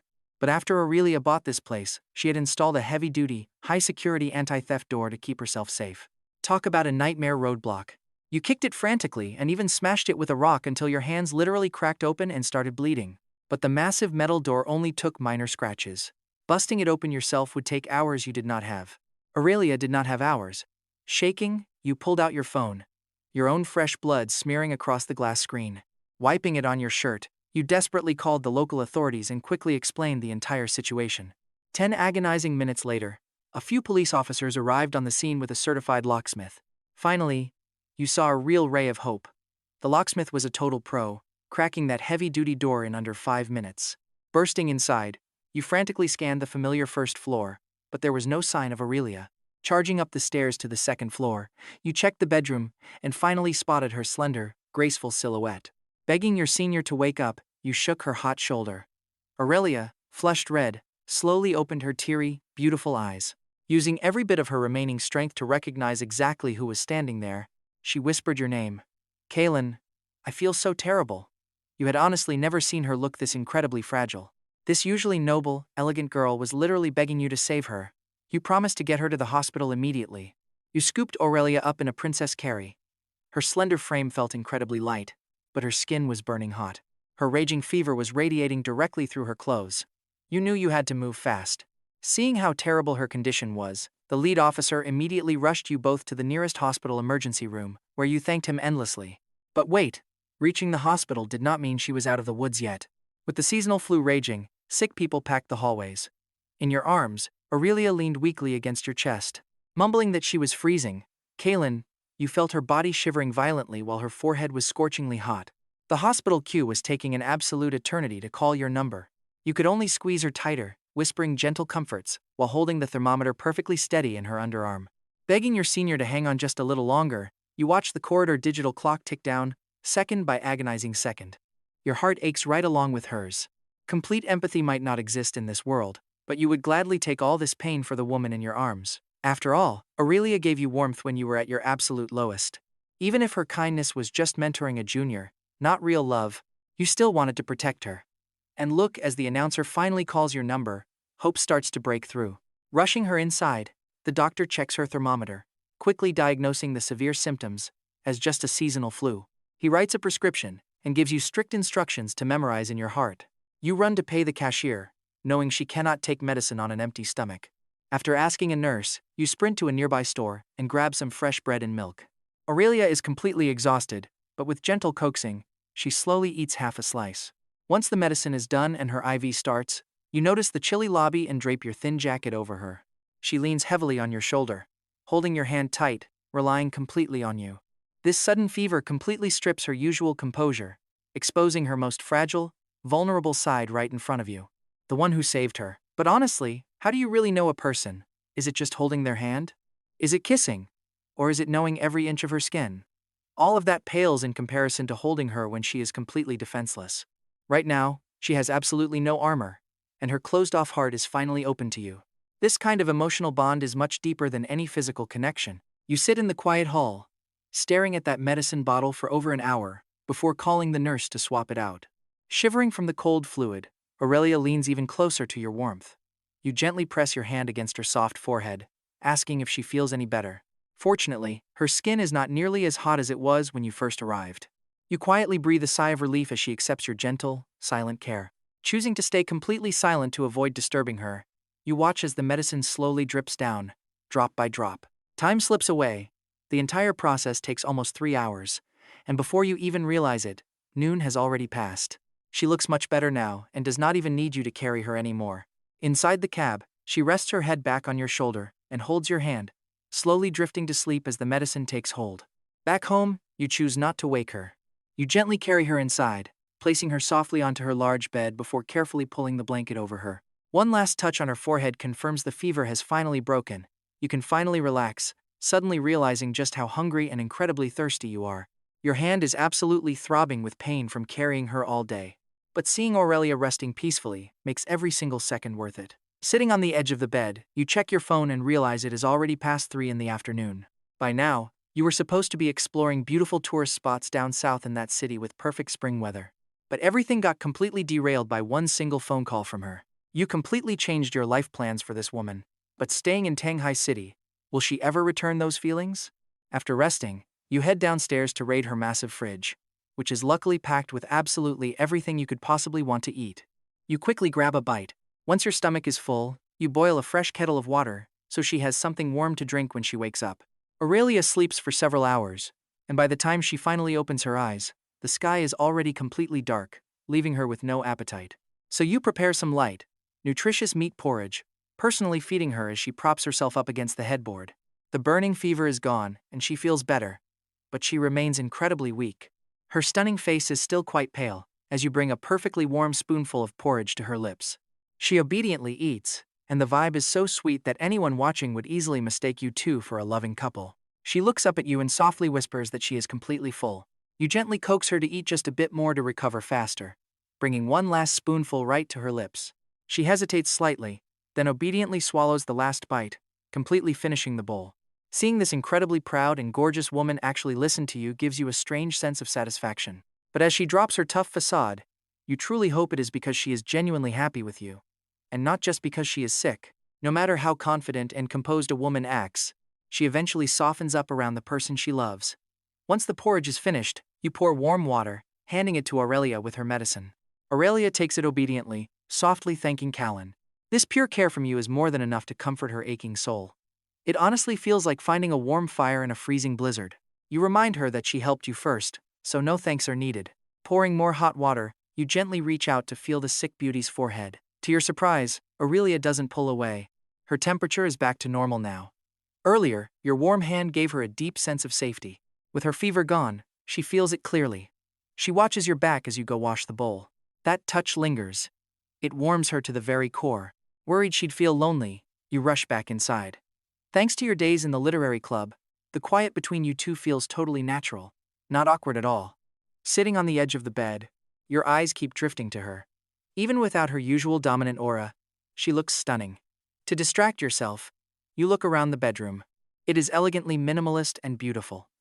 Normally, a girl's private room is completely off limits to guys your age. In fact, you are the first guy to ever step foot in here since she bought this place. And here you are, sitting right on her bed. Aurelia grabs a slim laptop from the nightstand, asking Kaelen to watch a movie with her. The projector screen slowly rolls down as the machine hums to life. You quickly agree, offering to go turn off the lights. When she asks, you do your best to help.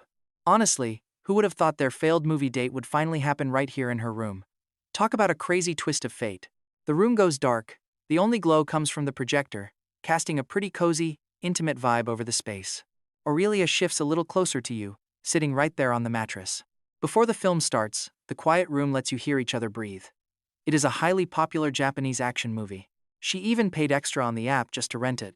It's quite obvious, Aurelia is worried you'll get bored staying here with her. You aren't totally clueless. You can't help but steal a glance at this incredibly gorgeous, elegant woman sitting right beside you. She's still considering your feelings. When she asks if you like the film, you quickly say it's fine. In the dim light, her eyes look even more captivating, forcing you to quickly look back at the screen to hide your blush. Honestly, the effects and the storyline are both pretty great, but you don't get to see the ending. An hour in, Aurelia falls fast asleep right on your shoulder, despite wanting to watch it all. Her sick body is just too exhausted. Plus, the medicine has a sedative effect, pulling her into a very deep sleep. Suddenly, you feel a soft weight on your shoulder. Turning your head, her stunning face is right there before you. Her pale skin doesn't lessen her beauty at all. It actually just makes you want to protect her. Earlier, you were too worried to notice anything when carrying her. But now, a sweet, subtle fragrance gently drifts in the quiet air. She doesn't respond. Whispering that sleeping will help her heal faster, you gently support her back to help her lie down. You help her lie down and tuck her in safely. Closing the laptop, you pause the film. The quiet returns. Seriously, are these two ever going to actually finish a movie? Switching on the night lamp, the soft glow only lights up the headboard, but it's more than enough to highlight her beauty. The dim light adds a touch of mystery to her face, making you want to lean in just a little closer. But you have no bad thoughts, only genuine concern.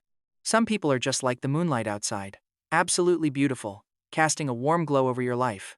But when dawn comes, they vanish, and no effort can make them stay. Still, you tell yourself it's okay. She'll live forever in your fondest memories. After checking her temperature again, you grab a mat and a blanket from the other room to set up a floor bed. You just can't bring yourself to leave her side. From experience, you know how fast a fever can spike again at night. Staying on the floor is a pretty small price to pay for her safety. Ding, dong. A sudden text notification pierces through the dead silence of the room. Instead of checking the screen, you immediately look over to see if Aurelia was woken up by the noise. Thankfully, she is still asleep. After letting out a sigh of relief, you silence your phone and open the message from Thorn. Thorn had a pretty awesome day out, eating and drinking whatever he wanted without a single care. Heading back to his hotel tonight, he saw his best friend's likes and checked your social feed. But there was not a single new photo. Something felt off. They agreed to split up and enjoy their own trips, but why the total silence? Was he still just staying at home? Thorne texted, asking where you were, and demanding Spring City travel photos. But you replied that you ran into an emergency. Someone needed you. Seeing this, Thorne felt pretty awful, asking if you and Seraphina got back together. Then what about my sister? He wrote. You stared at Thorne's message with heavy eyes, replying with just 2 words. No. Honestly, that old saying about the gears of fate turning makes a lot of sense. Without Seraphina, you never would have joined that literary club or met Aurelia. Now, all the warmth and care Aurelia was receiving tonight should have belonged entirely to Seraphina. She just did not cherish it. Back in the hotel, Lyra stepped out of the glass bathroom wrapped in a towel. While she could not match Seraphina, she was easily a solid 90. Thorne was texting, completely worried about his sister's lifelong happiness. He did not even notice his girlfriend's bold moves until 2 soft arms wrapped around his neck, finally snapping him back to reality. You waited for a while, but Thorne suddenly went dark. Since he was not replying, you easily guessed what he was up to. Giving up on waiting for your friend's reply, you let the phone screen go completely dark. Exhausted in mind and body, you drifted off, dreaming of someone softly calling your name. You suddenly bolted upright. It was Aurelia calling you in her daze. Her temperature, which had finally dropped, spiked to a scorching heat in the dead of night. Opening your eyes slowly, you realized the voices from your dream and reality were perfectly overlapping. You instantly sobered up and guys, it was no dream. The senior was delirious, crying out your name. Flipping the switch, you froze. The room looked almost identical to when you kicked her door down this morning. Aurelia lay there sweating heavily, her face flushed a sickly red. The brutal high fever had somehow made a sudden comeback. In pure agony, she saw you. She used every bit of her strength, just to reach out and touch you. Don't be afraid, senior. I'm here. Grabbing her weak hand, you gently helped her sit up. With the thermos and medicine sitting right on the nightstand, you poured the water and unwrapped the pills in one fluid motion. Aurelia leaned back, letting you feed her. You touched her forehead. It was burning hot. Since the medicine would take some time to kick in, you absolutely had to find a towel to make a cold compress.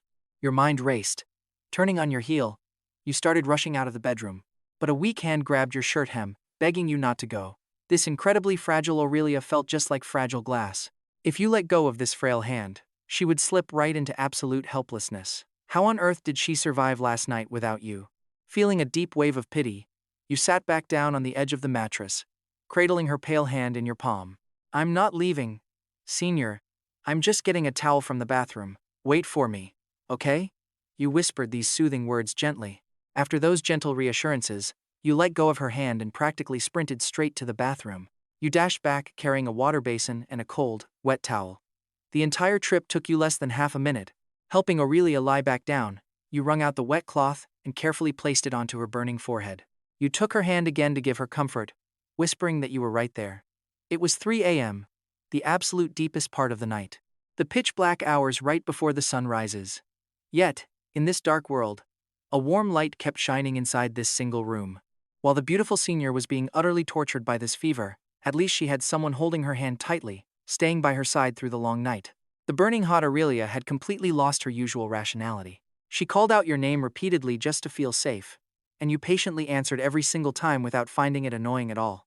You never imagined there would come a day when you were so desperately, deeply needed by another person. For someone starving for affection, this was no burden. Right now, you were Aurelia's absolute world. But only a short while ago, her high fever raged back. Waking up in a daze, the pitch-black night had felt suffocating, anxious, and painful like thorny vines wrapping around and slowly strangling her spirit. Aurelia called out helplessly, like a drowning person. But hearing you say not to be afraid because you were here felt just like the morning sun piercing the heavy clouds, bringing dawn. The sound of dripping water echoed in the room as you kept rinsing and wringing out that warm towel. You had lost count of how many times you did it. 20 times? It did not matter anymore. Finally, the fever breaks, and Aurelia's burning forehead cools back down to normal. She falls into a groggy sleep. Resting nearby, you quietly watch her somewhat painfully beautiful sleeping face. Gently brushing away a few stray hairs from her face, you watch her sleep. In the dark night, time seems to completely freeze. You do not touch your phone to ease the boredom, silently protecting the incredibly fragile Aurelia through the night. Slumping into the chair, you rest your head on the mattress and drift off. For the rest of the night, she sleeps peacefully. Her terrifying fiery nightmares finally vanish, leaving her feeling completely refreshed in the morning. Sitting up slowly, she rubs her eyes, only to find you fast asleep right there, resting against her bedside. Memories flash through her mind, your constant warmth, your refusal to leave her side, and how you kept changing those hot towels. All her life, Aurelia was showered with constant praise. Through school and college, endless guys sent her love letters, some chasing her dangerously gorgeous, femme fatale looks. Others just wanted her family wealth. But this guy right here? He does not care about her money or her body. Slowly, she reaches out, her fingertips lightly tracing your sharp jawline, as gentle as a dragonfly kissing the water. She softly drapes a warm blanket over you. Her soft eyes lock onto you, lost in silent thoughts.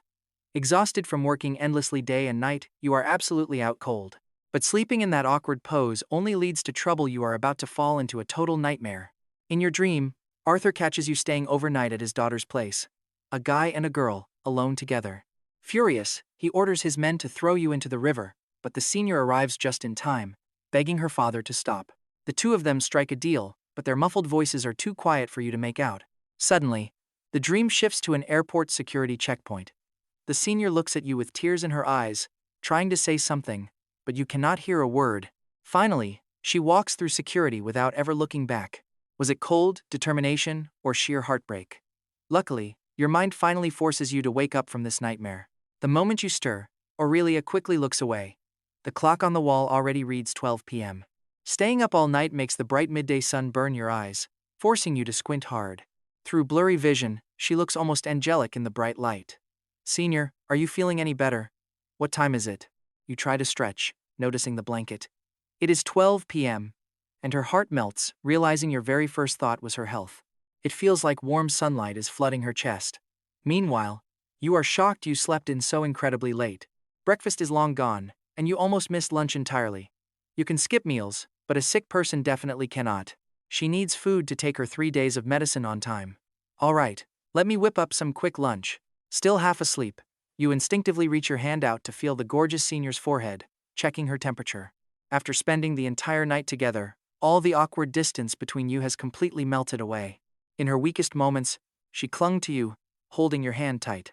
And your timely rescue when she had no one else? Carrying her to the ER gave her a massive sense of safety that she will never forget. Now, you are even sharing her bedroom. Beyond just physical closeness, your hearts are definitely closer than ever now. Her skin is no longer burning hot, feeling incredibly soft, like smooth silk. Oddly enough, her ears are turning bright red. Did the fever return? Seeing her temperature is fine, you yawn and head to the kitchen. 30 minutes later, you bring back a steaming bowl of meat porridge. She is feeling much stronger and can feed herself, but she happily lets you spoon-feed her the warm porridge anyway. Watching her finish 2 whole bowls makes you smile. She is definitely on the fast track to a full recovery. Kaelen, I need to change my clothes. Sweating through 2 fevers left, Aurelia feeling completely sticky. As a germaphobe who cannot take a shower yet, this is pure torture for her. All right, I will step outside for a bit. Let me know when you are done. You almost forgot you are in her private bedroom. Do you need help grabbing clothes? Just get something from the second closet, she says. Doing as told, you pull open the wardrobe door. Every single outfit is incredibly high quality, completely overwhelming you with choices. And oh boy, here is where things get incredibly awkward. The bottom shelves are full of her delicate intimates. With a shirt and pants chosen, you freeze. Do you grab the undergarments too? Just holding these silky fabrics makes your hands burn with embarrassment. There was no way you could ask her now. Saying something incredibly awkward, like "Senior, are you changing your underwear?" would just ruin everything. Better to just act casual and hand them over. You took a deep breath to calm down. The fabric felt incredibly soft in your hands. When Aurelia saw you holding a full set of clothes, a pretty red blush spread across her face. You set them on the bed and walked out, closing the door behind you. Leaning against the door, you let out a long sigh of relief and pulled out your phone to distract yourself. Inside, Aurelia took off her clothes. Her slender, curvy silhouette was barely hidden in the dim light. Knowing you were right outside made her a bit self-conscious, but she was not worried about you barging in. Actually, having you guard the door made her feel incredibly safe. It was a feeling she could not quite explain. 2 minutes later, she finished changing and called out to let you know she was done. Hearing her voice, you pushed the door open. Aurelia was sitting on the bed in a soft, beige loungewear set. Her stunning face had finally regained some warm color, looking much better than her pale state yesterday. It felt like the brilliant senior you remembered was finally back. "Senior, I am going to use the bathroom for a shower." You gathered your laundry before heading out. She opened her mouth to say something, but ultimately kept silent. Before this, Aurelia never imagined a man would suddenly enter her quiet life, saving her at her lowest, cooking for her, and even doing her laundry. Meanwhile, you in the bathroom had absolutely no idea she was thinking this. The warm water washed over you, melting away all your exhaustion. After your shower, you separated the laundry into the machine. Some delicate items, you chose to carefully hand wash yourself. Once everything was hung up, you stepped onto the roof to enjoy the view. The view from this two-story apartment was incredible. You stared down at the holiday crowds, watching happy couples and passing strangers. Suddenly, a soft voice called out from behind you. "What are you looking at, senior? Why are you up here on the roof?" Aurelia asked, tucking her hair behind her ear. She had waited downstairs for ages, calling your name but getting no answer. Aurelia searched the entire place. First floor, second floor, but you were nowhere to be found. A terrifying thought began to creep into her mind. Watch how her face lights up when she sees your silhouette. It is like finding a piece of herself she lost. "We did not finish our movie yesterday. Want to go back and watch the rest?" "Yes, absolutely. Let's go down. The wind is too strong, and honestly, you did not care about the scenery anyway." She was still fragile, like a greenhouse flower. She could not afford to catch a cold. If that fever came back, all your work was ruined. You grabbed her wrist and hurried downstairs. "Senior, you need to rest. Just because the fever broke does not mean you are fully recovered." Once back inside her bedroom, you could not help but gently scold her. You sounded strict, but she only smiled, happy you were still here. You drew the curtains, plunging the bedroom into cozy darkness. Aurelia booted up her laptop to lower the projector screen, restarting that high-octane Japanese action movie you started last night. Good things are always worth the wait. With her feeling much better, you could finally focus on the actual screen. You were completely hooked. The second half of this 2-hour film was nothing but intense, non-stop climax scenes. Suddenly, you felt a soft weight lean gently against your right shoulder. Having dealt with this for 2 days, you assumed she had drifted off to sleep again, just like last night. But when you turned your head, she was wide awake, simply resting against you in peaceful silence. And here is where your heart breaks. For 1 second, you actually believe she might like you. On screen, the hero was absolutely destroying the final boss. Thinking she loved you felt just as ridiculously impossible as that boss winning. You were just a temporary shield during her weakest moment. Once she healed, she would be that confident, brilliant senior who is way out of your league. Very soon, she would be heading across the ocean to study abroad, leaving your quiet world behind forever. Your paths would never cross again. After having your heart crushed in the past, you were simply too terrified to believe in happiness. It is honestly a shame there are no security cameras in this apartment.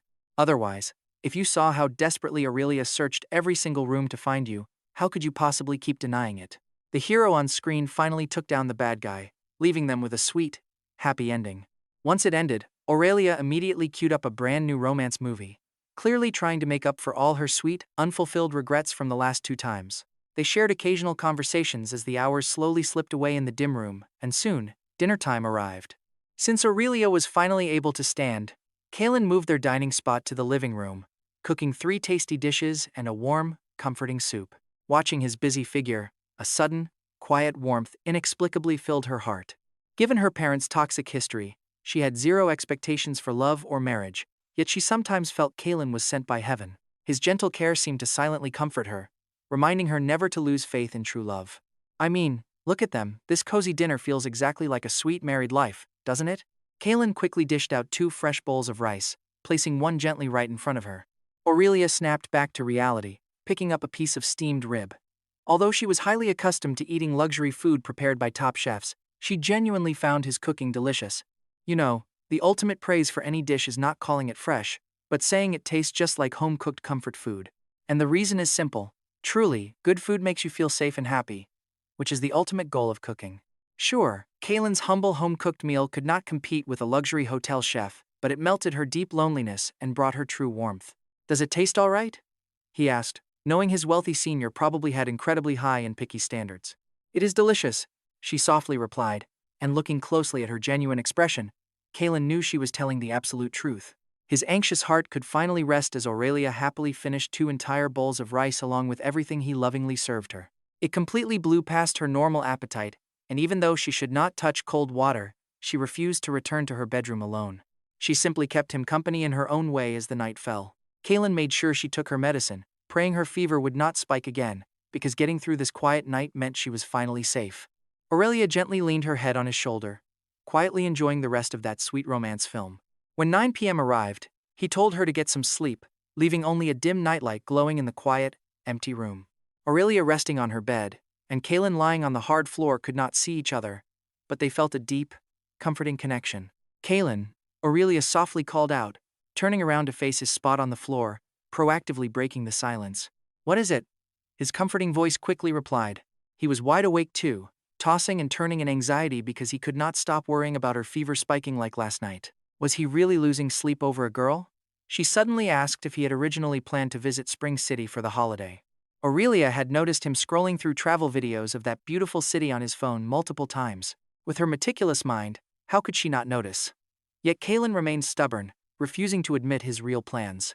"No, I just wanted to relax at home because holiday crowds are absolutely everywhere," he lied, acting totally casual about it. "What about you, senior? Where would you have traveled if you had not suddenly fallen sick?" Ignoring his obvious stiffness, she stayed quiet for a long moment before quietly saying she had planned to visit her mother in Yen City. "Do not worry, you can visit her once you fully recover," he comforted gently, as a quiet silence fell over them. Just as he assumed she had drifted off, her sweet voice softly cut through the darkness again 10 minutes later.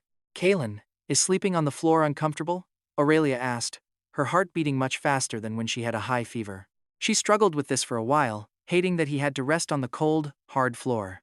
Oh man, hearing that quiet whisper in the dark would drive any guy absolutely crazy, right? She was now torn between wanting him closer and fearing he might lose control, knowing he was a young man full of passionate, youthful energy. While Kaelen definitely felt the sudden tension, he kept his thoughts completely in check. He knew she was just worried about his exhaustion, so he answered softly, telling her that the hard floor was actually not uncomfortable at all. Back in high school, study life was incredibly intense, so he was already used to sleeping on rough surfaces. Those old dorm beds were far worse than this floor, so she should not worry and just get some rest. Hearing his reassuring response, Aurelia's racing heart suddenly cooled down, like a boiling teapot splashed with ice-cold water. The tension faded, yet a tiny wave of disappointment quietly washed over her anyway. Without realizing it, she had grown incredibly dependent on him, wishing to be closer as silence finally reclaimed the quiet room. "Good night." Lulled by the cold medicine, Aurelia quickly drifted off, holding on to a small, sweet sigh. "You fell into dreamland too, but slept so lightly that you woke up twice." Groggy, Aurelia felt a gentle touch on her forehead. The reassuring warmth was so familiar. She instantly knew it was you. All that disappointment in her chest vanished into the dark night, letting her sleep peacefully. Soon, it was 7:30 in the morning. Sleeping on the floor all night was brutal, way worse than leaning against her bed, but Aurelia was still dreaming away. Placing your hand on her forehead, you felt no heat. Realizing the senior's terrible fever had finally broken. Looking at this absolute goddess sleeping peacefully, you felt every single second of your 2 days of sleepless sacrifice was totally worth it. The second you stepped out, Aurelia opened her eyes. She had been awake the whole time. You prepared your usual healthy breakfast from home: warm milk, millet porridge, and sunny-side-up eggs, keeping it light. Across the table sat a stunning, elegant beauty in a long black dress, her hair pinned up beautifully. The beautiful senior you always remembered had returned, her lively face glowing with that same soul-stealing charm. With only her final afternoon dose of medicine left, a sudden, loud phone ring completely shattered the quiet morning peace. Aurelia frowned slightly. It was Briar calling, saying she was back. She demanded a quick pickup for her 9:30 train, with the loud call instantly ruining your brief moment of peace. Sitting right across from her, you could hear every single word of that call. Just like that, the moment of truth arrives. She is healed, meaning she doesn't really need you anymore. Why stay any longer? Once she hung up, you spoke up. "Since Briar is coming, I should probably head out." You reminded her to take her final dose at noon, as Aurelia stared, completely shocked by this incredibly sudden departure. Caught completely off guard, she couldn't find a single excuse to stop you. These past 2 days felt like a dream. Now, the beautiful dream was ending. Stunned, Aurelia quietly asked where you were planning to go next. You replied you would wander the city before heading home, thanking her as your eyes locked in silence. You caught a swirl of deep emotion in her soft eyes. Finishing breakfast, you quietly slung your backpack over your shoulder. Just like that, your trace vanished from her apartment, as if you never existed there. She insisted on driving you since she had to fetch Briar, even though her destination and your commercial district were on complete opposite sides of town. Nearly 9 now. Briar's train lands at 9:30. You warned she would be late while zipping your pack, thinking of how your paths always mismatched, just like that time back at the hotel. Let her wait a bit. Let's go. Aurelia grabbed her red supercar keys from the drawer, headed downstairs, and soon, the powerful engine roared to life. Staring at the heavy traffic, you realized that no matter how completely mismatched your paths were, she still always insisted on driving you. Aurelia drove quite slowly, taking a full 20 minutes to finally reach the busy commercial district. She stayed in the slow lane even on wide streets, then suddenly told you to keep her front door key. She pulled the key from her purse and handed it over for safekeeping. You never expected her to hand over her house key, with her whispering that people must always learn from their past mistakes. Telling her Briar was already rushing her, you stepped out, feeling completely thrown off by her sudden, confusing gesture. The red supercar sped away. You stared at the heavy key in your palm, adorned with a bright red string. The wind blew, making the string sway. The door that once felt completely out of reach was now yours to open. We all know that feeling when a crazy hope starts looking incredibly real inside your chest. It wasn't an illusion anymore. Looking at the intersection, you saw her supercar had already vanished into traffic. You pocketed the key and quietly merged into the bustling crowd, thinking of how a man is often compared to a kite. No matter how high he flies, there is always a string to pull him back. But wandering through this city you had lived in for over 20 years, you realized you had absolutely no destination left after leaving her place. If this were the past, you would have rushed back to that familiar neighborhood just to get a glimpse of Seraphina. Yes, Seraphina was once your kite string. Now that string was broken, leaving you with nothing but lonely freedom. Living together in this city for so long meant that even walking down random streets dragged up a wave of old memories. Walking aimlessly, you unknowingly stopped right outside a sweet shop. The girl handing out flyers recognized you immediately, asking why your gorgeous girlfriend wasn't with you today. We just got some new arrivals. Want to pick something up for your girlfriend? You have no idea how to correct her, but right then, a happy couple holding hands walks into the boutique. The clerk turns to welcome them, and by the time she looks back to show you the new collection, you are already gone. When happiness shatters, those broken memories just keep cutting deep until you are bruised all over. The sweeter the past was, the more it hurts right now. You completely lose any desire to keep walking around. You pull out your phone to text Thorn, hoping to grab him for some basketball. But you instantly remember your best bro is busy chasing his own happy ending. With zero time for you, surrounded by a massive crowd, you feel completely isolated, wandering aimlessly until dusk before finally heading home. You finally step back inside the house you abandoned 3 days ago, letting everything that just happened wash over you. It feels exactly like a bizarre dream. You throw the windows open for some fresh air and tidy up. But here's the thing, before you even have time to shower, the doorbell rings. She's been waiting. The second she saw the dark windows of your house finally light up, she could not hold back anymore. She just needed to see you. You pull the door open, revealing a gorgeous woman standing in an elegant white dress. Staring at this beautiful girl, you stay completely silent, and that heavy quiet is enough to break her heart. So many beautiful memories, yet neither of you can find the words. Finally, she speaks up. She holds up a beautiful container and offers it to you, saying her mom made these dumplings for you. You do not reach for it. You tell her you already ate and ask her to leave, using an icy, formal tone. Her eyes turn red. She knows you way too well. She knows you look to the left when lying. She softly asks if Kaelen still remembers their promise under that banyan tree. We promised to stay together forever. But she admits she made so many mistakes that hurt you. Even the beautiful, burning sunset in the sky cannot match the painful shimmer of tears in her eyes. She confesses that your freezing attitude is entirely her fault because she did not cherish what you had. She tries her best not to cry in front of you, knowing that once her tears fall, this relationship is officially over. Stepping closer, she forces the container into your hands, telling you not to punish yourself for her mistakes. She says her mom made them because she still cares about you deeply, then tells you to eat well before leaving. Before crying, she flees. You just watch her walk away. It feels like she finally understands the truth, but it brings you absolutely no joy. You wonder if there is a parallel universe where you two are still playing out this tragic scene of a silent guy and a crying girl under a gorgeous sunset. Or maybe a reality, where she never walked away, where that confession happened naturally, and right now, you are holding her hand, traveling in some distant spring city. Who was right? It doesn't matter, because regardless of who got it wrong, this heartbreaking comedy has pierced your soul. You just sit on your front steps, completely staring into space, watching the gorgeous sunset. It is beautiful, but you know it won't last long. By the time you snap back to reality, it is pitch black, leaving us wondering what love even means anymore. Was she crying because she still loves you? Or is it just regret that you walked away? Or maybe both. If she really cared, how could she easily shatter a 20-year bond built since you were childhood sweethearts? Did she seriously have to destroy something so precious just to realize how much it actually mattered to her? Feeling lost in the dark, your phone buzzes on the steps. It is a new text from Era, all the way from Jong-on. Along with some scenic photos, she writes a single sentence, telling brother Kaelen she is coming home tomorrow. She asks if you had a nice holiday, but you feel the complete opposite. You send back a brief two-word reply. You just write that it was okay, but Ara quickly senses your mood, asking if brother Kaelen has something bothering him. She begs you to share, but you do not want to burden her, laughing it off and asking what could possibly be wrong. You tell her you are just tired and heading out to eat, and Ara does not want to interrupt your dinner. She has so much to say, but she keeps it short. See you tomorrow. Meanwhile, Briar crashes at Aurelia's place.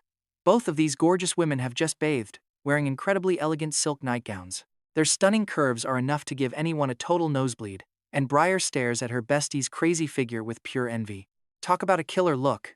Even another woman would find her totally irresistible. Any regular guy would be completely powerless against her. And speak of the devil, look who we have here. She accidentally spots a lightweight jacket lying in her best friend's bedroom.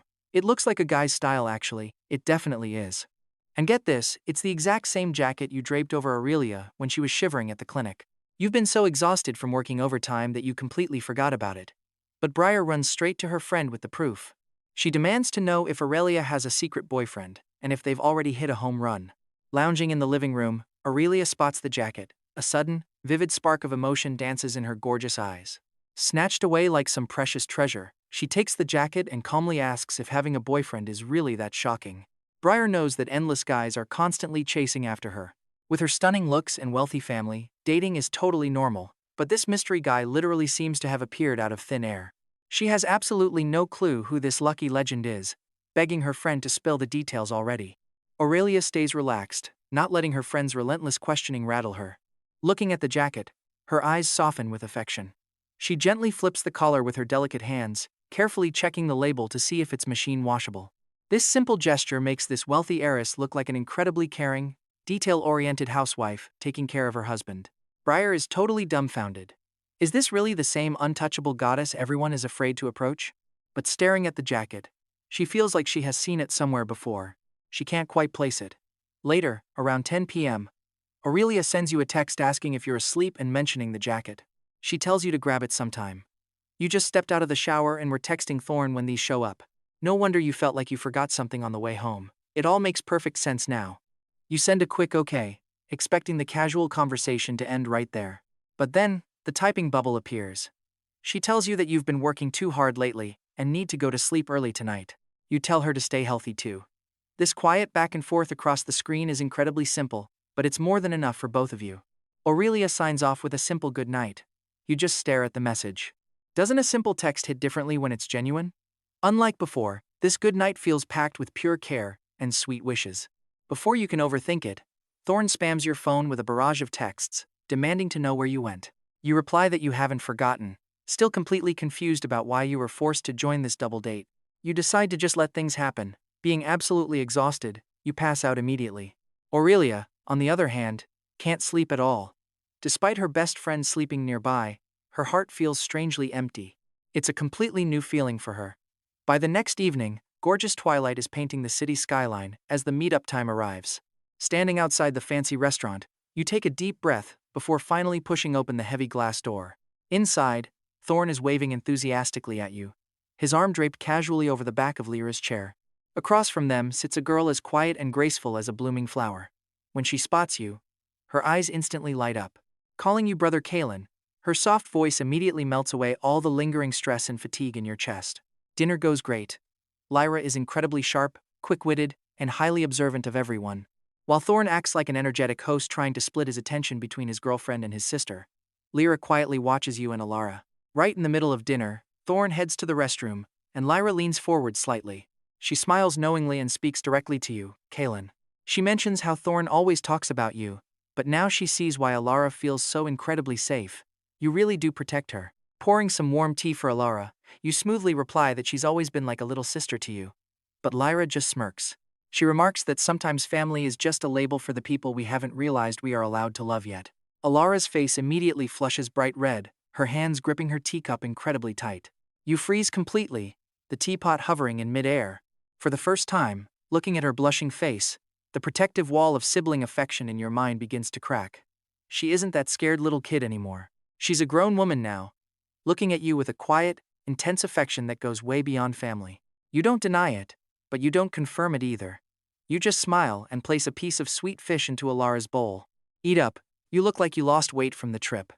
After dinner, the four of you finally part ways. Thorn and Lyra walk off hand in hand, leaving you to walk Era back to her dorm. The walk is pretty quiet, filled only with rustling leaves and the distant hum of campus. But Kaelen finally breaks the silence as you two near her building. Out of nowhere, Ara speaks up, telling you not to worry. She just wants to stay by your side. You stop and look at her. Her gorgeous, gentle face is softly lit up by the street lamp. Reaching into your pocket, you pull out the delicate satin hair tie she left at your house and carefully place it in her hand. Ara, you say softly, looking deep into her eyes. You are incredibly precious to me. Do not ever lower yourself to just staying by someone's side. If the day comes when I can give you the love you deserve, I will tie this in your hair myself. Until then, keep it safe. Tears shimmer in her bright eyes, not from sadness, but from pure, hopeful joy. She clutches the hair tied tight to her chest and nods eagerly. I will wait, even if it takes a lifetime. The next afternoon, you find yourself standing outside the two-story apartment of Aurelia. You had texted her earlier about picking up your jacket. Suddenly, the door swings open, revealing Aurelia standing there. She is wearing a simple but elegant beige dress, her hair flowing freely down her shoulders. That pale look is completely gone, replaced by her usual breathtaking, bewitching radiance. Come on in, she says, stepping aside.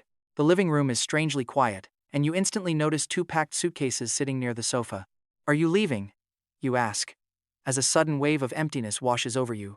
The business school in London finalized my admission sooner than expected, Aurelia says, pouring you some tea as a familiar scent fills the air. My father arranged the flight for tomorrow morning. I was going to tell you today. You hold the warm teacup, looking at this absolutely magnificent senior who defended your dignity and showed you an unexpected, firework-like romance. Then I should wish you a safe flight, senior. May your future be just as bright as you are. Aurelia smiles, a gorgeous smile that could easily topple cities. She walks over to the coat rack, grabs your thin jacket, and steps back over. You reach out to grab it, but she does not let go, stepping right into your personal space. Her mesmerizing perfume wraps around you. She leans up, and before you can even react, her soft red lips gently press against your cheek. It is fleeting, light as a feather, but man, it leaves a burning imprint on your soul. That is my real return gift, Kaelen, Aurelia whispers, her deep, stunning eyes locking onto yours. A temporary boyfriend has an expiration date. But maybe when I return, I won't have to use that word anymore. She steps back, finally leaving the jacket in your hands. There are no tearful goodbyes, no heavy promises, just a confident, elegant woman leaving a deep, lasting mark on your heart before setting sail. Do not forget me, Junior. I could not even if I tried. You smile, tossing the jacket over your shoulder. The weather is suddenly beautiful. The sky is a spotless, brilliant blue after days of heavy rain. As you walk down the familiar street toward your home, you spot a silhouette standing under the large banyan tree at the crossroads. It is Seraphina. She looks thinner, her eyes filled with lingering sadness as she watches you approach. She does not rush forward to grab your arm, and she does not cry out. Standing there like a ghost of your 20-year past, she watched silently. But you do not stop, walking right past her with steady steps. Kaelen, her voice trembles slightly in the wind. You pause, turning your head just a bit, but your body keeps facing forward. I am sorry, she whispers, a single tear escaping her eye. For everything. I hope you find the happiness I failed to give you. You look at the girl you once loved with your entire soul. The agonizing pain in your chest is completely gone. Only a quiet acceptance remains. Your childhood sweetheart bond is officially broken, but it taught you how to love and value yourself. I will, you say calmly. Goodbye, Seraphina. Take care of yourself. You resume your walk, leaving the shadow of that tree behind to step fully into the bright golden sunlight. The story of the boy who waited endlessly in the rain has finally ended.